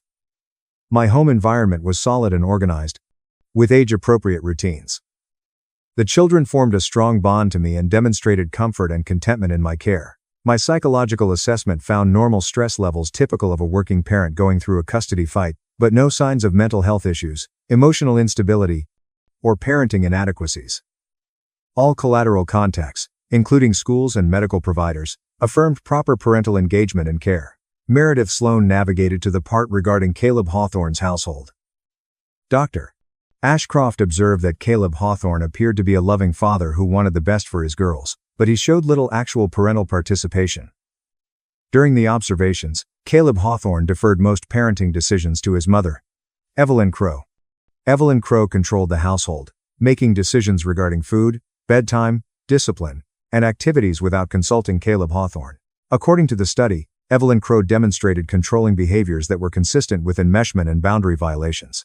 Her frequent attempts to destroy my bond with the children were documented through text messages, remarks to the evaluator, and observations of joint sessions. Evelyn Crow's psychological tests revealed high levels of narcissism, a need for control, and trouble accepting disagreements with others. According to the study, Evelyn Crow's involvement in the custody petition looked to be motivated by a desire to establish herself as the major maternal figure rather than genuine worries about the children's well-being. Dr. Ashcroft specifically said that Evelyn Crow's interference posed a risk to the children's emotional well-being if not addressed with clear limits. My eyes blurred with tears as I read the recommendations section.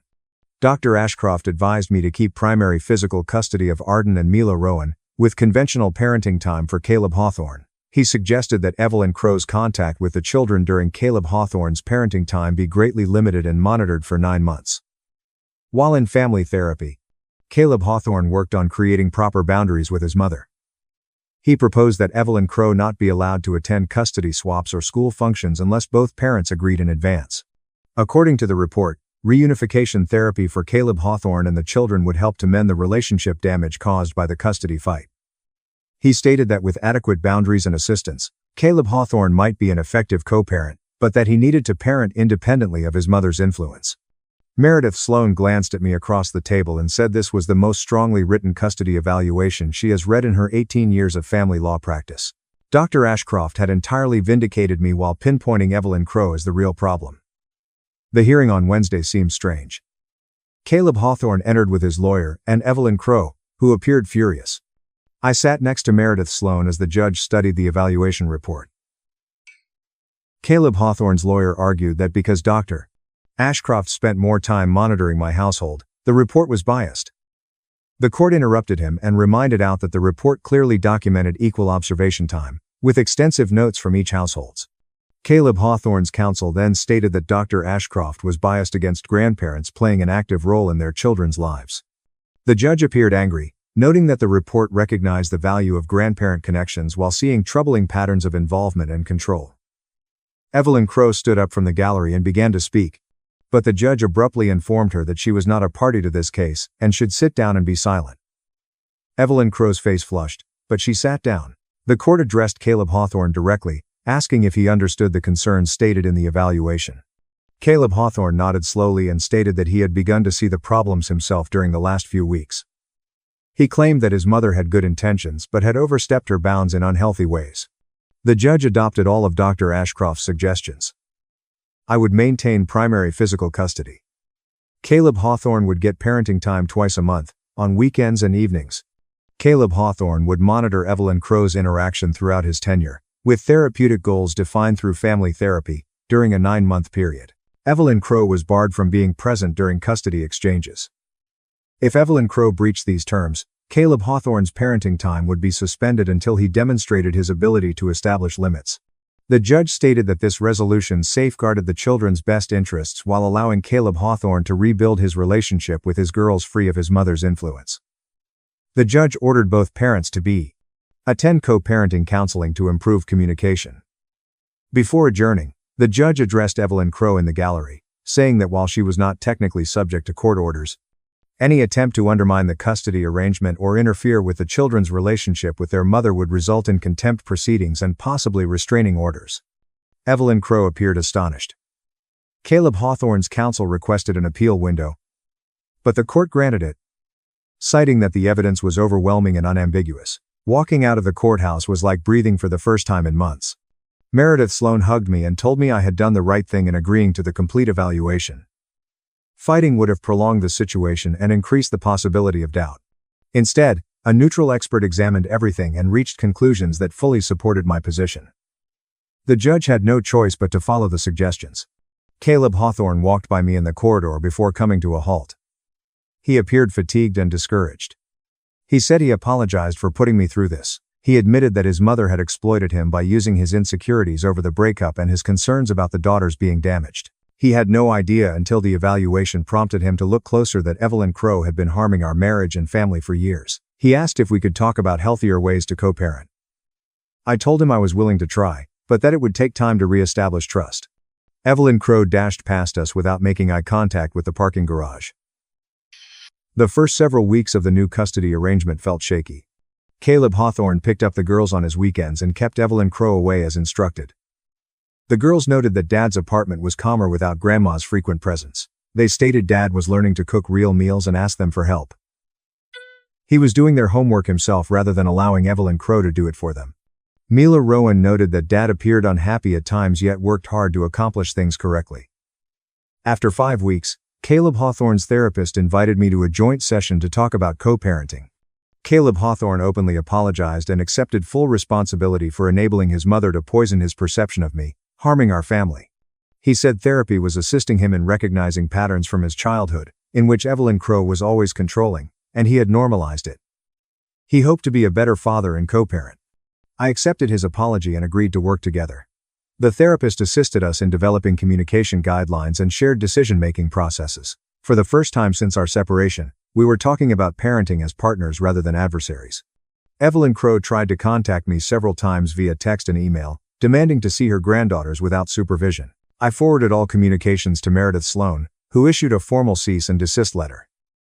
Evelyn Crow then attempted to contact the girls' school, claiming she needed to pick them up for an emergency. The school called to confirm, and I reminded them that Evelyn Crow was not on the approved pickup list. The school principal recorded the incident in their records. Evelyn Crow showed up at my house one Saturday morning as the girls and I were leaving for the grocery store. She blocked my car in the driveway and demanded that I show her her babies.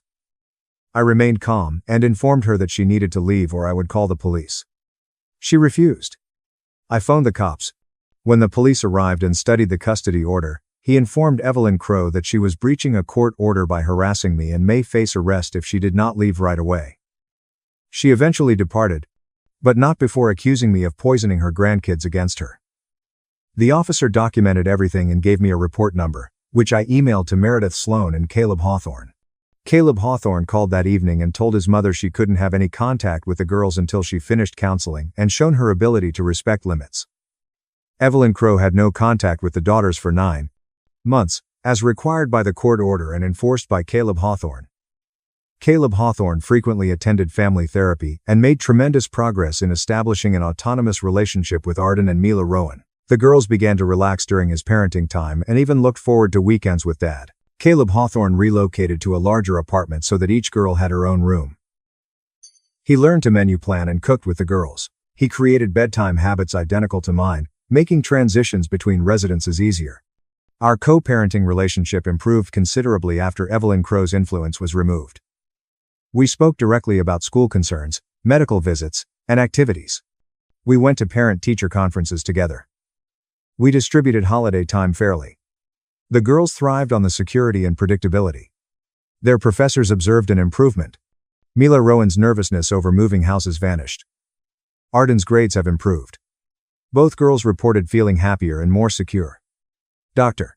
Julian Ashcroft's evaluation compelled everyone to face the truth about what was really causing this family's problems. And it was not me.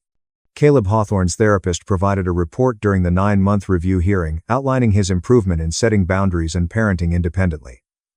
The doctor suggested that supervised contact between Evelyn Crow and the daughters continue once Caleb Hawthorne was ready and Evelyn Crow had completed her own therapy to address her controlling behaviors. Caleb Hawthorne told the judge that he wasn't ready for his mother to contact him. He claimed he was still working on improving his relationship with his daughters, and was unsure he could maintain boundaries if his mother was involved. The judge agreed with his argument, and extended the no-contact order for playing another 9 months, with the ability to review if circumstances changed. Evelyn Crow's lawyer argued that this was punitive and unreasonable, but the judge pointed out that Evelyn Crow had repeatedly violated the earlier order, including the harassment episode at my home. The judge ruled that Evelyn Crow's behavior revealed that she was not yet capable of respecting limits, and that preserving the children's well-being came above her need for grandparent access. I sat in the courtroom, feeling validated by a system that had actually worked as intended. The rigorous evaluation showed the truth, and the judge shielded my children. Caleb Hawthorne and I never restored our marriage, but we did build a solid co-parenting relationship that prioritized the children. He eventually permitted supervised meetings with Evelyn Crow after she had finished intense therapy and exhibited changed conduct for several months. The visits were brief and always overseen by Caleb Hawthorne, who set strict limitations.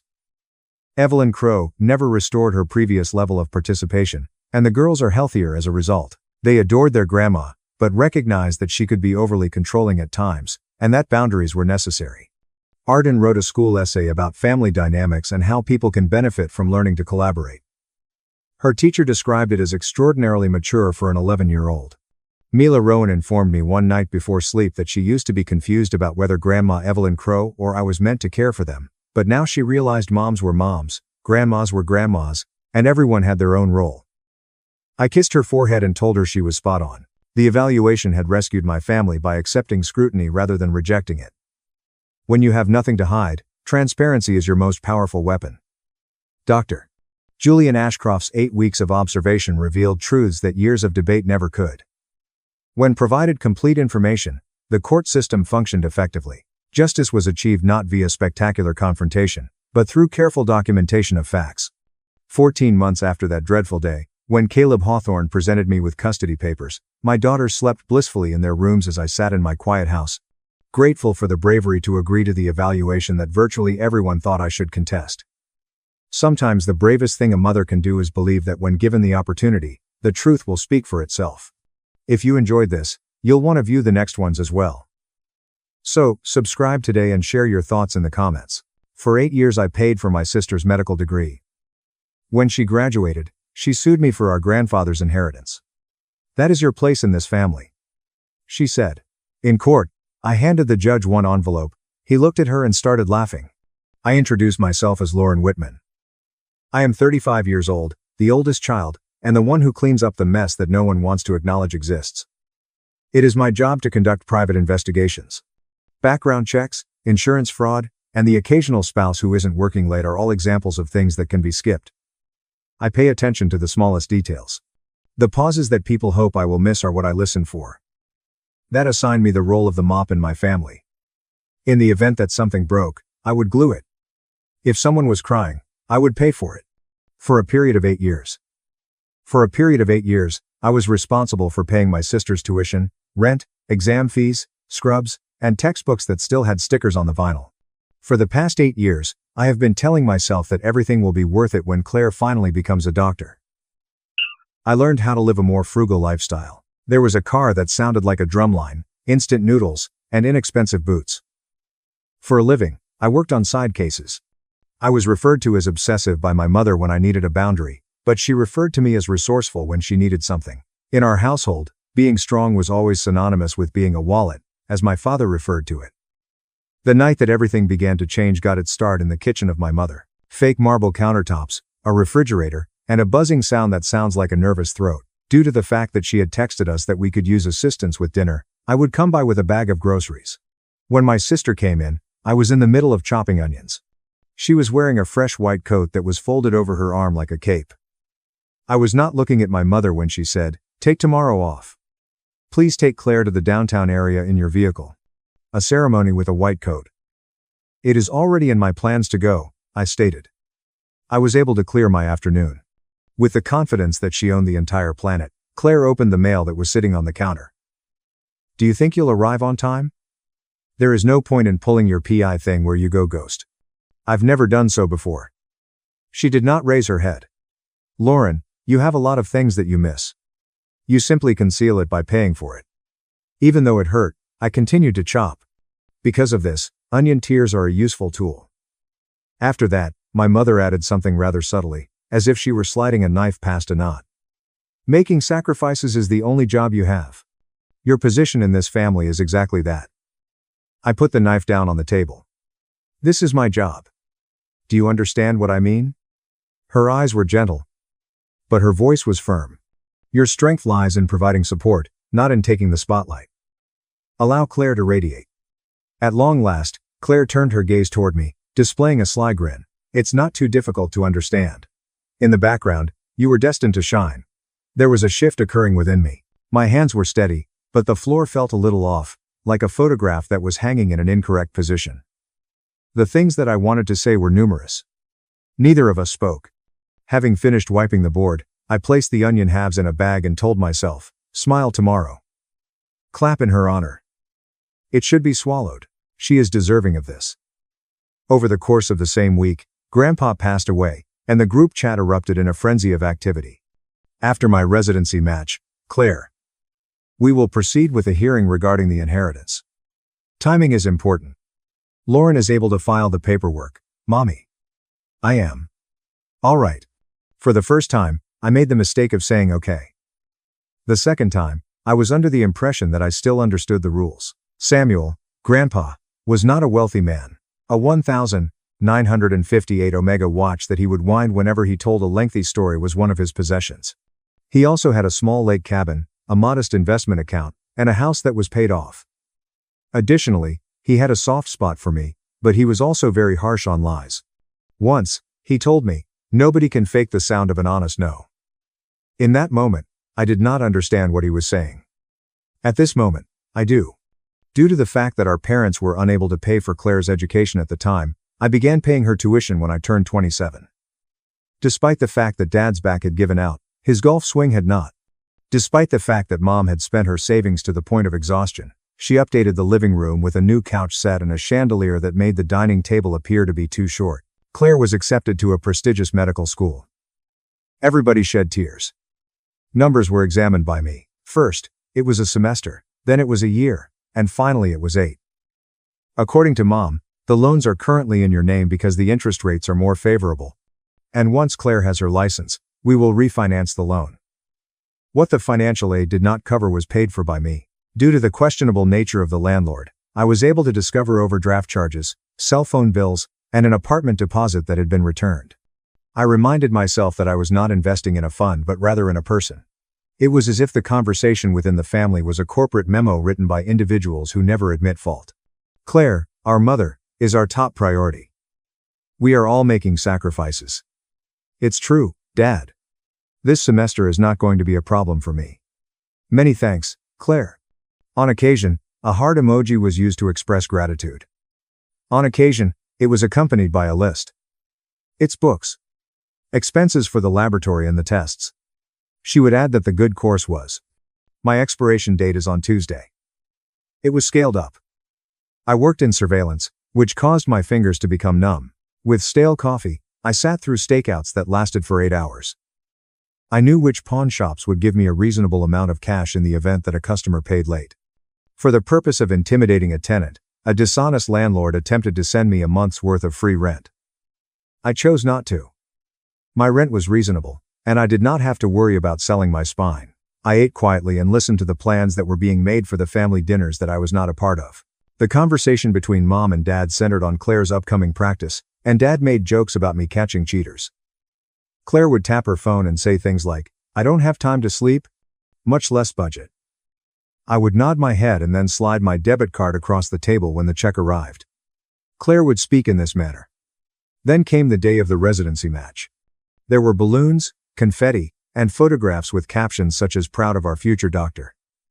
I was in the middle of it all, in the position of being behind the camera. My mother gently grabbed my elbow and murmured, "By the way, with regard to Grandpa's will, remain reasonable." "How can you be reasonable?" she said.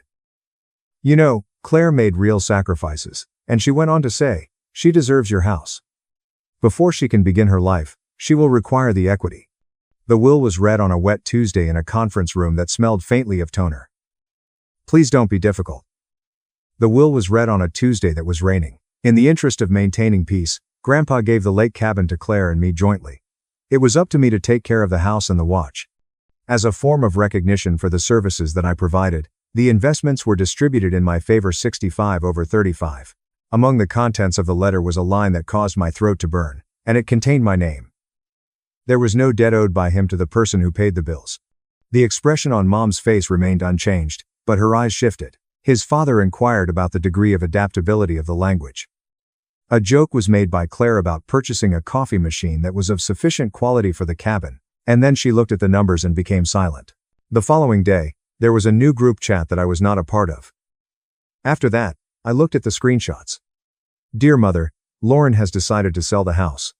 Claire, she is a great control freak. There will be a focus on the watch from her. We will take care of it, Dad. A sentimental person is our girl." I did, however, receive a phone call. It was Claire who suggested that you put in a claim on the house as soon as possible. It is more sanitary. When I've settled everything, I'll pay you back. How much is it? We are going to figure it out. Get the job done correctly. You don't even want a house. I responded. I will get one. I want the house, she said with a silence in her voice. Have some self-control. What was best for me was what Grandpa wanted for me.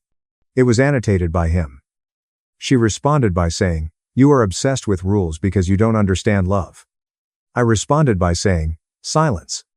I didn't respond to that one, but I didn't say no either. 3 weeks after I made the statement, let's talk after your graduation, I was served with the food. Due to the fact that I had unduly influenced Grandpa during a period of cognitive decline, Claire had submitted a petition to contest the will, as well as a separate claim for restitution of family support funds that she believed were owed to her. It sounded like a television show was being used. The evidence that was attached appeared to be familiar. Photos of me leaving Grandpa's house with a folder, as well as screenshots of me texting Grandpa. Do you mind if I come by later with the forms? As evidence of control, I have included copies of checks that I had written with tuition written in the memo line highlighted. First, I called Claire. It was the second ring that she picked up on. The court, she stated. I assured you that everything would be all right. She let out a sigh. Try not to be so dramatic. It is simply the most hygienic method. This will be understood by the judge. One can afford to hire a lawyer. It is not a personal matter. The matter is entirely private. The first time she raised her voice was when she spoke. It is not your place to make this more difficult. Making sacrifices is the only job you have. Your position in this family is exactly that. Make a click. After staring at my phone for a moment, I turned my attention to the envelope that was sitting on my desk. It contained 8 years' worth of receipts, bank transfers, loan statements, and one item that she had suspected I would never keep. I carefully slipped the envelope into my safe. I took a seat, and for the first time in a very long time, I allowed myself to feel angry completely throughout the entire process. There was a hearing scheduled for a Thursday morning regarding the inheritance. I was wearing the one and only suit that I own, which is the one that I save for funerals and for the very few customers who pay in person. Claire's mother smoothed her hair as if she were still 9 years old in the hallway that was located outside of the courtroom. I was told by my father, we can settle this like adults. Claire continued to talk on her phone, and then she looked up and said, try not to be so dramatic. I responded by saying, I'll do my best. It contained benches, a clock that appeared to be sleeping, a judge who wore glasses that looked like half moons, and the demeanor of someone who had witnessed every family in the world tearing themselves apart over a house that had peeling paint. It sounded like Claire's attorney was quite pricey. Rachel Moore, a friend of mine, was the one who knew me back when I was just the girl who could find the combination to anyone's locker. The first person to go was Claire. In a clinical manner, her voice was calm. It was framed as a form of protection. During our grandfather's final year, my sister isolated him and involved herself in the decision-making process regarding the finances. So that she could gain leverage, she conditioned support. She made use of phrases such as undue influence and breach of fiduciary duty. I did not notice any movement in the judge's eyebrows at any point. During the meeting, her attorney displayed printouts, photographs of me at Grandpa's, and text logs that gave the impression that I was in charge of his schedule. Nothing about it was a hoax. It was simply not the whole thing. After that, it was my turn. After 8 years, Rachel questioned me about the whereabouts of my money. My question to Claire was, why? Because she had a strong desire to become a physician, and I had faith in her. A soft snort came from Claire. My mother gave me a hard look as if I had insulted God. I reached into my briefcase and pulled out an envelope that was thick, ugly, and rubber-banded like a brick. Rachel gave me a nod, and I reached into my drawer. I made my way to the clerk by foot. I stated that the financial records, in addition to every transfer with memos, every rent payment, and every exam fee, it was accepted by the judge as an exhibit. Moreover, I mentioned one more thing. When I pulled out a second envelope, it was smaller, made of cream paper, and the edge was yellowed. After Grandpa Samuel had passed away, I discovered it tucked away under his chessboard in his desk 1 week after his passing. It was written to Claire specifically. I had never tried to open it. There was a risk that I would burn it. The bailiff received it on my behalf. Respectfully, I informed you that this is a letter that Grandpa had left for my sister. I didn't bother to read it. It is necessary for her too. For the first time so far in the morning, Claire appeared to be perplexed. The letter was carefully taken by her fingers. The seal was broken. She scanned the page, and then she stopped moving. Her face became flushed with color. As we had planned, Rachel continued on with her work. A stack of screenshots was slid across the screen as she stated. We also submit Exhibit C. The following are messages that Ms. Whitman sent to her friends and the mother of our client. In these messages, she wrote that it would be safer for me to keep the tuition in Lauren's name because I can always guilt her if something happens. There was even more. Following the reading of the will, she had also written that she intended to threaten me with a lawsuit in order to convince me to give up the house. The attorney for Claire raised a foundational objection. It was Rachel who laid the groundwork. Following the judge's flip-through, he turned his attention to Claire. Do you have any reservations about the authentication? He spoke in a low voice to Claire. Your respect is reserved for us. The judge gave a dry note of noting. That wasn't the end of me. I asked Your Honor if I could read the final line of the letter that my grandfather had written to me for a short while. The page was held up by me. It advises you, Lauren, to refuse to make sacrifices if anyone ever tells you that your job requires you to do so. The eyes of Claire were rolled. That was the kind of thing that he wrote all the time. He took pleasure in his various aphorisms. The magistrate took a look at her. Could you please provide a brief summary of the letter that you have just opened, Miss Whitman? When she folded it, she did so twice. It is not public. As he stated, he understood. On the other hand, you filed. You could call this discovery by any other name. She took a swallow. According to what he wrote, Lauren ought to be the owner of the house because Lauren does not ask for things. And I have already been given far enough. I was able to hear the buzzing of the fluorescent light because the room became so quiet. In a low voice, Mom said, that's not what he meant. The judge then turned his way to face me. I am Miss Whitman. Taking out my phone, I did so. This is yet another piece of context. It is a video. It was a 1/4-minute video taken in the kitchen of my grandfather. He has the watch on his wrist and is seated at the table. First, he looks at the camera, and then he looks at Claire, who is not visible on the screen. His voice is unmistakable. As a sweetheart, I am so proud of you. When you become a physician, you will repay Lauren every single dollar she gave you. For your convenience, we will jot it down and keep it in mind. I put it on hold. With a timestamp, I stated. 3 years prior to his passing away. Claire remarked. That was a playful joke. It was a joke that he told. As a family, we crack jokes. With his eyes first fixed on the screen, then on the letter, and finally on Claire, the judge leaned back. He slowly exhaled through his nose as he passed air out. Later on, he did something that I have never witnessed a judge do before. After giving my sister a brief glance, he smiled ever so slightly and then burst out laughing. I don't mean to sound unkind, rather, I'm more like someone who has just listened to the most brazen lie in the world delivered with a straight face. Counsel, he said, attempting to gather his thoughts. The situation that your client is in is defensible. If she does not want to go to trial and pay everyone's fees for the privilege, I would like to suggest that you take the next 5 minutes to discuss dismissal with prejudice. In addition, he added in a more gentle tone, Miss Whitman, your sister is in a difficult situation when she is in this situation. Claire's gaze was fixed on the table. Mom attempted to grab her hand but was unsuccessful. Dad appeared to be getting older. The reverberation of laughter came to an end. It wasn't the absence of a gavel that caused it to fall, rather, it was something within me that did. There was a clear crack that could be heard as a rope finally broke. We took up residence in the corridor. To settle is to be generous. While Rachel was sitting on a bench, a bailiff was eating a muffin 4 feet away. Rachel was writing 1 page. Claire took everything away from her. She gave her consent to not challenge the will. Her agreement was to refrain from contacting my customers. Yes, she did try that as well, sending emails to her sister, in which she expressed concern about my stability. On the other hand, I consented to refrain from pursuing sanctions. Mom made an attempt to spin it. There is a family dispute. The misunderstanding was caused by this. Her gaze caught mine. You told me that it is my right to make sacrifices. It caused her to flinch. I was feeling agitated. You have been truthful.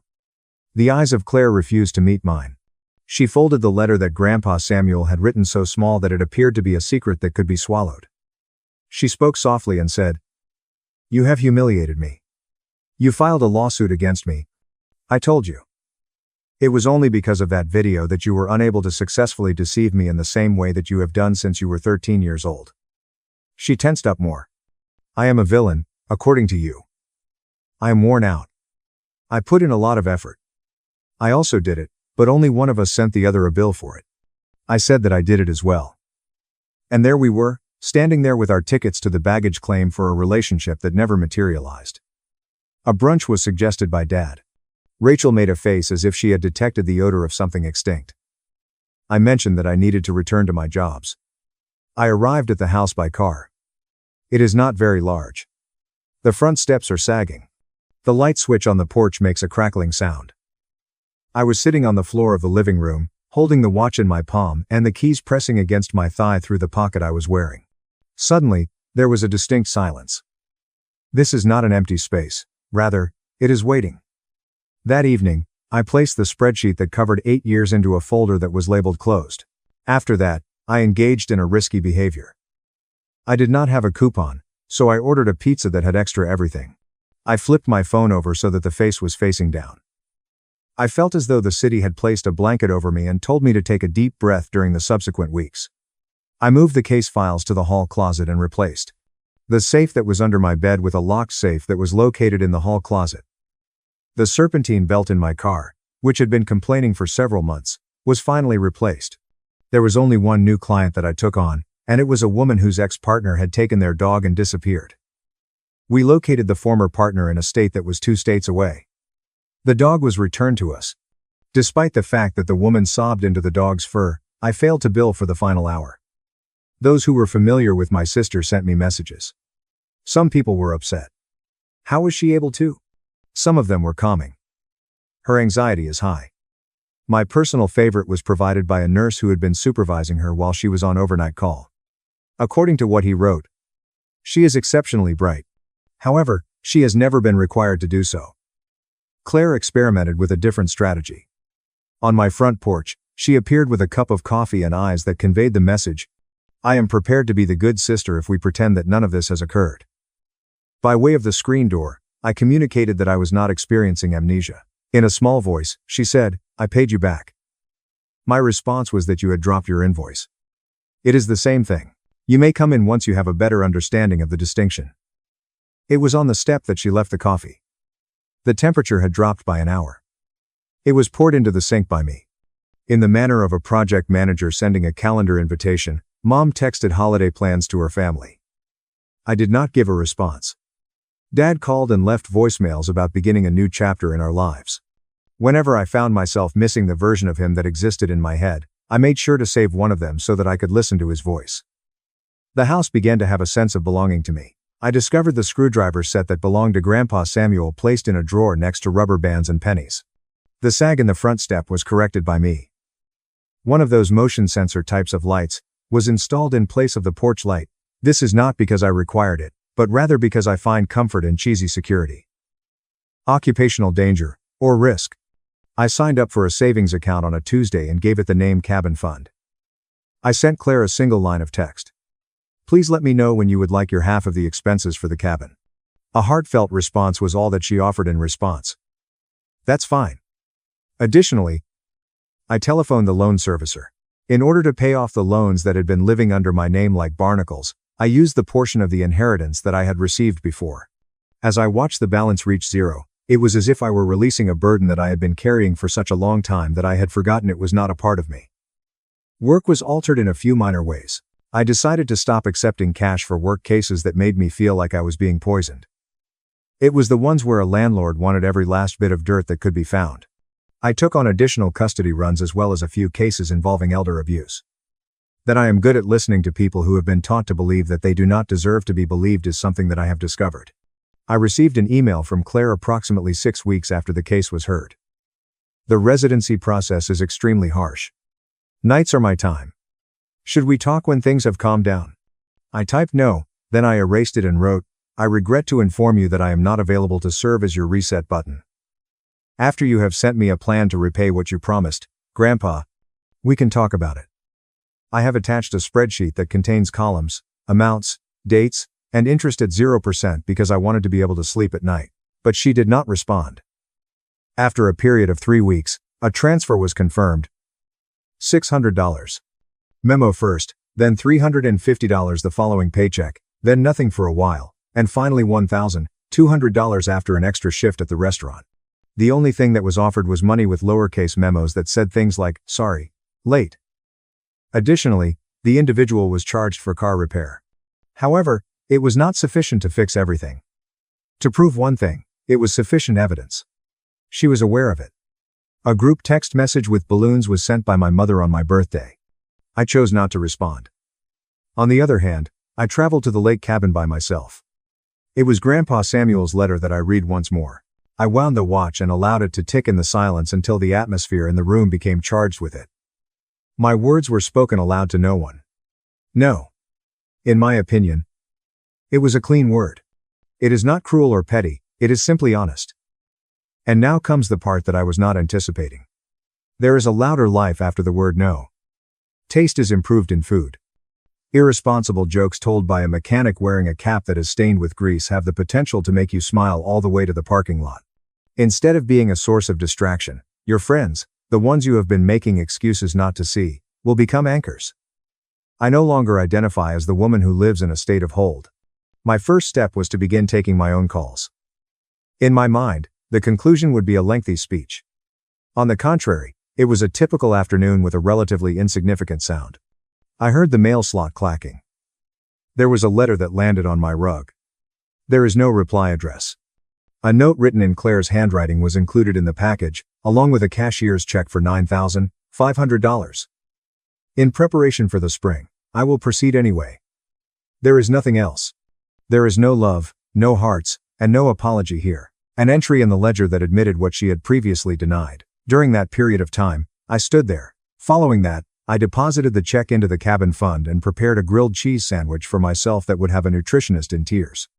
With the new motion light clicking on and off every time a moth attempted to take control of the night, I ate it on the porch while it was on. People continue to tell me that I am so powerful. They mean that you continued to pay even though it was painful. On the other hand, strength does not consist of carrying a house full of furniture belonging to other people on your back until your knees lock. In order to demonstrate strength, you should put the furniture down and lock the door. Saying no and not explaining why you're saying it until your throat bleeds is a sign of strength. There are still group texts that my mother sends. I don't always read them, but there are times when I do. The previous week, my father called me to let me know that the lawn at their place needs to be mowed. I informed him that there is a phone number that he could call for that. He laughed as if he thought I was joking about something. No, I wasn't. We ended the call in a courteous manner, just like friends. In the mornings after her shift, when she stumbles out of the hospital with eyes that look like paper, I might catch a glimpse of Claire. At one point, she noticed me from the other side of the street. A hand was raised by her. I have lifted mine. It is neither a truce nor a war. It is something else. A boundary that is effective. When it comes to vengeance, I do not have what you were hoping for. It was sufficient for the judge to laugh. The remainder of it, which includes the quiet house, the ticking of the watch, the dog case that concludes with a wagging tail, and the spreadsheet that is named closed, accomplishes the task more effectively than any speech could ever do. A moral plane is presented here. My name is not a wallet. I am not a character just in the background. I am not a profile of a job that has been written in the handwriting of another person. My response is always, no, when it is appropriate to say no. I am a person. This is the promise that I made to myself while I was sitting on the dock of the cabin at sunset. The watch is firmly placed on my wrist, and the water is moving as if it were breathing. I will never again allow anyone to tell me that my sole responsibility is to make sacrifices. In no way is that love. That's stealing with a good manners. I am finished footing the bill for permission to enter my own family. My keys are now in my possession. From my side, the door opens. On my wedding day, I opened Instagram. My parents and sister were in Hawaii using my credit card. Her caption, "Best party ever. Glad she didn't show up." This morning, I posted my wedding photos and woke up to 99 missed calls. The most amazing party ever. Thankfully, she did not show up. That was the first thing I saw on my sister Sabrina's post. On the morning of my wedding, her caption was all sunshine and fake sweetness too. From Hawaii with love. Bright emojis. Cheery tone. Like she was posting a postcard. Not basically gutting me. For one stupid minute, I honestly thought it was some surprise for me. Like, okay, maybe they flew out for something and they are about to pop back in any second. I kept picturing the suite door bursting open and everyone yelling, "Surprise." Then I looked at the timestamp. I was in New York. In my wedding dress.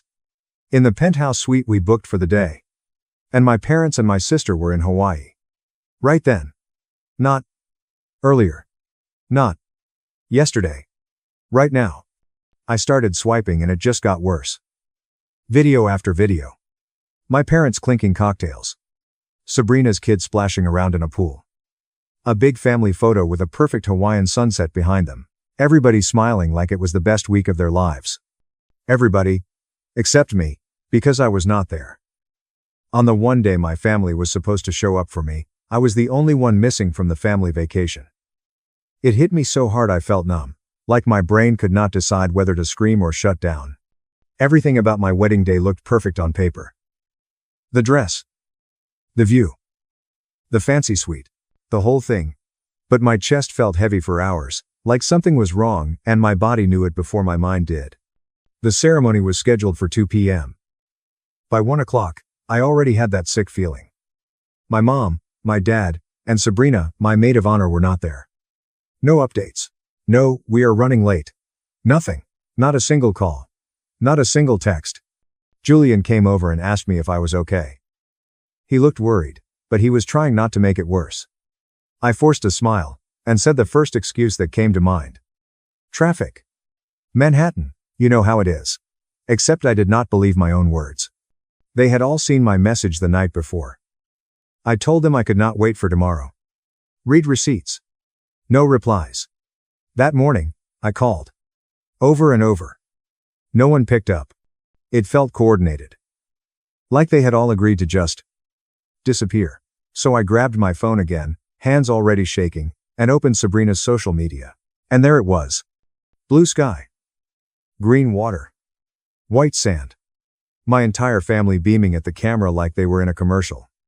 My dad in an aloha shirt with his arm around my mom. Sabrina smiling like she did not have a care in the world, holding her kid like she was mother of the year. I remember staring at the screen and thinking, this has to be a joke. A twisted one, but still a joke. My body went cold anyway, like the blood drained out of me all at once. I almost dropped onto the sofa. Julian caught me before I slid down completely. I could not even talk. I just clenched my phone so hard my fingers hurt, and I started trembling. I kept thinking, how do you do this to someone? How do you do this to your own daughter? Your own sister? And then the first explanation clicked into place. Sabrina's divorce had been finalized 8 months earlier. Her life fell apart, right around the time I got engaged, right when things were finally going right for me. The real reason for her divorce was not some tragic betrayal. It was her spending. She ran up debt buying designer stuff her husband could not afford, and eventually he was done. She moved back in with my parents like it was completely normal. Single mom now, living at home, acting like the world owed her everything. She would cry and say she was too shocked to even think about working. Then she would dump her son with my mom and stay in her room all day. Meanwhile, her social media was full of new luxury bags. Packages showed up at the house constantly. If anyone pointed out how that did not add up, she would immediately start sobbing and lock herself away. And my parents would do what they always did. Sabrina has been through enough, they would say. Over and over. Like it was a magic phrase that erased everything. I even considered delaying my wedding because of her. I actually thought, how can she genuinely celebrate me right now? What if she does not show up? And I could not picture getting married without my family there. Julian and I talked about it, and he told me he would support me if I wanted to wait. He was kind about it. He always was. Then Sabrina pulled me aside before I could make any decision. She held my hand. Smiled. Told me not to worry. Said she was sorry for stressing me out. Said everything was good now. She promised she would make my wedding a day I would never forget. She even told me I deserved to be in the spotlight for once, after spending years taking care of everyone else. I cried. I actually cried, because I wanted to believe her. She told me, our family is going to celebrate you more than anyone else in the world. And in that moment, I thought maybe the divorce had changed her. Maybe she finally understood something. Maybe she had actually grown up a little. I believed her. Because of that conversation, I decided to go ahead with the wedding exactly as planned. At the time, I could not have imagined how twisted Sabrina's promise would turn out to be. She said she would make it a day I would never forget, and she was right. Just not in the way any normal person would mean it. This was not an accident. It was not bad timing. It was a choice. A wounded sister lashing out at the one person whose life was finally going well. Pure spite. And my parents went along with it. They were so busy protecting Sabrina and her feelings that they were willing to abandon the biggest day of their oldest daughter's life without hesitation. The Hawaii trip was not just a vacation. It was a message. Your happiness does not matter as much as my pain. That had always been Sabrina's mindset. And nothing about her had changed. And my parents, once again, chose her side. That was the reward I got for nearly 3 decades of loyalty. For as long as I could remember, I had been the stable one. The dependable one. The one who held everything together. I told myself that was my role. That it was just how our family worked. After college, I landed a solid job at a financial firm on Wall Street. I made good money, enough to live comfortably. So when my dad's small business struggled, I helped. When my mom's chronic illness got worse, I told her not to worry about medical bills, and handed her my credit card. I remembered birthdays. Planned anniversaries. Organized holidays that everyone else complained were too much work. Evelyn is so reliable. That sentence used to sound like praise. Over time, it turned into a cage. Evelyn always has it together. And that was exactly why this wedding mattered so much to me. For once, I was supposed to be the one being cared for instead of doing the caring. Somewhere deep down, I truly believed this would be the day everything I had given would finally come back to me. Why? I whispered out loud, my lips shaking. Julian came up behind me and wrapped his arms around me. He kept saying it was not my fault. That none of this was on me. His voice was warm and steady, but the tears would not come. It felt like I had cried so much already that there was nothing left. What replaced it was something colder. Quiet. Focused. Angry. Then there was a knock at the door. Julian's parents had arrived. The moment they saw my face, they seemed to understand everything without needing an explanation. His mother sat beside me and gently took my hand. Evelyn, she said, you are family now. No matter what happens, we are on your side. And for the first time that day, I felt something shift. I did have a family, just not the one I was born into. I stood up slowly and looked at myself in the mirror. My eyes were swollen from crying, but there was something else there too. Something steady. I still want to get married, I said. Julian looked at me like he was not sure he heard me right. I told him I did not want to cancel. Yes. My family's seats would be empty. Yes. That hurt. But I wanted to marry him. Right there. With his parents. My voice sounded calm. Even to me. The ceremony ended up being small and quiet. Honestly, it was a blessing that we had planned it as a family-only wedding from the start. There were no guests to explain anything to. Just 4 people. Julian. Me. His parents. The empty seats where my family should have been were hard to ignore. But strangely, I did not feel alone. Julian held my hand the entire time. His parents watched us with nothing but love in their eyes. In that moment, it felt like the only people in the room were the ones who actually mattered. Afterward, we went out to dinner at a nice restaurant in Manhattan. Nothing flashy. Just the 4 of us. Julian's parents treated me like I was already their daughter. They kept telling me how beautiful the ceremony was, how proud they were of us. That night, back in the hotel room, I scrolled through my phone and picked out a few photos from the day. Me in my white dress, smiling next to Julian in his tux. The 4 of us raising our champagne glasses together. Then I posted them. The caption I posted was short, but I meant every word. Today, I married the love of my life. I am starting a new chapter with the most amazing family by my side.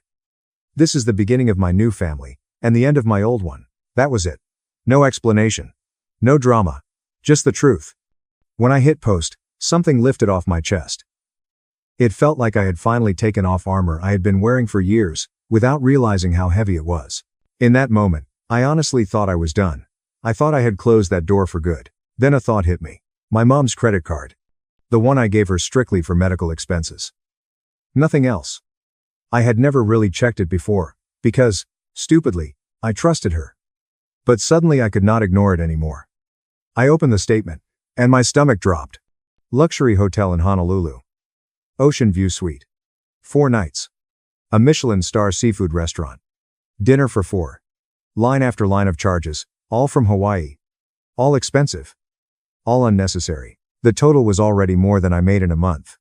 The same people who skipped my wedding had used my money to fund their dream vacation. My hands went cold. I did not scream. I did not cry. I called the credit card company and froze the account on the spot.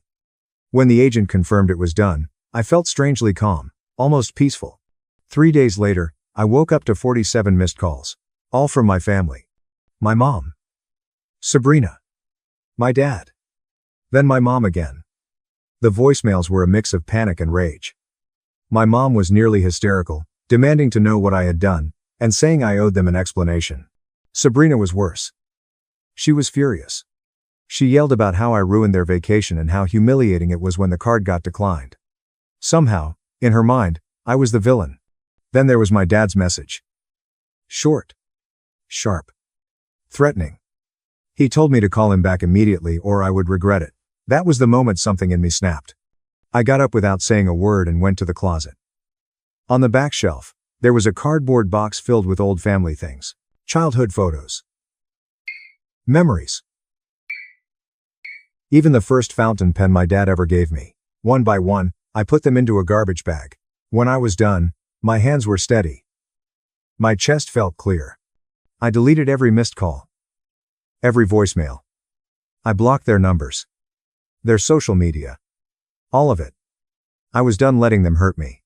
The next evening, Julian and I were having dinner together, just enjoying the quiet, when my phone rang again. I almost ignored it. Almost. It was my aunt. She rarely called, which immediately made my stomach twist. She sounded frantic. She told me my dad had called her from Hawaii about 40 minutes earlier. That everything was chaos. Sabrina was screaming. My mom was crying. My dad was yelling about how his card was declined at a restaurant and how the hotel was threatening to kick them out. She said he told her I had suddenly canceled the card. When they could not reach me, they started calling every relative they could, claiming I was having a mental breakdown and had abandoned them there. Then she asked me if I could lend them money. She sounded confused and scared. She wanted to know what was really going on. I took a deep breath and told her the truth. I told her I froze the card. I told her it was my wedding day 3 days earlier. I told her my parents and my sister chose to go to Hawaii instead of attending my wedding. And I told her that every dollar of that trip had been charged to my credit card, the one meant for medical bills. There was silence on the other end of the line. Then a quiet gasp. I told her one more thing. Not to give them a single cent. Because if she did, they would drag her into the same mess. And then I hung up. What they were dealing with was the direct result of their own choices. I told my aunt that if she helped them now, they would just pull her into the same mess. I thanked her for listening and ended the call. After that, what I felt was no longer anger. It was colder than that. Sharper. Clearer. They were trying to paint me as unstable. As the crazy daughter. They were using that story to squeeze money out of the family. If that was the game they wanted to play, then I was done staying quiet. I unlocked my phone and opened social media. I started typing. I wrote a short explanation for anyone who had noticed my family was missing from my wedding 3 days earlier. I explained that my parents and my sister chose to go on vacation to Hawaii instead. I said my sister posted the photo below, and I included a screenshot of her caption. The most amazing party ever. Thankfully, she did not show up. I explained that they were now in financial trouble because I froze the credit card they were using. I wrote that they had been calling relatives, claiming I was mentally unwell, in order to borrow money. And I made one last thing very clear. The Hawaii trip was charged to the credit card I gave my mother strictly for medical expenses. I ended it by saying I was sharing this so no one else would be taken advantage of. When I hit post, my hand did not shake. The next day, my aunt called me again during my lunch break. This time, her voice sounded completely different. Tired. Quiet. She told me she had seen the post. The entire family had. Everyone was furious at my parents and Sabrina. People were asking how they could possibly do something like that. She admitted that before seeing my post, some relatives had believed my father's story and sent them money out of pity. Afterward, that sympathy disappeared fast. I told her not to apologize. I thanked her for telling me, and that was it. Not long after that, my parents and Sabrina returned to New York. From what I heard, they were desperately trying to borrow money wherever they could. Scraping together cash. I knew they were not feeling regret or guilt. I knew they were furious. Mostly at me. The next evening, Julian and I were relaxing in the living room of our new place, talking about where to hang a wedding photo, when the intercom suddenly started buzzing nonstop. I looked at the screen and felt my stomach drop. My mother. My father. Sabrina. They were all staring into the camera, their faces twisted with exhaustion and rage. The storm had followed me home. Julian looked at me, ready to step in, but I shook my head. I told him I would handle it. I opened the door. They pushed past me without asking, barging straight into the living room like they owned the place. Sabrina was yelling immediately, demanding to know what I had done. She said her friends were blowing up her phone, asking what was going on. My father followed right behind her, shouting about how much trouble my post had caused. He said I made Sabrina look like the villain. He said relatives would not stop calling, lecturing them. He complained about how humiliating it was to come back from Hawaii like that. Embarrassing. I asked him, calmly, who exactly should be embarrassed? The people who skipped their daughter's wedding? Or the people who paid for a vacation with her money? For the first time, he hesitated. Then my mother stepped forward, already crying, playing her usual role. She begged me to understand how much Sabrina had suffered. Her husband cheated. She went through a divorce. As her older sister, I should have thought about her feelings. I stared at her, stunned. I told her I had thought about Sabrina's feelings more than anyone. That was why I almost postponed my wedding. Then I turned to Sabrina and asked if she remembered what she told me. I reminded her how she said not to worry, how she promised she would make my wedding unforgettable. I told her I trusted her. My voice was quiet, but every word landed hard. I had believed those words came from a place of care. From growth. From something real. But standing there, looking at her face, I realized they were never meant to comfort me. They were meant to distract me. To make sure I trusted her right up until the moment she pushed me off the cliff. Sabrina's expression twisted. For a split second, her confidence cracked. Then she snapped. Yeah, she shouted. That's right. Her voice was sharp and shaking. She demanded to know why I was allowed to be the only one who was happy. Why I deserved that kind of life while she was stuck where she was. So that was it. Jealousy. Plain and simple. I felt my voice go cold as I asked her what feelings she wanted me to consider exactly. The feelings of a woman whose marriage collapsed because she could not stop spending? The same woman who then expected me to clean up her mess? Her face turned red. She bit her lip and looked away. Right on cue, my mother jumped in, staring at me like I had committed some unforgivable sin. She asked how I could be so cruel. She said Sabrina was still heartbroken from the divorce and that the trip was necessary for her healing. My father nodded along. He said they only went to Hawaii to cheer her up. He claimed it was unfortunate timing that the tickets happened to be for my wedding day. Like it was some random accident. I laughed. It came out short and bitter. I asked if this was what heartbreak looked like now. Tracking designer bag releases. Booking luxury resorts. Playing the victim whenever things got uncomfortable. Hiding behind their sympathy while refusing to take responsibility. Then I looked straight at Sabrina. I told her that act was over. It was not going to work on me anymore. And I was done pretending it was normal, that my parents kept enabling it. I said it calmly. Clearly, from that moment on, I was cutting them off. I told them I was no longer their daughter or their sister. All financial support was over. And I told my mother to give the credit card back immediately. From now on, she could manage her own money. The room went silent. All three of them froze. My mother's face drained of color. She stumbled back and sank onto the couch, shaking. She asked what she was supposed to do about her treatments. I told her that was no longer my responsibility. I reminded her she still had another daughter. One who was apparently very good at getting what she wanted. Surely Sabrina could step up and pay for everything now. I asked Sabrina if she was going to. She did not answer. She just stared at the floor, jaw tight. We all knew she could not even cover her own bills. That was when my father lost it. He lunged toward me, reaching for my arm. He did not get far. Julian stepped in instantly and grabbed his wrist. His voice was low, controlled, and dangerous in a way I had never heard before. He told my father not to touch his wife again. My father yanked his hand back, teeth clenched. Julian moved in front of me without another word. Standing between us, he told them this was our home. Any future contact, unannounced visits, or harassment would be handled by our lawyer. The word lawyer stopped them cold. My father opened his mouth to argue, then closed it again when he met Julian's stare. Whatever fight he thought he had left in him died right there. He muttered that if this was how I wanted it, I would regret it. He said anyone who abandons their family will never be happy. It was meant to hurt me. It did not. I told him I would not regret it. I already had a real family. One that loved me, respected me, and protected me. I squeezed Julian's hand. He squeezed back. None of them said another word. They had lost their daughter, their sister, and the person who had been quietly funding their lives. And for the first time, they were forced to face what that actually meant. They left without another sound. My mother was crying. Sabrina glared at me with pure hatred. My father walked out with the same hard expression he came in with. And when the door closed behind them, it finally felt over. After that day, I started hearing things through distant relatives. Quiet conversations. Half-whispered updates no one wanted to say out loud. Once my money was gone, my father's business did not last long. It turned out those loans I had been giving him were the only thing keeping it alive. Without them, it collapsed almost immediately. Not long after that, they were forced to sell the house. All three of them ended up sharing a small apartment in the city, clinging to each other because there was nothing else left. The money they borrowed from relatives to finish that Hawaii trip became a noose around their necks. My parents burned through what little savings they had trying to pay it back. Whatever reputation they once had in the family was gone. Sabrina changed the most. For years, she hid behind her divorce. She refused to work. She lived off my parents while pretending she was still the victim.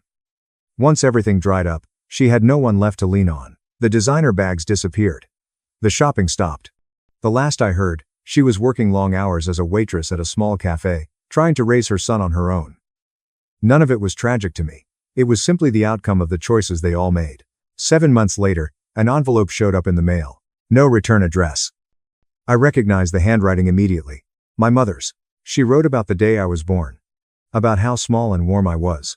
About how afraid she was to even hold me. She said they loved me. Then she asked a single question.